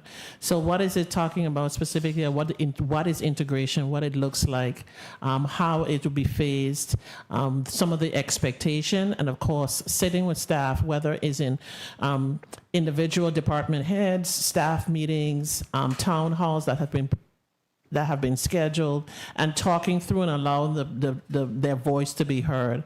At the back of that particular presentation that was emailed to all the staff, we give them an opportunity to have the QR code, and they could submit their comments, their questions anonymously if they desire. And then, of course, we prepare responses appropriately. Specifically to the change management, there is an 8-week series that has been rolled out at JFL, and we are rolling that out in the next 30 days at SRMC. It goes through change management, what it looks like, and what it looks like and how it impacts and how people deal with it. There is an exercise specifically around the book Who Moved My Cheese, and our CNO has been really great of how to make it applicable to us within the healthcare industry and how we could actually make it applicable to our culture and where do we want to go as one unit, one system, stronger together. From there, we also roll out an educational program through our risk and compliance office on fraud, waste, and abuse, allowing each department head to be CEOs within their respective areas, and some of the expectations about certification, certifying documents, how it looks for transparency and accountability. Also, we did a code of conduct, and the most important piece is the confidentiality training that was rolled out. So that is what we're doing in reference to targeted and specific training.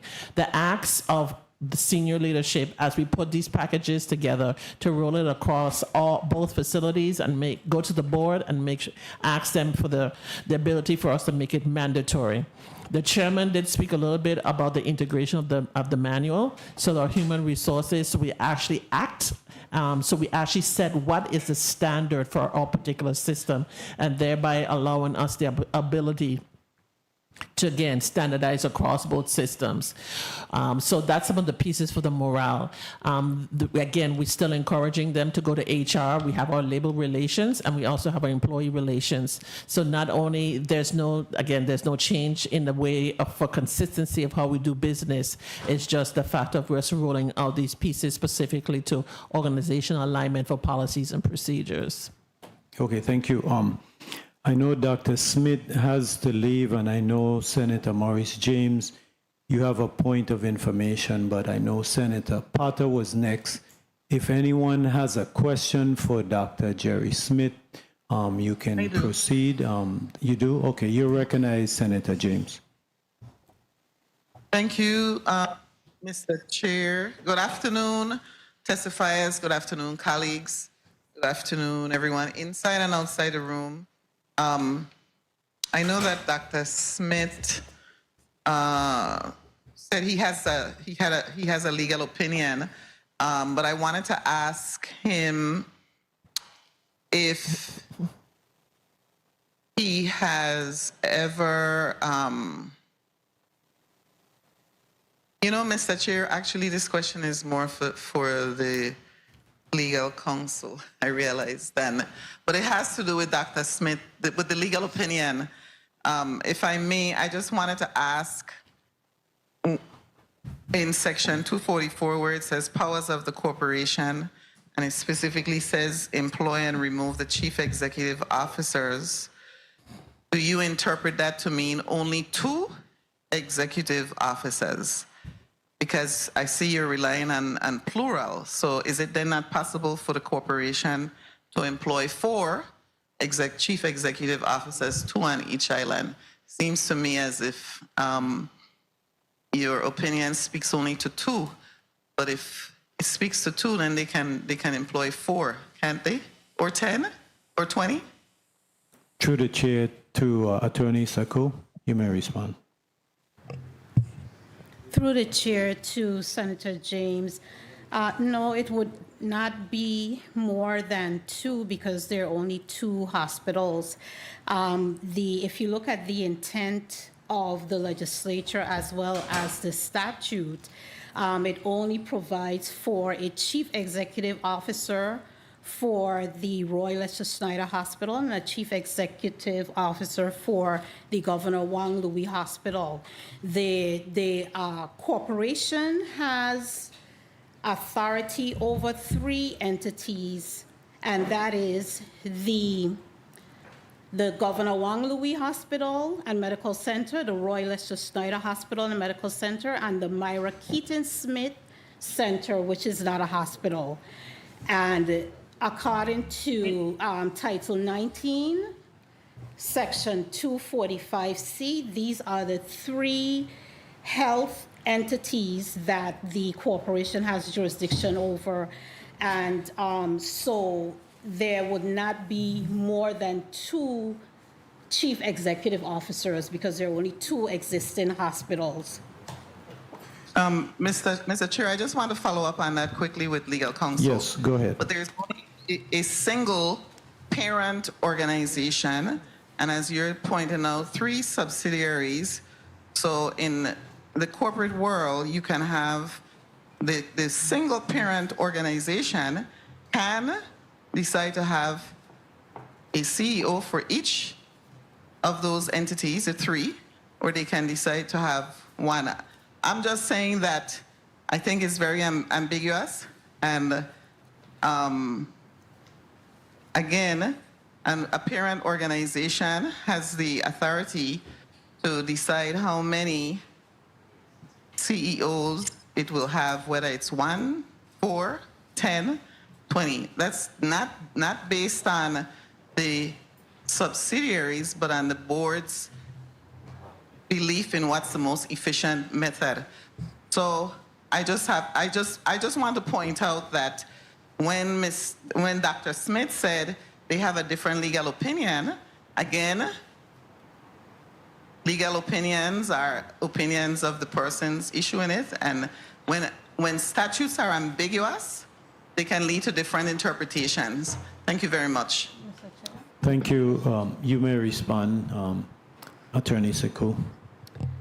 Mr. Chair, Title 19, Section 244A, subsection C, specifically talks about the Chief Executive Officer of the Roy Lester Snyder Hospital and the Governor Wang Louis Hospital. I don't see where the hospital, one hospital would have more than 2 chief executive officers in terms of the management structure.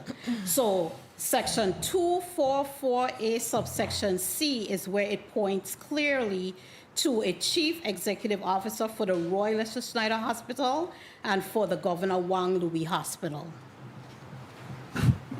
Thank you, Attorney. Before I go to Senator Potter, I wanted to follow up. The statement was made that the bills were sent out for all the insurance payers, and I know that the CEO testified about a procedure for the self-pay collections. When do you plan to send out the bill for the self-pay?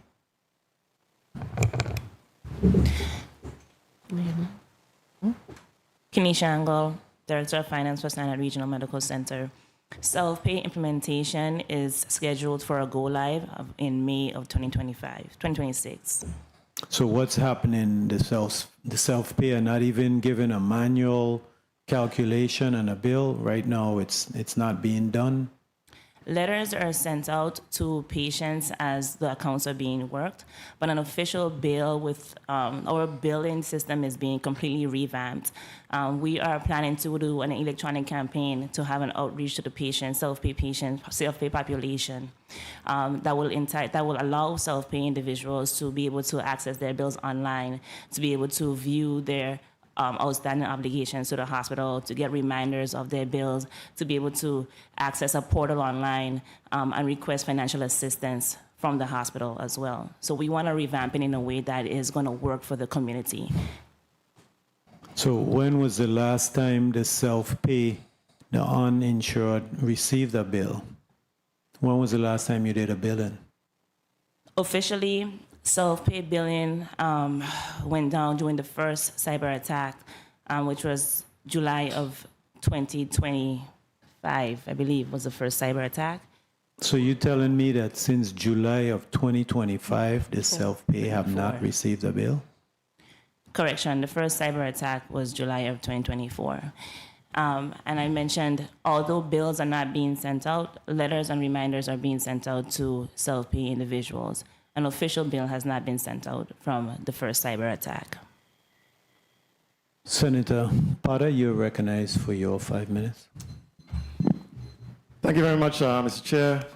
Good evening, good afternoon to the executive folks at our hospital. Excuse me, Senator Potter. Dr. Smith, you're excused. Mr. Senator Potter, you had a question for Dr. Smith? Well, I do. I just wanted to just get you to walk us through, maybe very briefly, the decision-making process of the board in making this decision at the time that they did, the merger or the integration. I know probably a week or two prior to that, the governor in the State of the Territory address made the statement about the practicality of having one hospital system and that would be something that he would prioritize moving forward. But I just wanted to get a sense as the board chair, what was the impetus for you making the move towards the integration at the time that you did? Mr. President, thank you for the question. And I'll start out by apologizing that I will not answer your question fully because there are legal matters that would prohibit me from fully answering the question. However, enough. I will say that generally, for the length of time that I've been on the board has been working towards integrating the system. We working towards standardizing reporting, facilitating communication between various aspects of the organizations. And those efforts were always very, very difficult at best. So I think that's all I can say at this time. Understood. But just from the perspective of this body, right, where you have legislation that this body established, right, creating both hospital boards. I would imagine, and you mentioned your legal counsel, I would imagine that your legal counsel was engaged and was involved in assisting or navigating you through this process, right? But I would have to imagine that there would have been some discussion that by statute, the statute that the legislature created, allowing the board to be created, you know, in a district basis, a CEO for each district, that there would have had to have been some discussion that we would need to go to the legislature to make this change that we are discussing, the change for one unified hospital system. I would have to imagine that would have been a major point of discussion for the board when you guys met to discuss where you were going. So, Mr. President, if I may point you in the direction of the testimony that I gave to this very august body in February of 2025, where I said exactly as you're saying right now, the request to allow the organization to move towards oneness, that the need of the district board being a relic of the past, and the shared success that the territorial board now has achieved because the extended period of time in which the district boards did not have quorum, that the territorial board did so well in working together, and the actions that we've taken, that it now shows that there is really no need for what was originally done. And then if you, I'll have to point to the comments that I said to Senator Vialet earlier, the presupposition that there was curtailing around it would have to be the basis of the comments made in order to come to the conclusion that's the basis of your question. Really, what was done was not going around the legislation in any way. It was adapting the contractual arrangements to work within the legislation. So it's quite the contrary, which is why, while I do respect the opinion given, the advice that we got on the board was very, very different than the advice that this body has gotten today. Okay. And I know that you are now getting the assistance of hospitals, I don't know if it's a turnaround expert, to assist with the merger process. I know the semantics you're saying, it is a wordsmithing, basically, right? No, there's legal implications, there's operational implications to those words. Merger means one entity is taking over the other one, and these two entities continue to work side by side. One entity is not going away, so there's no merger. That's why the word is just factually incorrect. I know ultimately the people of the Virgin Islands really aren't concerned with the wordsmithing. They just want a quality health care, right? And I know that you may think that this is a quick and expeditious way to achieve what I think is in the best interest of the people of the Virgin Islands. And I sincerely believe that you think that this is in our best interest. I'm not doubting that. I'm not doubting that at all. But there are rules and structures and laws and guidelines that must be followed, as opposed to taking unilateral steps. And then we try to fix it on the back end. that is the concern, that is the primary concern that I have. I think rather than now saying we're going to contract with someone to assist us with this integration, I think the discussion should be, is this merger a feasible one? Is it in our best interest, based on our layout, based on our population, based on where we are? Is a merger the direction we ought to be going in? But you've made a decision, and then on the back end you're saying, let's sort of work it through and let you make it work for us based on the decision that we've made. That, from my end, on the outside looking in, that is how I interpret the actions of the board. I know my time was called, so I won't be abusive of my time.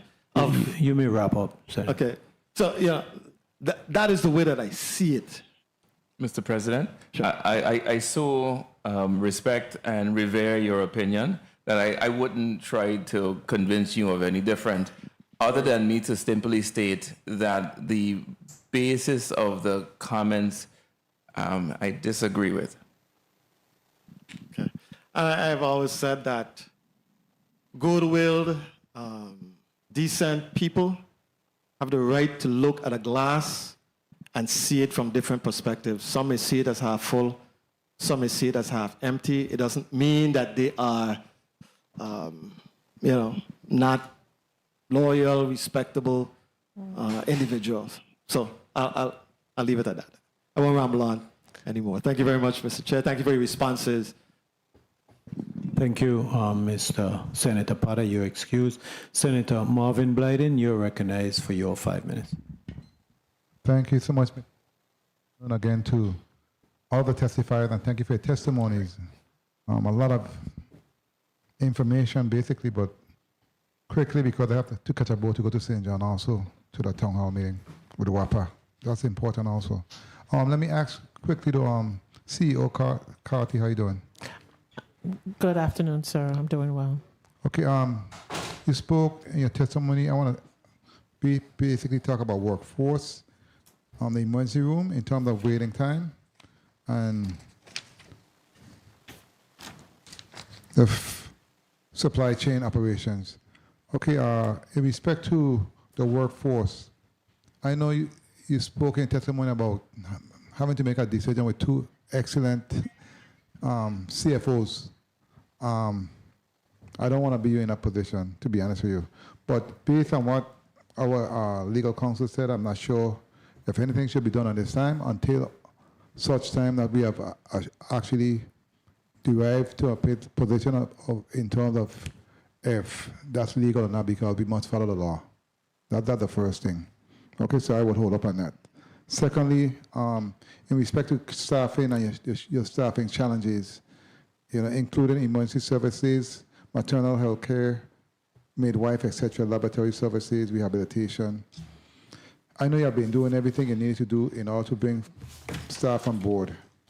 What have the responses been? Have you been able to get any hits? Have anyone responded? Can you talk quickly about that, please? Darlene Baptiste, CEO.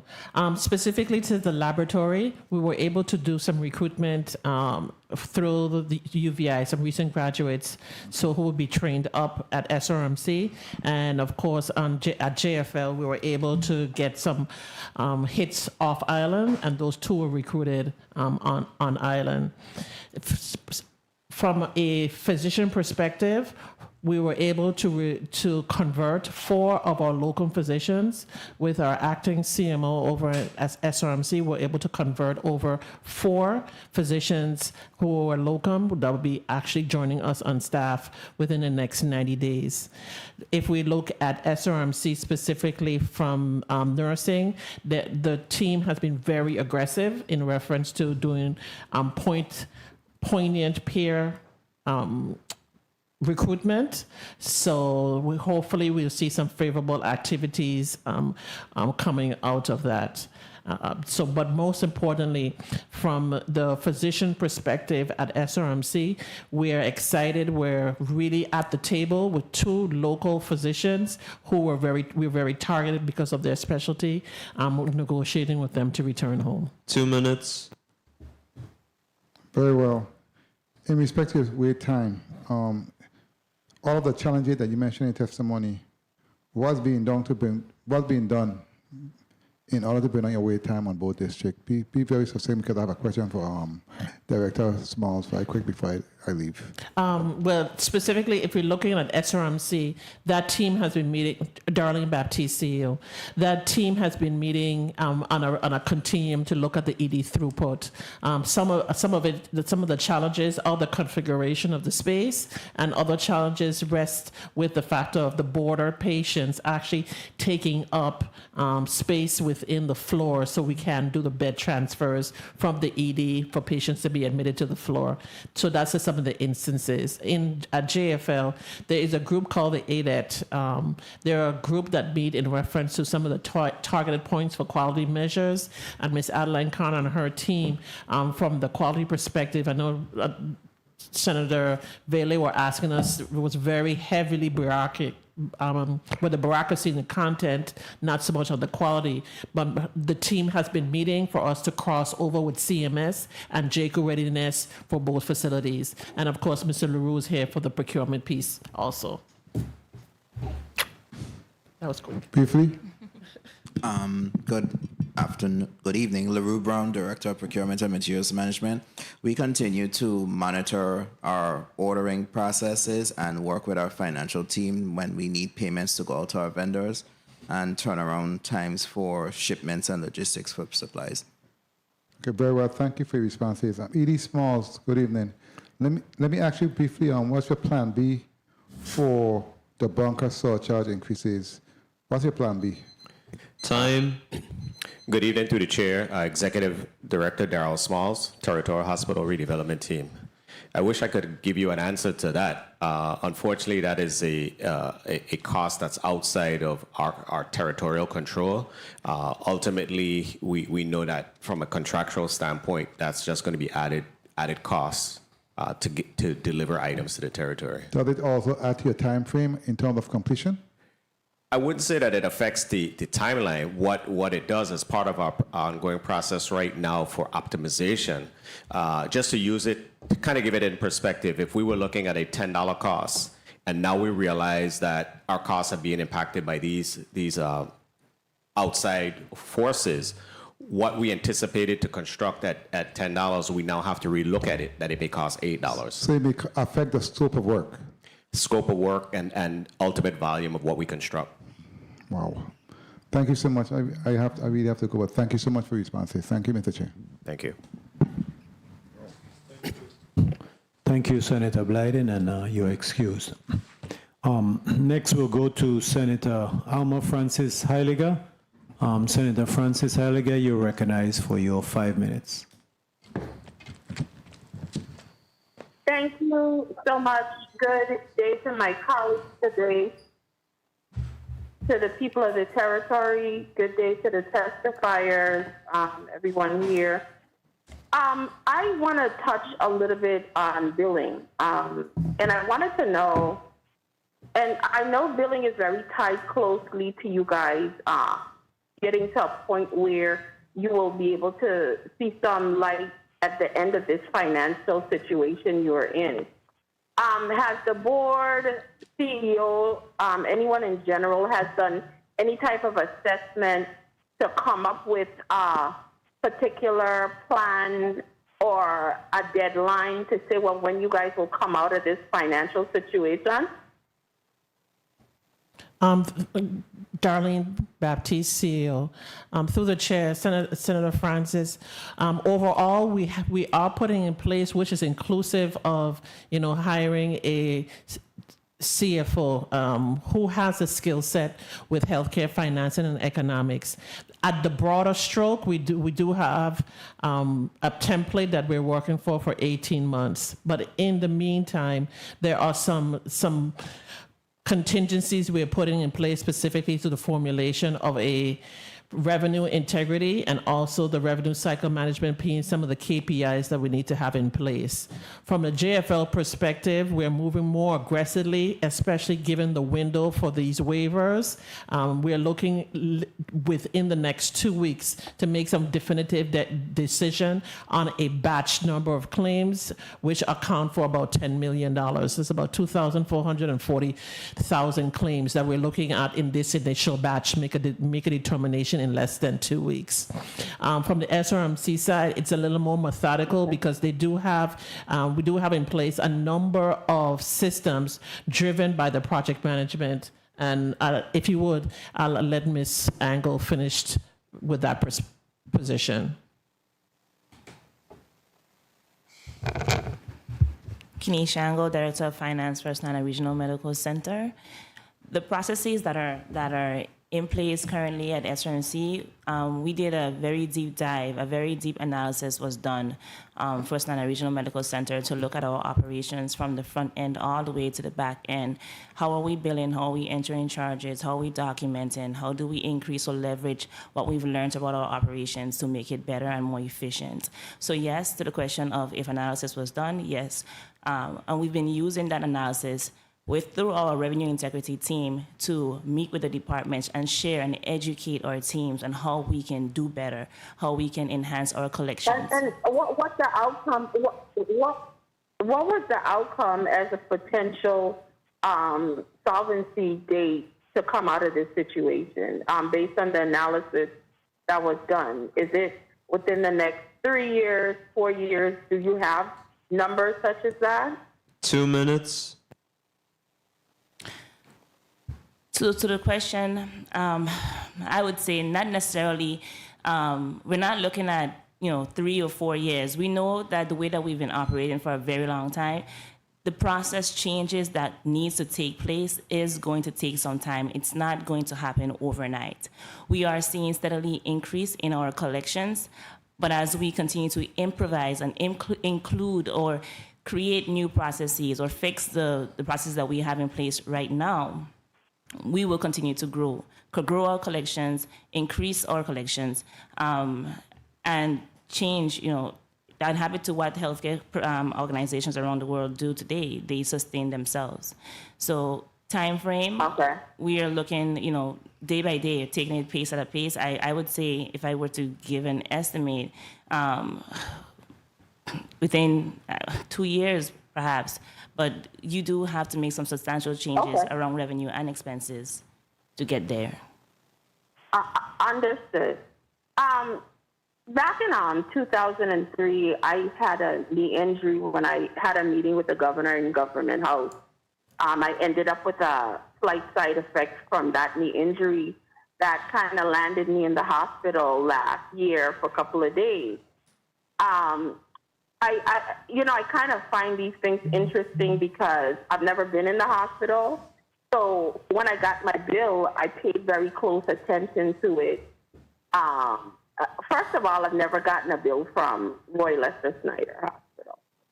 I'm talking about my bill from Cigna because they sent it to me. That's how I knew what was going on.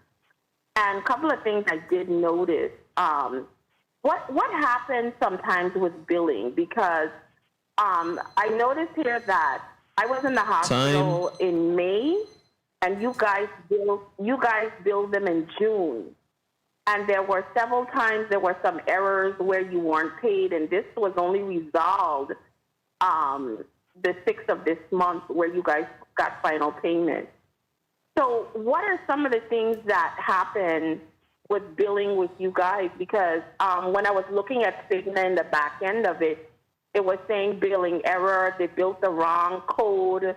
These are some of the things that I was seeing as the individual who's watching my bill as to why the claims were not paid in a timely manner. And it took almost a year for you guys to receive the funds. How do you clean up some stuff like that? Because I could see how that could be a major problem as to why funds are not flowing in. Through the chair, Darlene Baptiste, CEO. That's a great point. The fact of the revenue cycle management is just that. It's a cycle.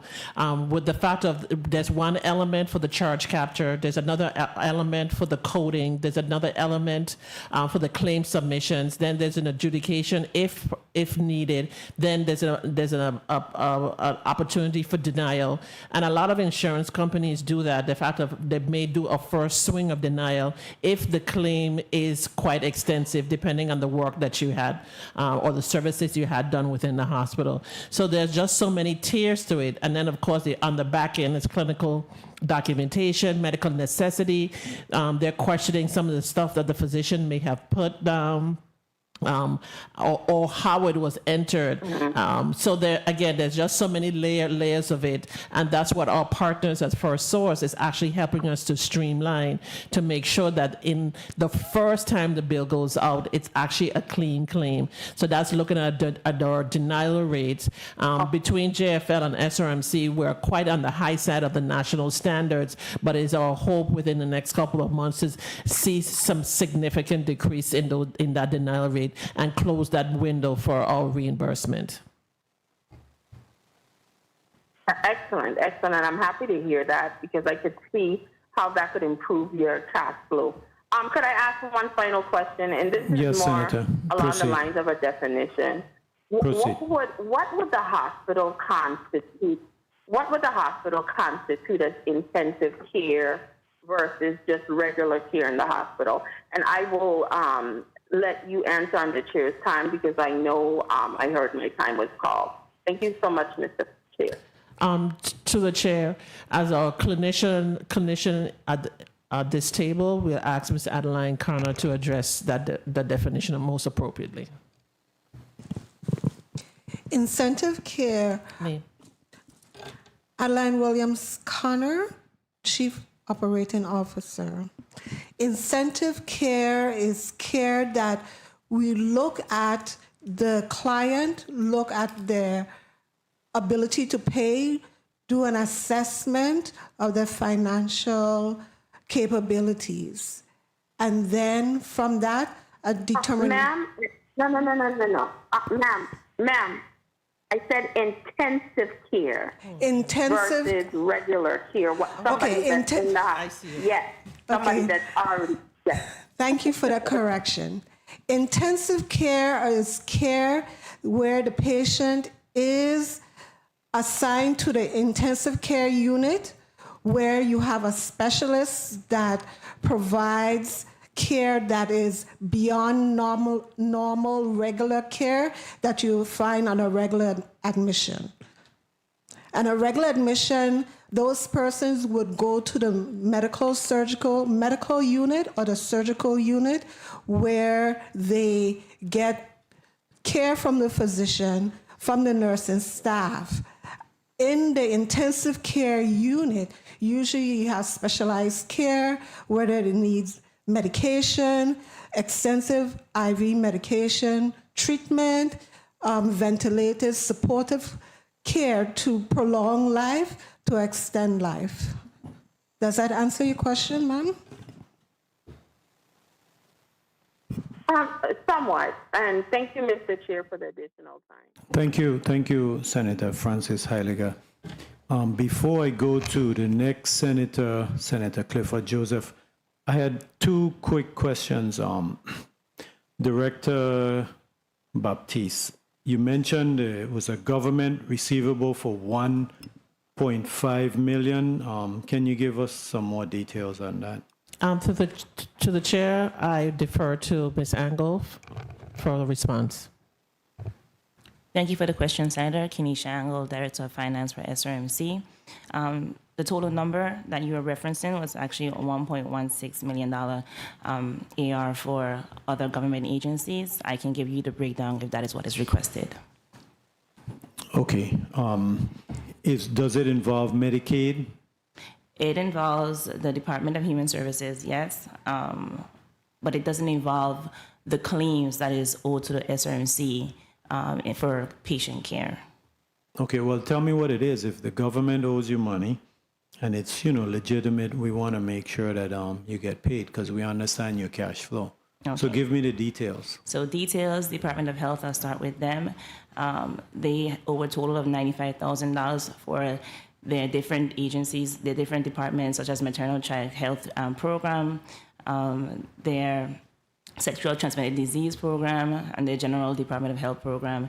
Department of Human Services owes a little bit, about $10,000 for different services related to DHS employee relations, human services relations, VI Queen Louise Home Services. Bureau of Correction owes about $326,000 for their inmates. Department of Labor owes about $701,000 workman's compensation program. And the East End Medical Center owes a total of $35,000 for incinerator fees and other services. Okay, if you can send that to me, we'll see how we can work on that. Next question. Sorry, Mr. Chair, if I may. Those numbers were specifically for SRMC, and Ms. Victor can provide you the numbers for JFL, please. Yes, go ahead. Good evening. Asa Victor, JFL Senior Executive Director. What is owed to JFL is $5.7 million. We have Bureau of Corrections that consists of Adult Correction Facility, Ward of Court, and the BOC at 5.3. Department of Human Services includes Head Start, Rehabilitation Center, the Victims Compensation, Maternal Child Health Care, VI Behavioral Health Services at $171,000. And we have Frederickside Health Care at $41,000. And VI Department of Labor, which consists of Workmen's Comp and Unemployment Insurance of $152,000. Okay, so then it's a total of 5.7 plus 1.1. It's like $6.8 million total. That's more or less what you're saying. Okay, well, please send that to me. We'll see how we can assist you with that. Senator Clifford A. Joseph, you're recognized for your 5 minutes. Thank you, Mr. Chair. Good afternoon to my colleagues. Good afternoon to the listening public. COE, Carty, CEO, let me make sure I get it right. When JFL NOT was built, what was the timeline for its use? To the chair, Senator, I can defer to Mr. Smalls. The information provided to me will be better suited for him to answer. Yeah. Good evening, Darrell Smalls, Executive Director. Through the chair, the JFL North, the interim facility that was submitted after the hurricane, had a life expectancy originally of 7 years with continued maintenance. So where are we with the maintenance on that facility right now? I would say it's a combined effort. We are approaching that 7-year mark, and it requires extensive maintenance. We've identified some challenges, and then we're also working at identifying a necessary budget that will be needed to make those modifications to extend the life expectancy until the new JFL is constructed.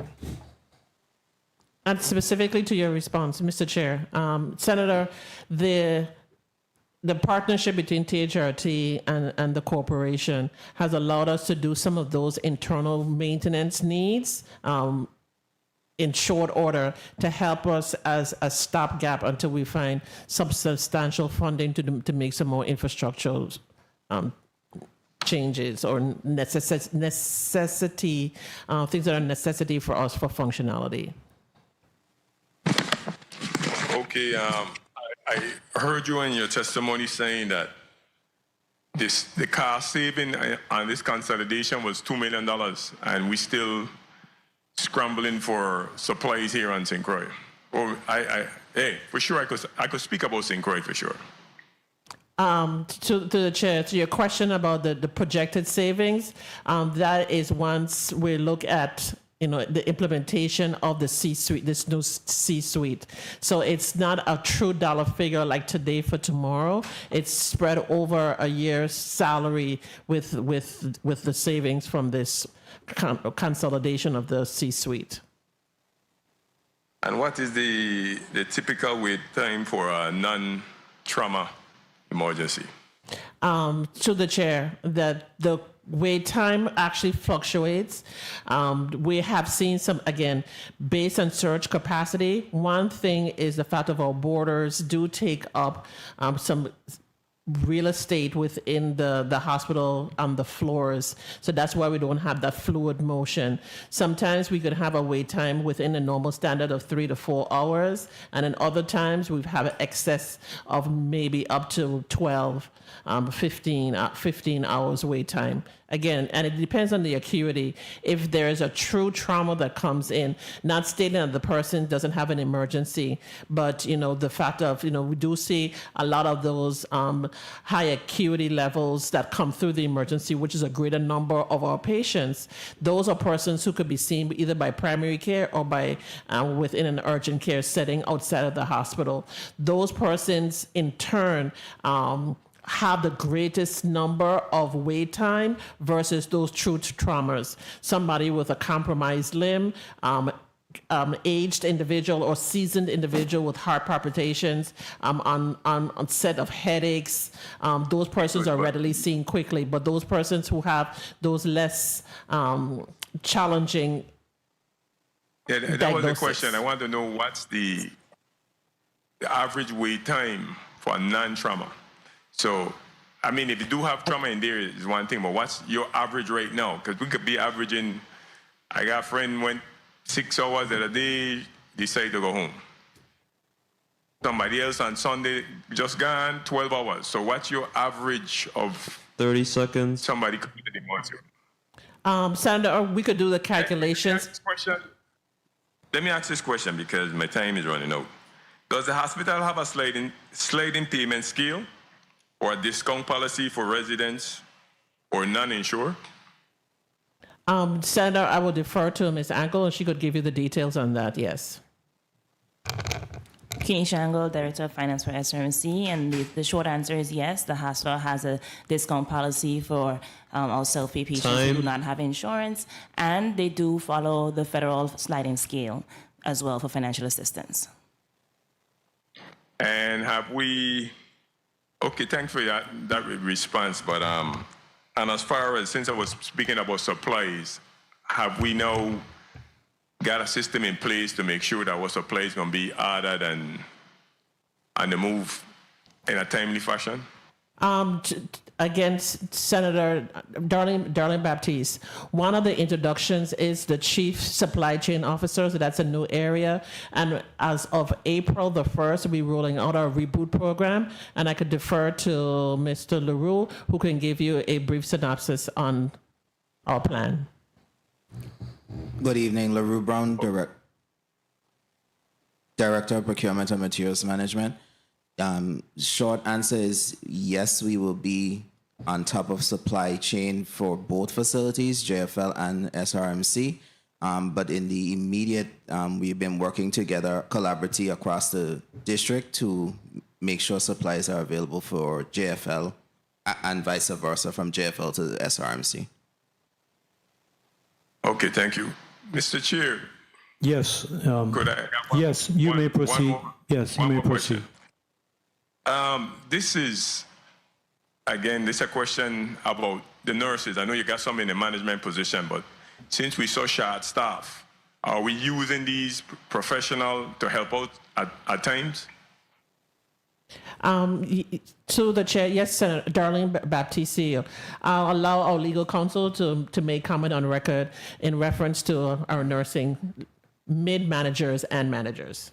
All right. Good evening, Sulaine Walker, Legal Counsel, SRMC. Yes, our managers, all of our managers are working managers. Very frequently, you see the nurse manager taking shifts, whether it be after hours, weekends, whenever they're needed. Absolutely. Okay, thank you guys for your response. Thank you, Mr. Chair, for the extra time.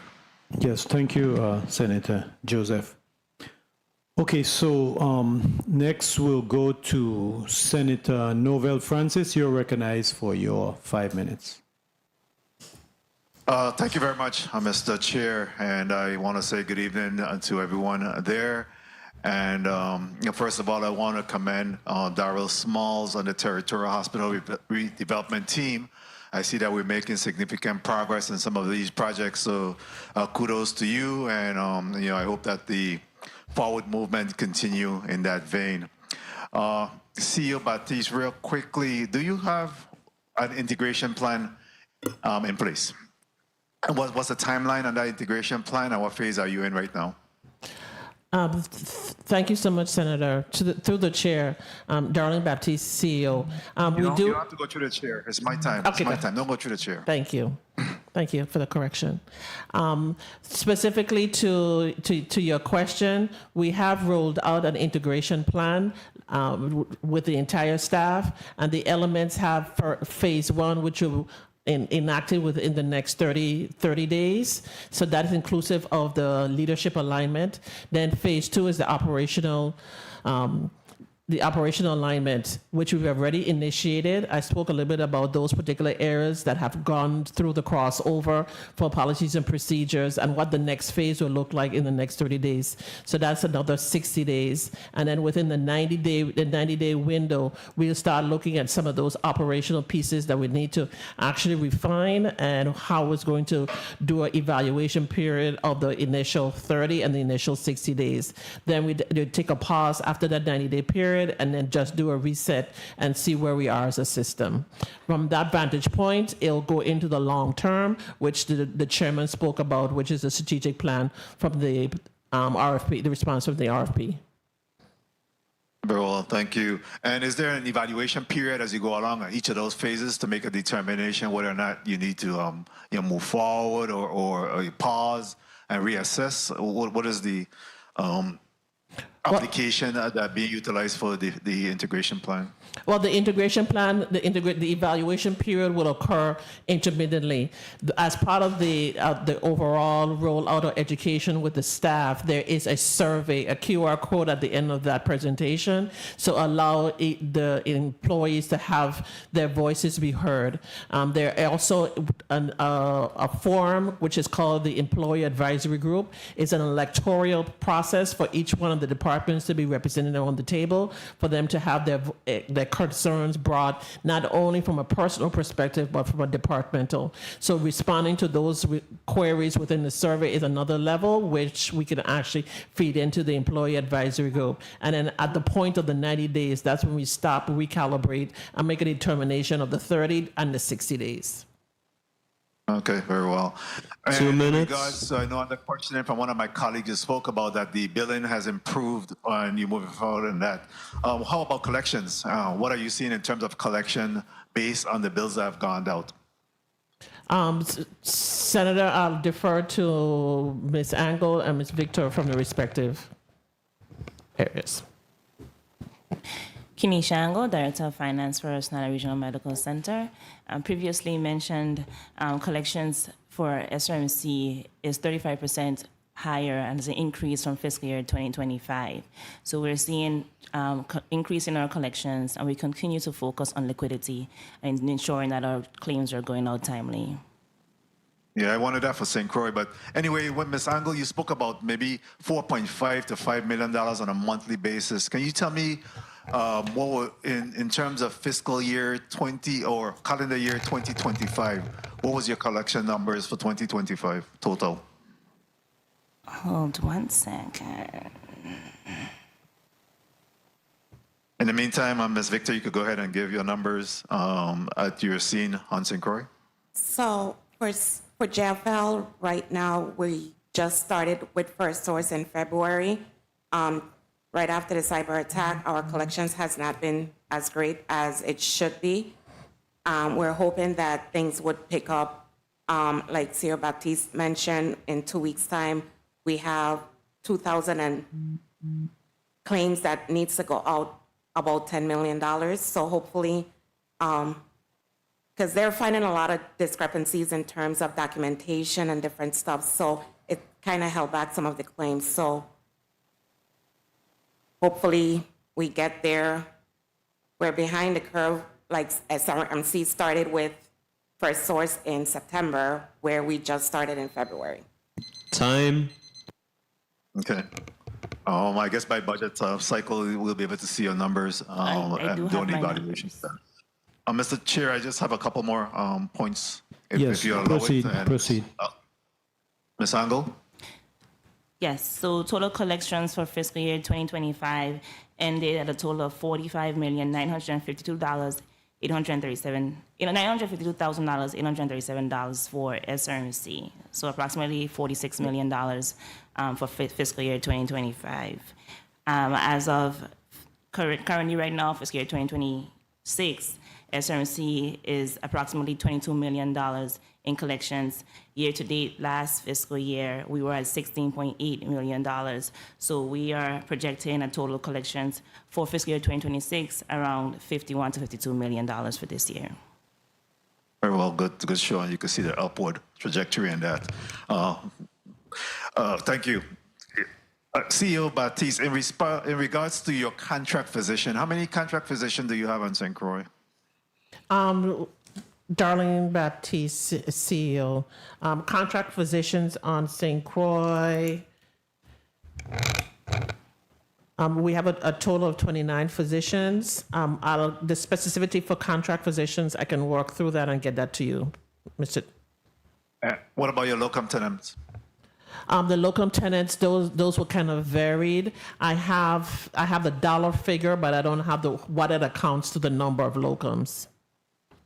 Yeah, let me get that dollar figure, please, and how much is owed and how much has been paid. So, Asa Victor, JFL, Senior Executive Director of Financial Services. For our locum tenens and accommodations, we have $2.1 million that is owed to them. And what is the plan to pay down on that, Madam CEO? We are making payments as the cash becomes readily available. And of course, it's driven by the necessity to have coverage in specific areas. One of our priorities are looking at the ED. And of course, I mentioned the shortages within internal medicine, but specifically if we're looking at critical care or ICU. Okay. All right. And my final question on this round is in regards to your leadership. What is the balance model that you're deploying in each of the districts? If you could elaborate, sir, the balance model as far as my leadership style or the... Not your leadership style, your leadership. I know that you talk about your C-suite.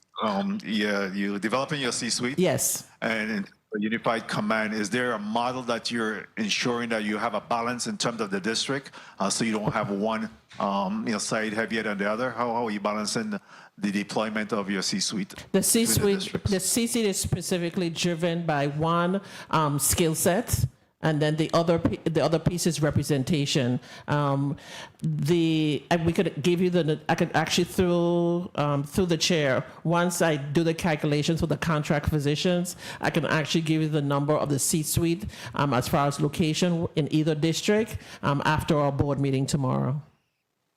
Okay.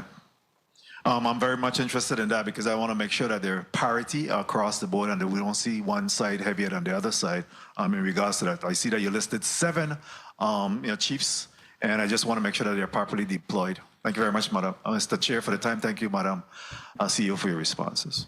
I appreciate it. Thank you, Senator Francis. I want to go, you wanted to respond? Yes, I wanted to go back to, I think it was Senator Joseph's response or query in reference to our wait time, and it's an average of 2.5 to 3 hours when he was asking specifically what the average is for JFL. If he gives me a specific time frame, we could give him a sure number, but based on the staffing reports, somewhere from 2.5 to 3 hours. Okay, thank you for that.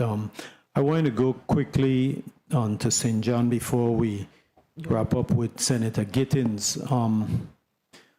So with the Myra Keaton facility, what additional services will St. John new renovated facility provide that they do not provide now? Well, what additional services would the new renovated clinic provide? Would they have, for example, a dialysis chair, et cetera, et cetera, et cetera? What additional will they provide? Darlene Baptiste, CEO. That model was looked at in reference to not only the dialysis, but also looking at birthing facilities. That has been explored, but again, is looking at the fact of economics, the scale of economics. Will it be feasible to have persons over there to provide such care? So we're looking at alternatives specifically to St. John, but it is being part of the discussion. And of course, Director Smalls did allude to the fact of us having discussions with CMS over the next coming days. I think it's on sometime this week, Thursday, that we're speaking with them on how do we do a designation of the new facility, and then we can make some determinations of what will be optimal based on the population in St. John. And of course, we're going to have town hall meetings in St. John to get their input in reference to their desires. Okay, so do you know if it will have maintained the morgue facility for the bodies? I know that's part of the discussion as well, but I could defer to Mr. Smalls for specificity. Engineer Smalls? Yes, good evening, Darrell Smalls. Yes, St. John will always maintain morgue facilities. Currently, right now, we're in the process of acquiring a interim morgue, so that we will bring St. John back to having that capacity on island. Okay, Senator Kenneth Gittins, you're recognized for your 5 minutes. Thank you, Mr. Chair, and good afternoon to all. I'm a little baffled here. Two things I wanted to go back to, and the latest was the 2.5 to 3 hours wait time at the ER. Which ER is this? Senator, I was asking the Senator Joseph to make a determination of what particular time frame, because it would vary. If we're looking at the average overall for a span time, that will be the 2.5 to 3 hours. So is that a response to what should be the time frame, or that's actually the time frame? Because I mean, everybody that I come in contact with that has an experience with going there is there in excess of 8 hours. If we're looking, we'll move on. I also wanted to ask you, when my one colleague asked the question about nurse managers working the floor, I couldn't understand why was this question forwarded to the legal counsel. Where does the legal counsel come in your chain of command for the nursing staff? Senator, it was not a chain of command response. It was just the fact of our legal counsel has the ability to see. She oversees a great part with partnering with our HR. So this is from her perspective. We provide her the opportunity to make a comment on record. So wouldn't that response had best come from maybe the COO? No, the COO in this particular model handles more of the operational, which is ancillary services and the other support services, not directly relational with HR. Okay, I'm not sure which model you're talking about, because I know when I asked the board what module they're following, they didn't even have one to follow. But I'll move on. How many CFOs do you currently have right now? We only have the opportunity to hire one. There's no CFO by title currently. So you have anyone acting as, or before you went to head both hospitals, was there one on St. Croix and one on St. Thomas? No, Senator, there was no one CFO at either facility.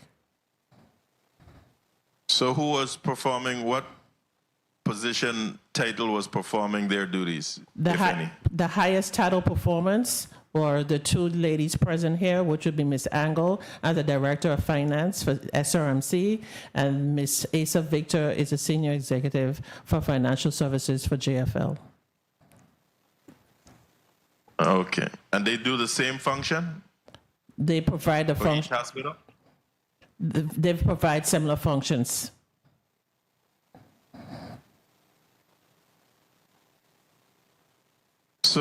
So you're hiring now a new chief financial officer, you said it? Yes. Okay. What's the timeline for obtaining the strategic planning services? And how much is it expected to cost us? 1 minute. Senator, I'll call Mr. Brown to respond. Good evening. LaRue Brown, Director of Procurement and Materials Management. The timeline for review as the RFP closed on March 11, 2026 is approximately about 4 weeks to 6 weeks from review, selection through the different committees, and contracting. 4 to 6 weeks? And how much this costing us? I can't say at this time. It's under review. So we don't know what we expected to pay? That's why we did an RFP, sir. It was solicited so we can select the best company to do the services that the board are looking for. And why we need an outside consultant? Time. To your questions, Senator Giddens, Yeah. anyone, Sorry about whether that. local, One second, and I apologize for asking you that because I wanted to ask the board chair that, but he's not there. So if you could answer, you may. If you don't know the answer, please don't speculate for the board. based on the information that's provided to me, I can speak to it being a transparent process. Local, national, international persons of interest, it was open to everyone to bid. Okay. And I was looking at your testimony, I think on page 6 here. Can you further explain to me what your self-pay strategy will be? Is anyone without medical insurance or Medicaid considered self-paying? And will self-pay patients be required to pay a deposit before receiving non-emergency care? Senator, to your query about self-pay, it is all the above. Our patient access will register the patient. We're following a similar model for most healthcare systems. Once the individual comes in, for example, through the emergency room, they'll be stabilized, and then we'll do a financial counseling session, whether at the bedside or upon discharge. Specifically for SRMC, that's part of our reconfiguration of the emergency room space. So persons at the point prior to exit can be provided a demand bill.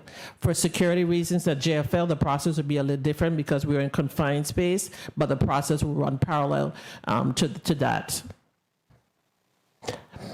So they'll be afforded financial counseling, whether by means testing or otherwise. And of course, I heard in the previous block talk about the presumptive eligibility through the Medicaid program. So that's an opportunity to do it right there in real time. So our case managers have been trained to do that. But again, it's going to run, it will run similar in both facilities, but the point of which it's done will be different. All right. Thank you, Mr. Chair. I know time was called. Thank you. Thank you, Mr. Vice President. Point of information by Senator Francis on this end. I know Asa and Adeline, you had to leave to catch a flight, so you're exposed. Thank you. Point of information, Senator Francis, you're recognized. Thank you very much, Mr. Chair. Real quickly, I wanted to ask E.D. Smalls, based on his timeline that he's working with, how long do he believe that we'll be in the JFL North? I apologize, Senator. We were just trying to clarify something here. Could you repeat that question, please? I was asking, how long do you believe that we'll be at the JFL North? Senator, again, Darrell Smalls, Executive Director. Based on the evaluation that we're going through, or I should say pre-construction services that we're going through with the contractor, Suffolk, preliminarily, we estimated construction to last in the neighborhood of 5 years. Obviously, 5 years is too long. I can't sit here definitively and tell you that we are confident in shortening it, but that is a primary objective. How can we deliver these facilities in a expedient manner, however, maintaining the quality and the construction standards that are required for a facility of this magnitude? So having said that, I think that it's important that we brace ourselves and do all of the necessary heavy lifting that would be required for us to properly maintain the JFL North, and definitely earmark the necessary funding to ensure that we're able to remain within that facility for the next 3 to 5 years? Senator, I would be the strongest advocate on behalf of the corporation for both facilities, not only JFL North, but also the Roy Schneider Hospital. In the case of JFL North, that is the temporary facility. FEMA provided the initial funding. It is the territory's responsibility to maintain until a new facility opens. Similarly, here on the island of St. Thomas, Schneider Regional, well, I should say the Roy L. Schneider Hospital is quote unquote the temporary facility or the interim facility. This facility too needs to be maintained until a new facility is constructed. I'm willing to work with the leadership team as well as this body to advocate the necessary funding that is going to be required on an annual basis until these facilities are open. The new facilities, that is. Understood. So I will implore that we, at least for the budget cycle, that we be prepared to articulate what that cost should look like so that we could certainly identify the funding and secure it in a line item to ensure that we're properly maintaining that facility into the future. Thank you. Thank you, Senator Francis. Darrell Smalls, I want to continue with you. You mentioned that the linear accelerator was accepted. What's the status of the CT simulator?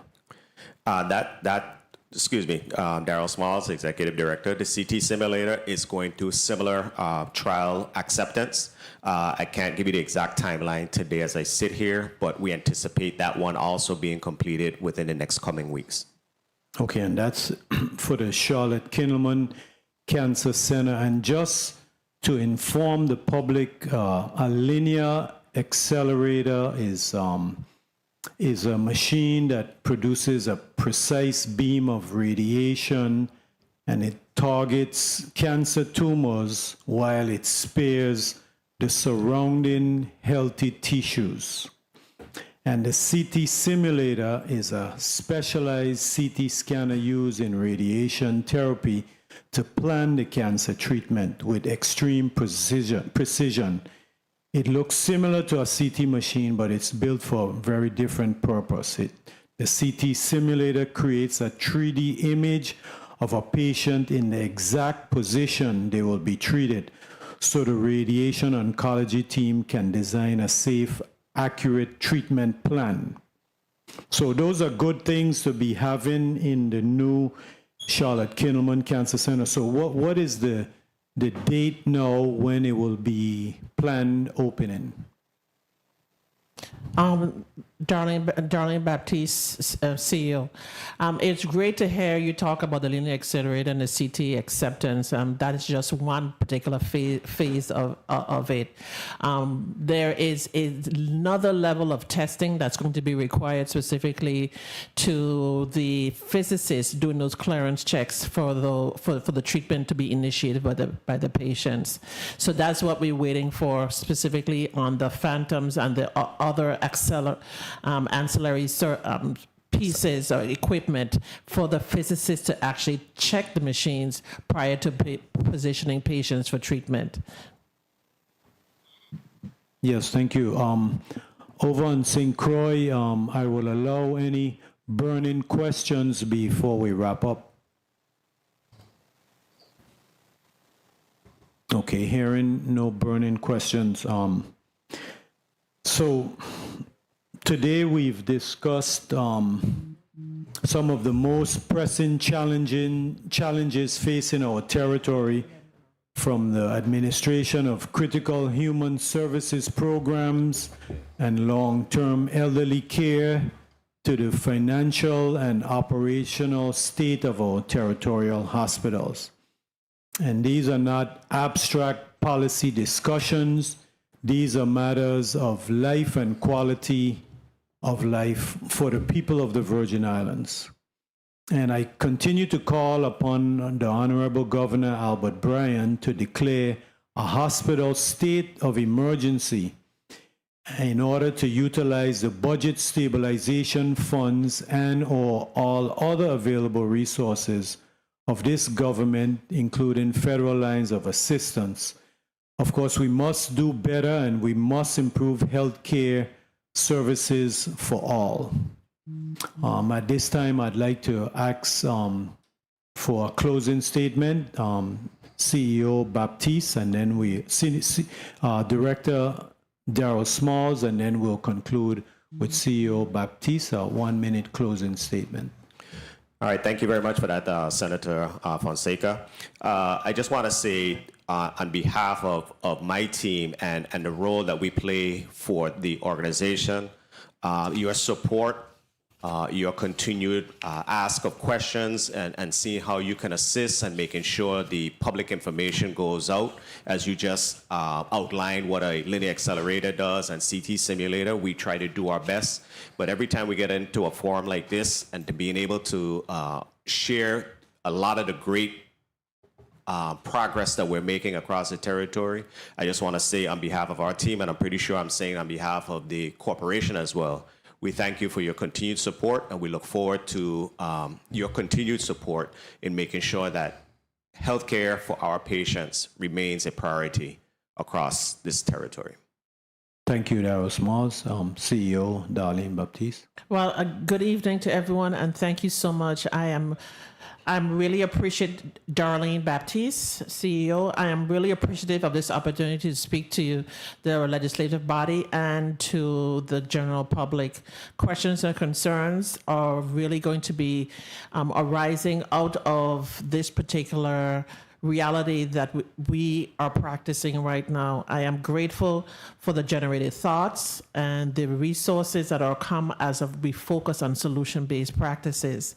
I am really honored to be joined by my esteemed colleagues around the table right here. You see the shining bright stars of JFL and SRMC coming together to stabilize our operations, strengthen our workforce, improve financial performance, and of course, rebuild the confidence and trust of the general public and others. So I'm really grateful for the opportunity to acknowledge our challenges with billing collections, where we're going with the integration, and welcome the opportunity to meet with anyone who have any questions or having residual impact on the actions that have been taken or will be taken.